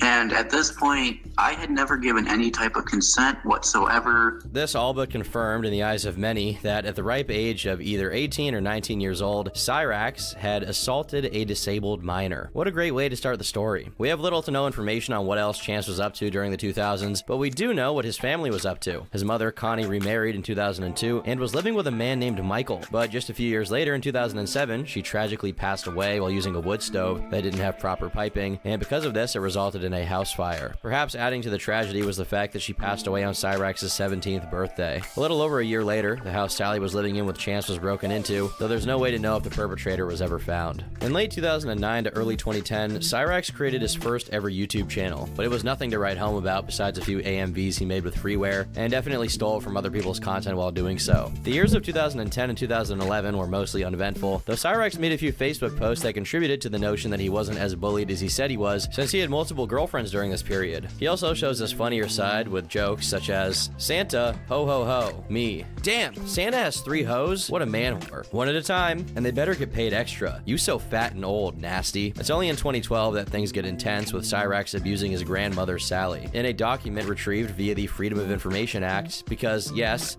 his followers are that dedicated. We have information on every time the police have been called in relation to Cyraxx's house, and on the 14th of February, a domestic fight was reported by Sally's brother, William Arnson. Chances. I wish we could interview interview one of the top people who bullied him, to be like, and then what you did? Well, I got home, I finished my day job because I have a real job, and then I I googled the arrest warrant on this retarded guy. Just like an eviler version of the Truman Show. This is described as out of control and fighting with his mom before leaving the house and walking toward the freeway. It appears he attempted to choke or strangle his grandmother, but fortunately the report cites no injuries and no weapons. To this day, we don't know what exactly this was about or what happened, but we do have this mugshot to make up for it. In 2012, we have the first significant bouts of online activity from Cyraxx, who at this time went under the name of DJ Shadowblade, which he misspelled a variety of ways. One of these early manifestations was his war cry.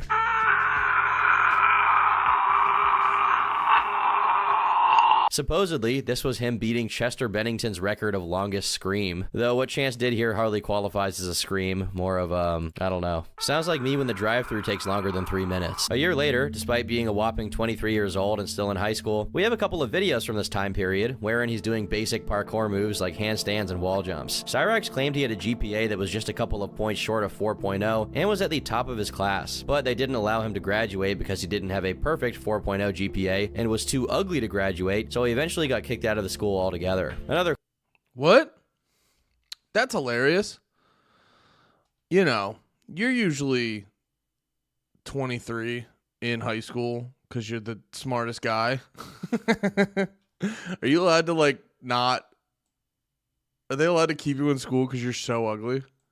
Another claim of his was that in this school, he was also severely bullied to the point where a bunch of students pushed him from a balcony. This, too, appears to be a lie, as explained by his aunt, who gave an interview explaining what had happened. It was lunchtime, and these kids dared him that he couldn't jump something from the balcony. The backflip, okay? the backflip. Okay, hold on. I had a question about this. After certain head injuries, like, people fucking have dramatic personality changes at times. Do you feel like after the fucking head injury, like... What head injury? He didn't hit his head. He smacked his head off he was like on the second floor when he did the backflip. It was like off the second floor. He didn't hit his head. He landed on his side and broke his arm. You see, in order to cover up from having taken a dare and stupidly jumping off of a balcony, he made up a fake story about the other kids having pushed him off of it. He went as far as lying to the police and actually accusing the other students of having done it, but when it turned out that he was lying, he was promptly expelled from the school, and his GPA being below 1 probably didn't help. In his later videos, he enjoyed telling this story as the source of his inexplicable talent, as if hitting his head on the concrete, which he didn't do since he landed on his side, made him into a musician. As is proven by his very own early uploads, this is a lie since he was already in the music grind, and particularly in the Juggalo scene as early as 2012. One of his earliest uploads still up on the internet has him long-windedly complaining about how strict and rule-oriented the Juggalo community was. This is most likely due to the fact that Cyraxx only feigned to be a Juggalo in order to be a part of the community and find friends, but had no idea what being a Juggalo was about, didn't listen to ICP or any artists related to them, and this was eventually proven by Juggalos who decided to quiz him on his ICP knowledge. So I was just curious, what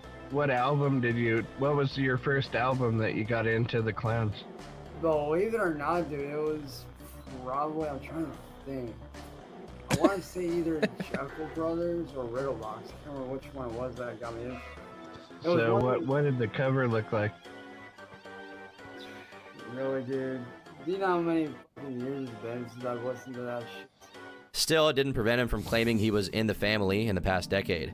How dysfunctional do you have to be in order to struggle to meet the criteria for a Juggalo? The only community with lower standards than theirs is probably furries. No offense, just saying. While very little has been archived from this era due to how frequently Cyraxx deletes everything he has online, only to make a new account with a different name the following day, judging from his very old and empty LinkedIn page, he claims to be a part of a Juggalo record label called Killa Clown Sounds ever since May of 2009. As we can learn from his Facebook, his only prior occupations were abstract artist and painter at C. Wilkins Art and soldier's son. Given RuPaul's state of affairs, it's clear this is talking about Sally's husband at the time, Gordon Wilkins, who gave Chance his last name. Once again, deferring to his Facebook posts, he claimed to have dropped his first album, Blood on My Hands, in 2010 under the name of Kid Darkness. It looks like his sister was responsible for getting him into contact with the owner of the label, Eric Scrubolo, who signed Cyraxx out of pity. A little later on, it seems Chance also did a brief stint as a Christian rock artist, and if this poster is anything resembling genuine, he performed somewhere. I really wish we had footage of this stuff, but in compensation, we have Cyraxx expressing his religious fervor in his very unique fashion. I swear, man, I wish I could give that no-good Satan and his demons a piece of my fist and foot in their mouths and shut them up for good. In a comment he left under this post, he also seems to believe that God killed the devil at some point. I'm not sure if that's in the Bible or if it's in his headcanon, but for a man as devoted to Cyraxx, I won't be the one to cast doubt on his theological knowledge. In another post from this time, he lamented his lack of success in the music industry, saying, "My name is Chance Wilkins, I'm 21 years old, with my mom working 2 days a week waiting tables in a little restaurant, and it's still not being enough to fully get by on bills, and me going through many hardships in life, I decided to do something to help all that. So I decided to get into music, and many people have judged me because I auto-tune my real voice to make it sound better, but I don't care, I still keep going, and I always will. I don't ask for much, I just ask for my dream to come true so I can help my family." Kind of a sweet message, actually. It must have been really stressful to...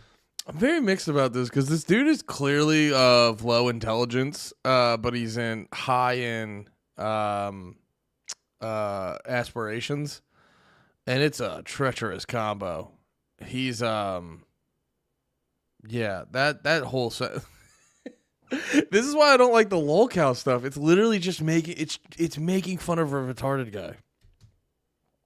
To carry his family on his back, since it's during this period that he begins developing his infamous skullet. He was convinced he was going to get paid up to $5 grand and that he'd be in every music magazine, but unfortunately this never happened. Even before people were actively trolling him with fake promises of fame and fortune for his music, Cyraxx proves to truly be one of a kind, as he tricks himself into these delusions for no reason without any outside interference. Another of his uploads from 2012 is a video called Inside the Shadows, which has Cyraxx giving an unrequested tour of his house to his non-existent audience. It's very aptly named since the lighting is horrid and you can barely make out what he's trying to show you. While the majority of content this early is completely lost and most likely rotting in the cursed confines of Cyraxx's hard drive, we do have an archive song he worked on. Given his slurring drawl is nowhere to be heard during the track, and the beat sounds like if you converted a brain hemorrhage into an MP3, we can presume he was the producer. Check it out for yourself. Party, party, party, party, party. Smell of it. The smell of it. In August, he claimed he was working. That was actually, it was bad, but that was actually substantially better than I thought it would be. On an album with fellow Juggalo rapper Spitfire the Twisted Killer, who doesn't seem to actually exist. In early 2012, it appears he either was or wanted to be involved with a girl named Hannah, as we can see in a post of his where he apologizes to her for some unspecified wrongdoings of his, and performatively says she's the reason he didn't do something drastic the night prior. This appeal wouldn't stick though, and a while later, he not only starts dating, but supposedly gets engaged to a new girl named Heather, who appears to also be very into Juggalo culture and works on music with Cyraxx under the name of Shadowcat Hashlet. The names are so fire. In another music-related post, yeah, I agree. To actively be involved in their life is kind of nuts to me. Cyraxx posted what he calls lyrics, but given it was decently formatted and didn't have a typo in every other word, it's obviously a ripped poem from a guy called Mark Slaughter, which we know because he forgot to take out the copyright notice at the bottom. It's clear he was very invested in his Juggalo phase, but didn't know exactly how to express it. For example, in one post where he shared a picture of a little girl with progeria, his way of being nice to her was saying he considers her a juggalette. But music wasn't the only artistic venue of Cyraxx, as in late 2012, he announced he was working on a manga series called Spectorbs, which was going to release in early to mid 2013, which did not happen. As time progresses, Chance becomes increasingly erratic. Perhaps because he learned the absolute basics of how to make music, it gave him an unrequited ego boost he had no idea how to handle. But early signs of the behavior he eventually became very well known for also started to show. We have this early 2013 clip of him addressing someone who apparently insulted one of his friends. Talking all this crap and shit. This guy seems to think I'm hiding behind words, but I'm not. You hear that, Aaron? I'm not hiding behind anything, little man. You want a little man? Look at you. You're nothing but a punk-ass baby. Hiding behind his own damn words, is too afraid to stand up to me like a real man. Anyone with decent online experience knows there's no greater waste of time than engaging in keyboard warriorism, not to mention the fact that people who are belligerent online tend to be trolls that you stand nothing to gain from interacting with. But obviously this is hard to explain to Cyraxx. However, where a typical person sees a waste of time, Chance sees an opportunity to act like he's a WWE wrestler whose gimmick is talking like he just came out of a sludge puddle in the middle of a trailer park. From the get-go, it's very clear he gets a kick out of making threats of violence and pretending he can beat up people or kill them. Still, no matter how unlikable he gets, he keeps finding his way into new girlfriends, and by 2013, we finally get to see the face of Heather. Her first appearance is in a video he published on the very first day of 2013, where he announces he's abandoning the Juggalo lifestyle, but emphasizes he's still a part of the family. Like, we're not going to stop being friends with any of the Juggalos, and that if you guys still want to be friends, that's cool, but we just dropped the lifestyle. Exactly. We didn't drop the family itself. It's the lifestyle itself that we drop. Chance is very keen on giving himself an air of sophistication and seems to very consciously imitate the kind of statements and manner of speech that actual artists exhibit during interviews, as if mimicking the way they talk is an effective way to become famous himself. Anthropologically speaking, it's fascinating to see a guy act out what is tantamount to a cargo cult of these celebrities he follows in real time. A little while later, Chance publishes another video, this time apologizing for having thrown the dog tags from his record label, Killa Clown Sounds, into a lake. When we did the whole thing with the dog tags, it's because we were pissed off. We didn't know what the hell to do. We were only doing like my mom wanted us to do. She came up with the idea to throw them into the lake, and at the time it seemed like a good idea. And honestly, we regret it, man. Once again, I have to give some special attention to the cinematography. First off, if you pay close attention, the sad song from the ending of early Naruto episodes is playing in the background to accentuate the emotion of Cyraxx's apology. Secondly, he also has Heather ominously hovering around in the background to back him up, probably because he thinks having his girlfriend present makes him look cooler and legitimizes the things he says. He also subtly blames Sally for giving him the idea of throwing the dog tags into the lake, as if he had no choice but to follow her advice. Not only does he neglect to mention why exactly they threw it in the first place, but he claims he's family with Eric and that he's the only reason they made it this far, despite the fact that Cyraxx has not made it anywhere, let alone somewhere far from his starting point of literally living in his grandmother's basement. Chance nonchalantly moved on from the situation and resumed his typical posting, with gems such as his live stream wherein he schizophrenically plays the piano and calls it classical composition. Yeah, dude. Don't get me wrong. I've watched, I think I've watched a fair amount of this guy's videos because, like I said, I love watching YouTube. Ava Chris Tyson. Oh yeah, I kind of want to watch that one too. Ava Chris Tyson, formerly known as Chris, is a popular transgender influencer. As a member of the Mr. Beast crew, she's been involved in many of his videos since he started. There's a popular influencer that just magically realized they were trans around the time they were about to get canceled. No, but like these dudes who make these are really funny to me because it's like it's like the whole time they're like shitting on this guy. It's like, yo, you give him a little bit of a pass. Like, he's literally a retarded guy.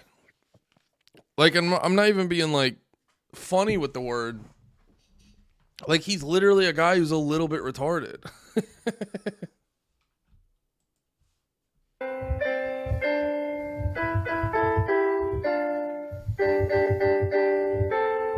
Mwah, beautiful. However, much later down the timeline, people decided to look further into Cyraxx's departure from Scrubbalow's label, only to discover what he was actually dropped for. I've known him for close to maybe 10 years. And to be honest with you, in the beginning, I felt bad for the guy. And he was trying to be a DJ, and I'm like, okay, man, well, I mean, I kind of feel bad for you. If you listen to my songs, you hear me shout out to Blade. Yeah, he goes by Cyraxx now. Yeah, that was stolen from me. I was going to release an album called the Cyraxx Complex. He used to go by Virus, which was also stolen from me. I don't know, man. He stole like 10 of my songs. Jesus Christ. He just steals everything, right? Yeah. Besides these events, 2013 was a remarkably vacant year for Cyraxx, especially in regard to his social media activity. His Facebook has just a couple of posts. Apparently, after his departure from Killa Clown Sounds, he was then a member of another music group called Redcon 1. The last honorable mention of 2013 is another police report of a fight which Sally called in, though it took place much later in the year and we have no way of discovering what it was about. In 2014, we have relatively few actual posts on his Facebook, but plenty of changes to his profile and background pictures, with doozies such as this Second Life character with some kind of lyrics to the side, and what seems to be a superhero character created by Chance called Red Phoenix. He also uses one of those free Yu-Gi-Oh card making websites to make cards for a bunch of new metal and emo bands, and while he continued to be associated with Redcon, he now titled himself as an anime illustrator and author for a series called Rinmaru High Clander, which doesn't exist. In one of his few archive posts from this time period, he claims to be an American soldier, which is something he adopted on account of his adoptive father, Gordon, as he was retired from being in the military. In May of that year, he began a new video series called Gamer Madness Monthly, which he never continues. In his first episode, he announces he will be working on a horror game called Possessions that will somehow simultaneously play like Resident Evil, Call of Duty, and Halo. In the same time frame, he posts another video complaining about the zero tolerance laws on fighting. I'm actually not sure what he's talking about here, but the gist of it is he's lecturing the then President Barack Obama on why the law needs to be changed. Are we gonna get into like when the fans started bullying him? I don't care about this guy's history. I want to, because like this is the other reason why I like these things a lot, because it's like, oh, you know, it's like people think Cyraxx is the only person, and it's like, no, the deranged fans who like fucking bully him are also part of this, and it's just a bunch of shitty people being shitty. so that people can defend themselves. I think this is a case of Cyraxx trying to chime in on a political topic, but misinterpreting what he was trying to talk about. This is very rich, since were it not for the fact that he was so visibly challenged, Sally could have charged him with assault for trying to choke her out a couple of years prior. A few months of silence go by, and finally, we get to hear what Cyraxx sounds like when he's rapping. As you can see from the cover, this was a song done in collaboration with an unnamed third party in a group called Underground Assassins, and I'm guessing this other guy is responsible for the nu metal screaming that shows up for a few seconds in the middle of the track. What's also noticeable is the creative liberties Cyraxx takes, such as saying the gamer word every other line, sometimes more than once in a single line. Not that we should have a problem with that, considering Cyraxx is from the hood and he does represent. His vocals seem sped up to fit in the track, which is strange because they still aren't anywhere in the vicinity of being on time. And it should also be noted that once again, this is all done over a Linkin Park beat. On the same day the track went up, Cyraxx also uploaded the first episode of a new series called Underground Show, and surprising absolutely no one, it's the same as all of his other shows where he just kind of films himself with a handheld camera in a dark basement. Besides showing the art pieces he had made out of what looks like plastic beads, he explains that his intention with this— Is this one better? Thank you, Toad. I love and appreciate you.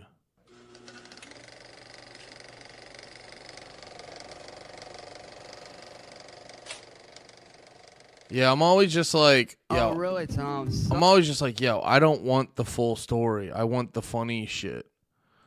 Okay. He doesn't bother to create original cover art.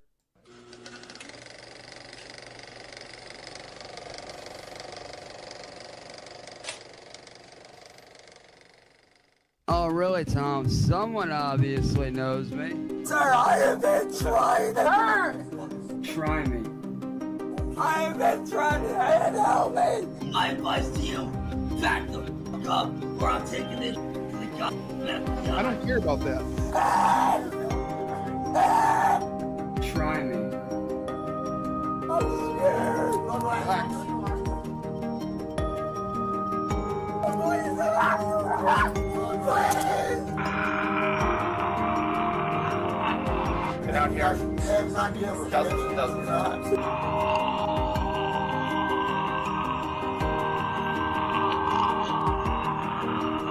Sir, can I please, can I make a deal with you, please, sir? You can't make deals, sir. You got a chance. No, please. Someone obviously knows me.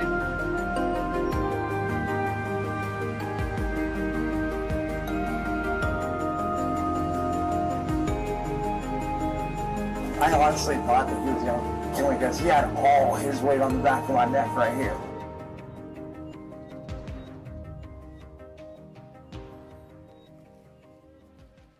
Chance James Finley Wilkins, also known as Cyraxx and born as Patrick Arnson, is notorious for homophobia and a greater willingness. I am looking right at you.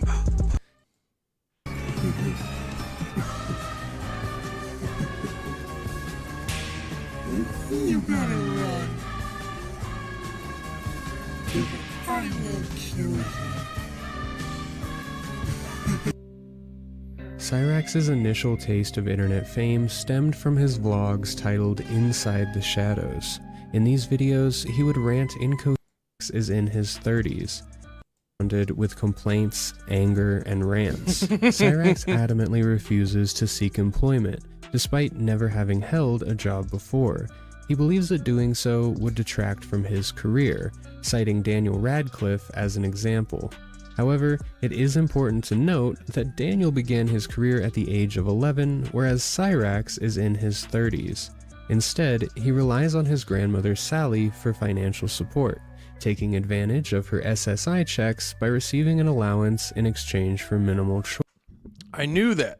Anytime you see weird shit like that, it always whenever you see weird shit like this, it always just stems from like someone getting a check from the government, because that's the only way you can be these people, is if you just have like a little bit of money coming in from the government. Throughout his decade-long music career, Cyraxx has only earned a total of, at most, $6.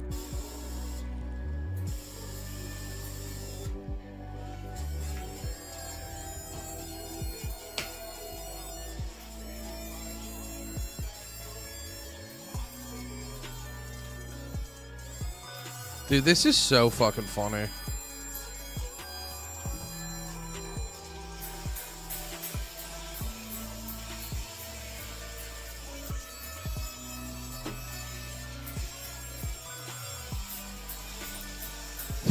Chance's initial romantic relationship was with a woman named Abby. In fact, Abby was his first. Chance had been given an opportunity, but he failed to make the most of it, much like his unsuccessful record label deals and numerous chances for redemption with his music. However, this was just the beginning of Chance's troubles. Toward the end of 2020 and into 2021, a former moderator named Masshole Report turned against him, posing as an underage girl. Cyraxx Chance engaged in inappropriate behavior by sending explicit images of himself even after being informed of this girl's age. Once the information came to light, Chance became the target of even more trolling. Additional girls came forward, revealing that Chance had sent them explicit material while they were underage. It seems that Chance has a pattern when it comes to his choices in relationships, or at least the I don't want to. You guys know how I feel about pedophiles. I feel like I've made it very clear on these podcasts. But legitimately, this guy may be too retarded to like he may be messaging underage people just kids, yeah. Underage kids is redundant though. That's why I pulled it back. It's not saying it's good, you know. He should still be fucking taken out with a sniper rifle. Not literally, I guess, if it's for YouTube rules or whatever. No, but all jokes aside, this dude may literally just go like, yeah, no, kids are just the only people I can relate to because I'm as retarded as a child. You know what I mean? He might just be like, yeah, full-grown people are too small for me. I get kids better. attempt thereof. Chance is seen often frequenting locations where children gather, such as Pokemon Go get-togethers, and with the intention of grooming them. At least, that's what we've seen in the past. Repeatedly, he has fallen victim to individuals who have explicitly stated their underage status, and this has fueled his anger when they— Oh no, okay, so he might just be a fucking problem. Yeah, this dude's crazy. Wait, has he been like countlessly fucking duped on To Catch a Predator stings? They come forward about their encounters with him. In fact, this particular aspect has played a significant role into his descent into a state of disgrace. It is important to note that his reprehensible action— He was wearing a Kill Your Local Pedophile hoodie, but his hood was covered. Please, if you've ever seen that, please send that to me. If you can find that, please send that to me, Dunbar. are epitomized by his repulsive behavior, which far surpasses even the grotesque nature of Chris Chan's actions. So if you guys would like to add me, comment your tag on Pokemon Go and I will add you. And yeah, man, I'll catch you guys later. Peace. In addition to his other abhorrent habits, Cyraxx has a tendency to send unsolicited, explicit images of his genitalia, even in response to innocent attempts to establish a relationship. Doesn't even know that it's not showing up. Hey! Crap. Burger fact! You little bitch! 43. 43, that's what you are. Did he just whip his dick out? Catch you guys later. Peace. In addition to his other abhorrent habits, Cyraxx has a tendency to send unsolicited, explicit images of his genitalia, even in response to innocent Oh shit, I saw this earlier. And didn't fucking... Dude. You know what? I just scrolled past it because it didn't look like... I didn't read his shirt. Yo, that's... They gotta remember to lower that on the shirt next time. What's the company? Oh, assholes live forever. I've seen that. Damn, that's funny. It just says your local pedophile. And by the way, this is how you take pictures of people in public for comedic purposes. Now, his friends are going to know about this, but his name and image don't have to be plastered all over social media. Brother, God damn it, that's so funny. Attempts to establish a relationship. Doesn't even know that it's not showing up. Hey! Crap. Burger fag! You little bitch! 43, that's what you are.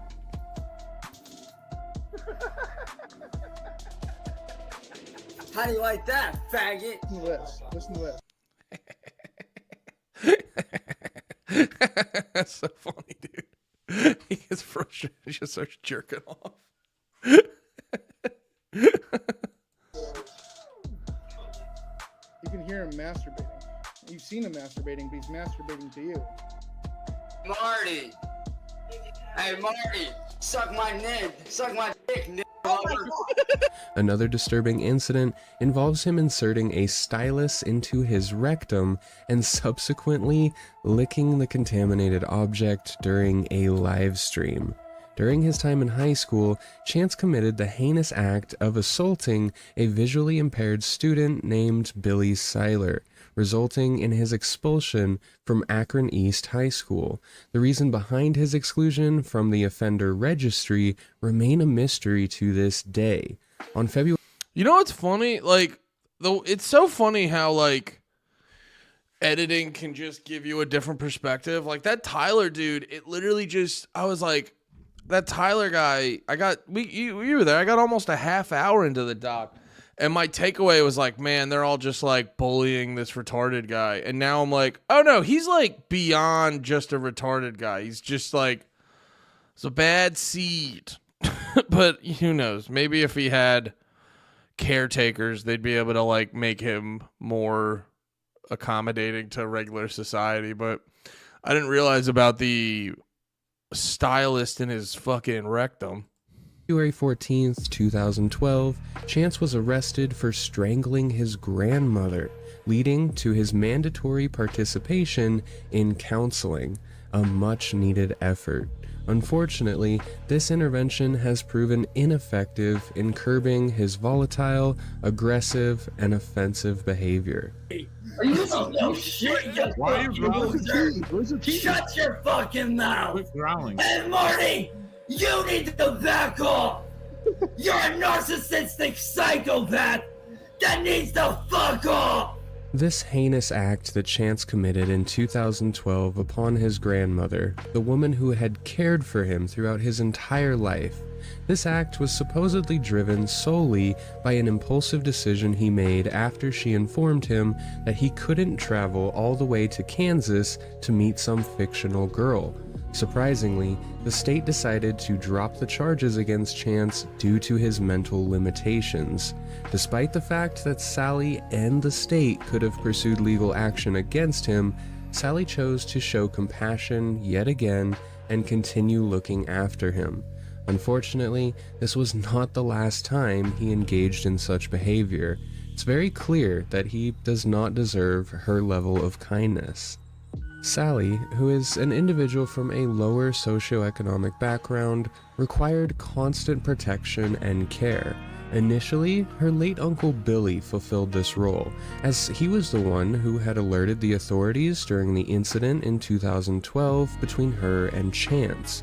However, after Billy's passing, Cyraxx took advantage of the situation to assert his dominance over Sally. Following this, Ed stepped in as a new guardian, and Cyraxx continued to subject both Sally and Ed to domestic violence. This reached a point where they had to physically distance themselves from him within the same household in order to avoid his aggressive physical altercations and loud arguments. In addition to his unconventional sexual preferences and inappropriate behavior towards minors, Cyraxx is notorious for his explosive outbursts of anger. It seems that whenever he participates in a live stream, he quickly loses control and becomes enraged. You want to get dangerous, Marty? we can get dangerous, bitch. Because the next, I guarantee you, Marty, and this is for you too, Schmeckle. The next bullet in your head, bitch. Cyraxx often claims that the trolls are targeting not only him, but also his family and friends, although in reality, they're primarily focused on him alone. Whenever people discuss him, particularly when they reveal the truth about him, he resorts to yelling over them in an attempt to drown out their words. Now, if this fails to silence them, he goes to extreme measures such as exposing himself on stream in an effort to have these streams taken down and those individuals banned. Right? Marty, by the way, so oh my god, dude. In one incident, Cyraxx's rage... That rules. That actually rules. He does bad on his stream, so he just whips his dick out, and then they have to take their stream down. This guy fucking rules. Consumed him to such an extent... Except for the pedophile. We don't like that part, right? No, I'm kidding. That one of his livestream trolls named Schmecklecat offered him a bet of $100 not to lose his temper for a day, but he immediately failed to control his anger. Furthermore, he's been known to throw objects in fits of rage, resulting in damage to property. Despite his belief that he possesses the strength to break someone in half like a twig, it's important to note that Chance stands at a height of only 4'9" and lacks the physical strength to back up his claims. In reality, he is the one who is vulnerable and easily overpowered. Moreover, Cyraxx often provokes individuals to come to his residence and engage in physical confrontation with him, challenging them to prove their bravery. However, it's ironic that he is the one who ends up hiding in his attic like a cowardly goblin, fully aware that he would face severe consequences if he were to engage in such fights. Additionally, Chance has repeatedly made threats to harm his trolls, specifically targeting individuals such as Masshole Report and Music Biz Marty. If he has the mental capacity of a child, isn't kind of wash on the ped stuff, technically, I mean, he's still, you know, if that's coming, whatever this is, needs to be kept away from children. You know what I'm saying? Yeah, if he is legitimately like mentally challenged, you could make an argument, and that's kind of what I was getting at before, but regardless, you really need to keep this guy away from kids, because that's, you know, that's nightmare fuel for them. They won't be the same. Even if he walks up to him and goes, "How was your day?" It's done for that kid. They'll never be the same. It appears to me that we have some issues. So trust me, Marty, I'm the last motherfucker that you want showing up at your doorstep. Same with you, Schmecklecat. I'm the last dude that you want to have showing up at your fucking door. What you've done is far beyond illegal. However, his lack of courage, inability to fight, and poor driving skills prevent him from carrying out any of these threats. In summary, his grandmother has incurred a total of over $1,000 in repair expenses due to these episodes of anger, along with numerous visits from the police. The situation has escalated to the point where police are familiar with him by name and choose to disregard any calls from the Wilkins residence. This puts Sally in danger of being targeted by Chance himself. Well, police won't even respond. The police are aware that the Goblin's complaints about his online harassers are baseless and insignificant. You don't have to get on your computer. You don't have to be a part of YouTube. You don't have to be on Facebook. You don't have to be on Instagram. You don't have to do any of those things. People do. And then they are surprised with the things that happen. You have to know when to walk away, right? Cyraxx has resided with his grandmother Sally for the majority of his life, and the reasons behind this arrangement are very evident. Unfortunately, Chance's father has been incarcerated since 1994, and his mother, who faced mental challenges of her own, was entirely unable to provide the proper care for him. Despite having other siblings, one of whom is his older sibling, born 26 weeks prior to him, have chosen not to establish any connection with him whatsoever. Chance's father, Rupal Mark Smith, was convicted as a sex offender and served a 20-year sentence for the assault of a 14-year-old girl on a bike path when he was 25. Despite his friends recognizing him as the perpetrator from an artist's sketch, he adamantly denied his involvement. After completing his sentence, he relocated to Anchorage, Alaska, and secured new employment. It appeared he had moved on from his past. However, the trolls Marty and Schmeckel's investigation led them to discover that he was still engaging in inappropriate behavior, adding one more target on top of Chance to their list. Now, they found evidence of him posting images of underage boys dressed in drag on Pinterest, and even going as far as to claim they were, quote, easy to convince, end quote. Oh, that's not good. That's not good. Yeah, we're gonna have to look into how retarded this guy is, because he's walking a fine line. Once his employer became aware of these actions, Chance's father. Oh, that's real. I didn't see these comments, by the way. Andy, are you aware of? Got a buddy who is way too into watching his life fall apart. Is there a YouTube documentary about it? Because if there is, I'm in there. But no, I'm not aware of who they are. Yeah, I mean, I'm not hiring him to babysit. Yeah, exactly.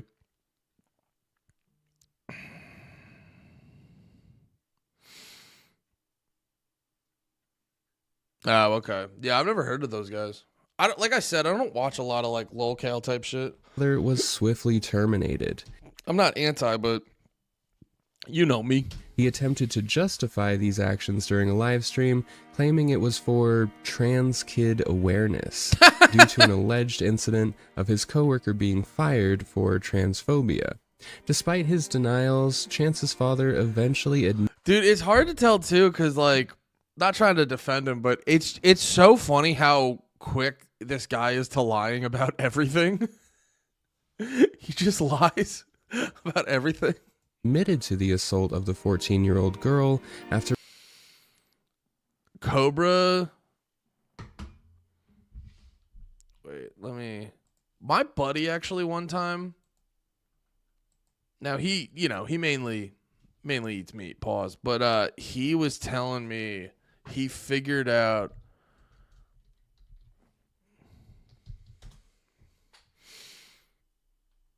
Guys, there's a documentary. All right. Well, we'll save that. I'm not going to have time to watch that today, but. Oh, yeah. I know this guy. I've seen this before. He had like he like reviews food. And he's like retarded. I could see this guy being a pedo. Easy. Yeah, I watched him review like burgers one time, and it was crazy. There was like some new thing at Burger King, and it was like crazy. What is this?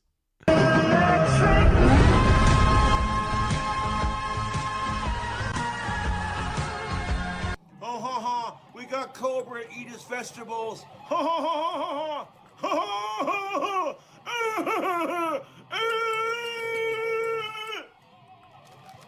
Like, y'all are fucking retarded, dude.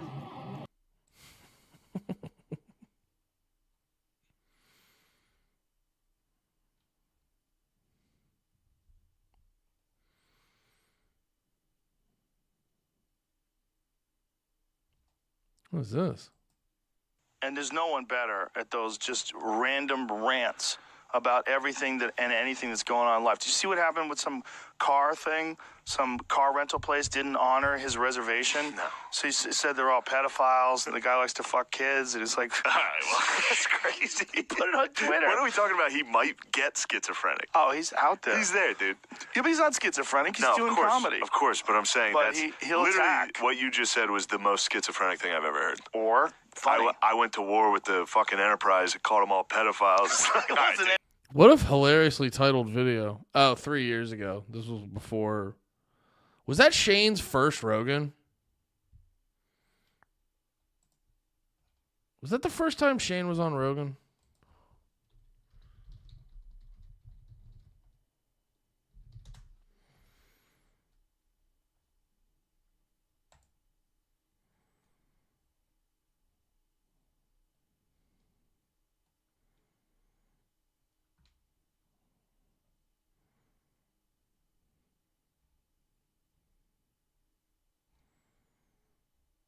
How many of those protect your parks that they do? Jesus Christ. Oh, yeah, that probably... Okay, yeah, that was the first time. Okay, so he liked Shane, but he didn't know him that well. Okay, so that makes more sense if this is from 3 years ago. It's still funny to be like, Joe Rogan Cuts podcast guest says something personal about Tim Dillon. This also feels like a AI thing. Doesn't feel like a real person uploaded that. Schizophrenia. It was a small luxury rental car company. I wonder if he still got it up on his Twitter. Over here, they made him pull it down. It's still up there? Wow. Every once in a while, Tim will do something that reminds you that he is gay. Every once in a while? Like what? All right, we're back, folks. Young Jamie went wacky, and he started spazzing out. He started doing karate underneath the table, and he kicked some wires. Jamie fucking freaked out, fucked up. I was in such a good flow there. You were so good. That was crazy. That's what people say when you come to this podcast. They're like, first couple minutes, you'll be nervous, and then you just... Oh, they cut a thing out in the middle. I wonder if it actually fucked up. Develop a flow, and I think I did that nicely. Who said that? Norman? Norman. Start being gay. Yeah, comedy. Hey. See, I'd love to... I want to think Shane said something ridiculously private, and then he realized he should take that out. I appreciate how reckless Shane is on big stages, and he just kind of like does what, like the fucking like the Nick Saban thing was so goddamn funny to me. Like, I'm not even like a college football guy. You guys know I don't watch sports like that. I'll watch a documentary or like, it's funny. I don't watch sports like that, but that fucking Saquon Barkley, bro. Have you guys seen this? Oh, Tim Dillon got Alabama Jones. Yeah. Wait, Airbnb called Tim Dillon homophobic. Oh no. I spelled Saquon Barkley's name wrong. You guys know I'm a fake fan. Yeah, like, oh no, not that one. No, yeah. Brother. It's funny, like, I'll watch football and just be kind of like, I like football for the hang. I like hanging out with my friends who really like football, and then we hang out and do the damn thing. I like that. But, like, I was driving around while the Eagles game was happening, so I was listening to it. I actually downloaded the NFL app. I paid the subscription, and I was listening to the Eagles radio feed, or like the local Philly feed, just listening to the game. And, you know, it was nice, but I kind of got like bored of it, and I literally like was listening to videos about how Aldi makes their shit so cheap. You know what I mean? So I like doing that, but I like doing sports with friends who really are into sports. It's like if you're not into wrestling, but you watch wrestling with a bunch of like people like me and Lemaire, you're probably going to get really into wrestling. But all that being said, I don't feel much, except when Saquon Barkley's going for a touchdown. I don't feel much watching sports. But then you hit me with something like this, and I'll want to cry. This is like, like it's insane. We saw this shit, you know, and this shit's pretty cool. But it's still just like, I watch this and I go, oh yeah, that's neat. And then he fucking hits his head and I go, yeah, that's cool, yeah.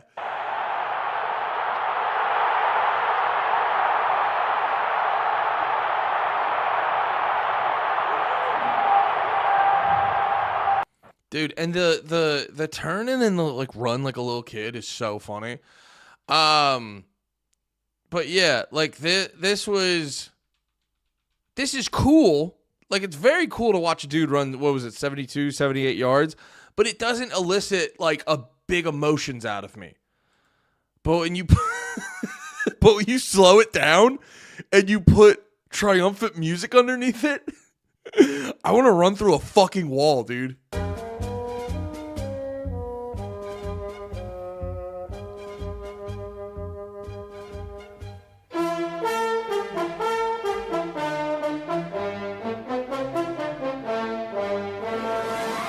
It's like, dude, you just add that little bit of theater to it and it just tells a whole fucking story. You know what I mean? Like, you know, right here, he's just a man doing his job.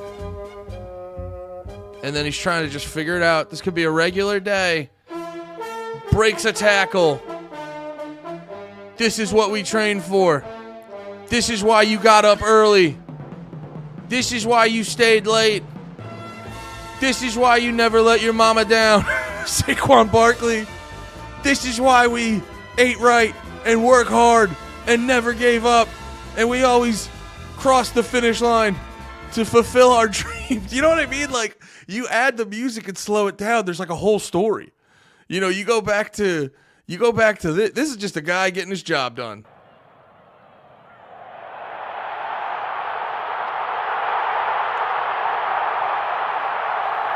You know what I mean? But when I watch this, I can see the day. I can see the day he got drafted into the NFL and his mother was proud of him. And I could see his child's love in this moment.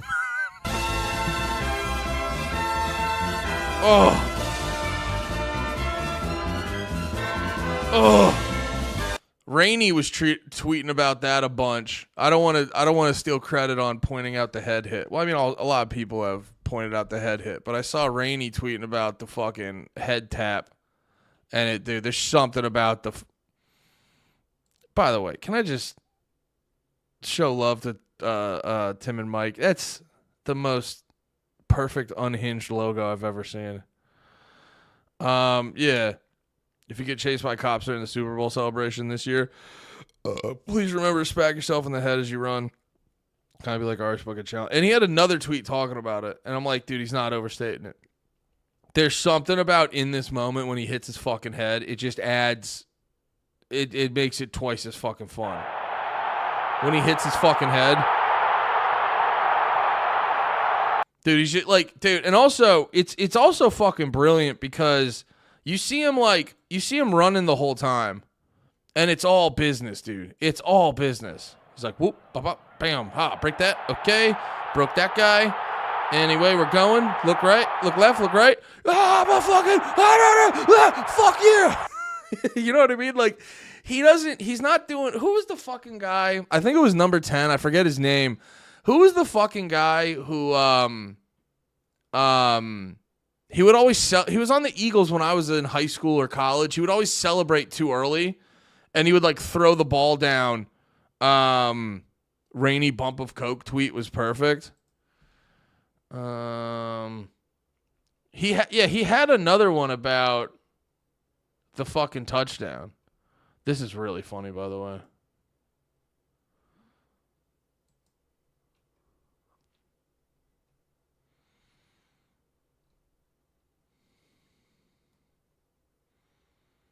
Oh, is this it? When Saquon started smacking himself in the head, I felt like I was doing coke again. What a fucking game.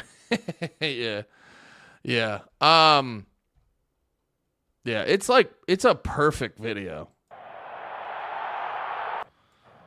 It's just a perfect video of someone operating at the highest of levels.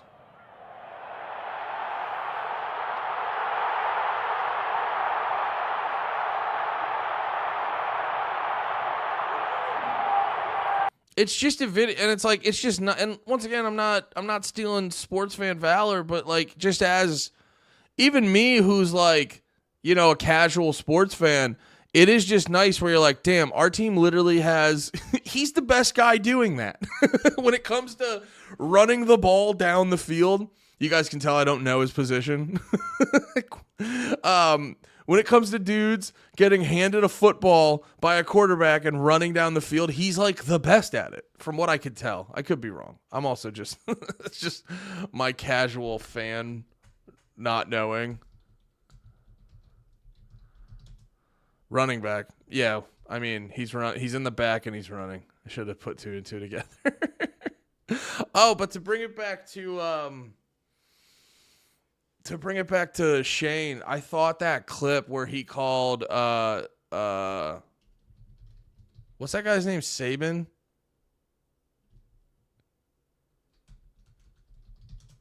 Nick Saban, right? Bro, calling that dude Alabama calling that dude Alabama Jones rules so hard. Where's the original clip though?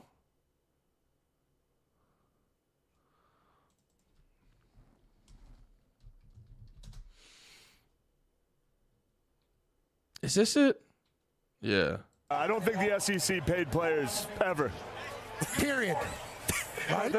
I'm joking. Are we not? Is this not a fun show? No. Serious show? Serious football. Like Alabama Jones is very serious. No, I'm not serious. Get the whip, Indy. I do believe in integrity.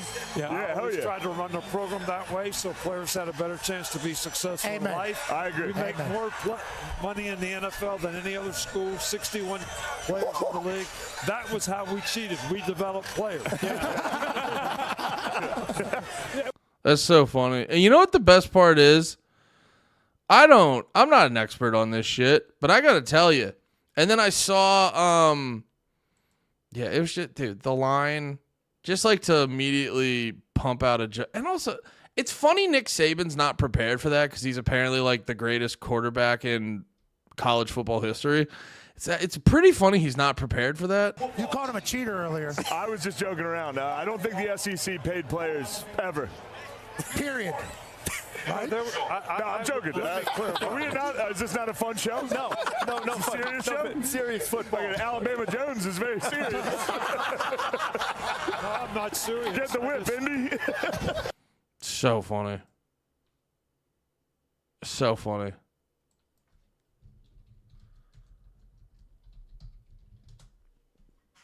I was just surprised he got so mad. Oh, that's really funny. Shane tweeted "fuck," and he said Nick Saban's. That's really funny.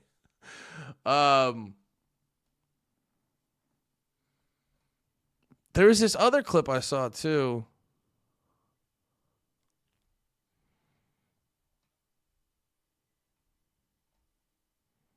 I forget where the fuck it was. He was like getting interviewed.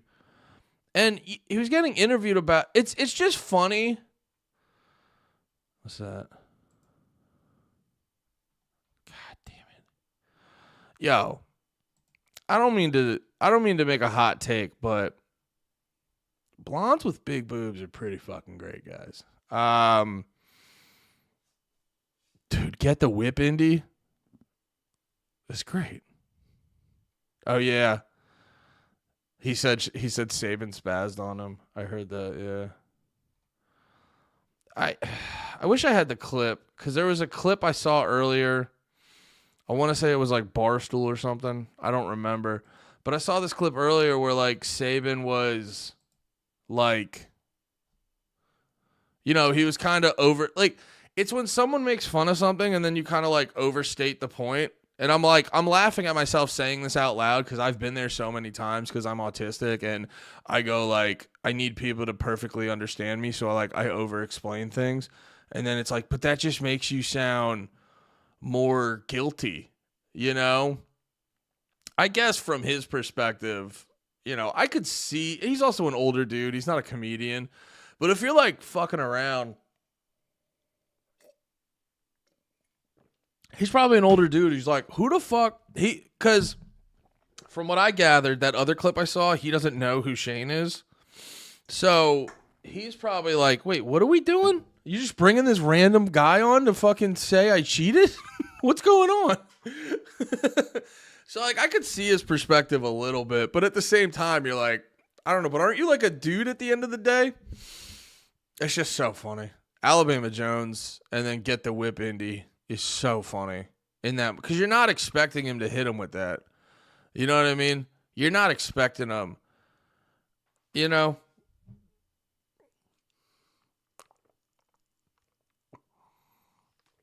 It's so funny.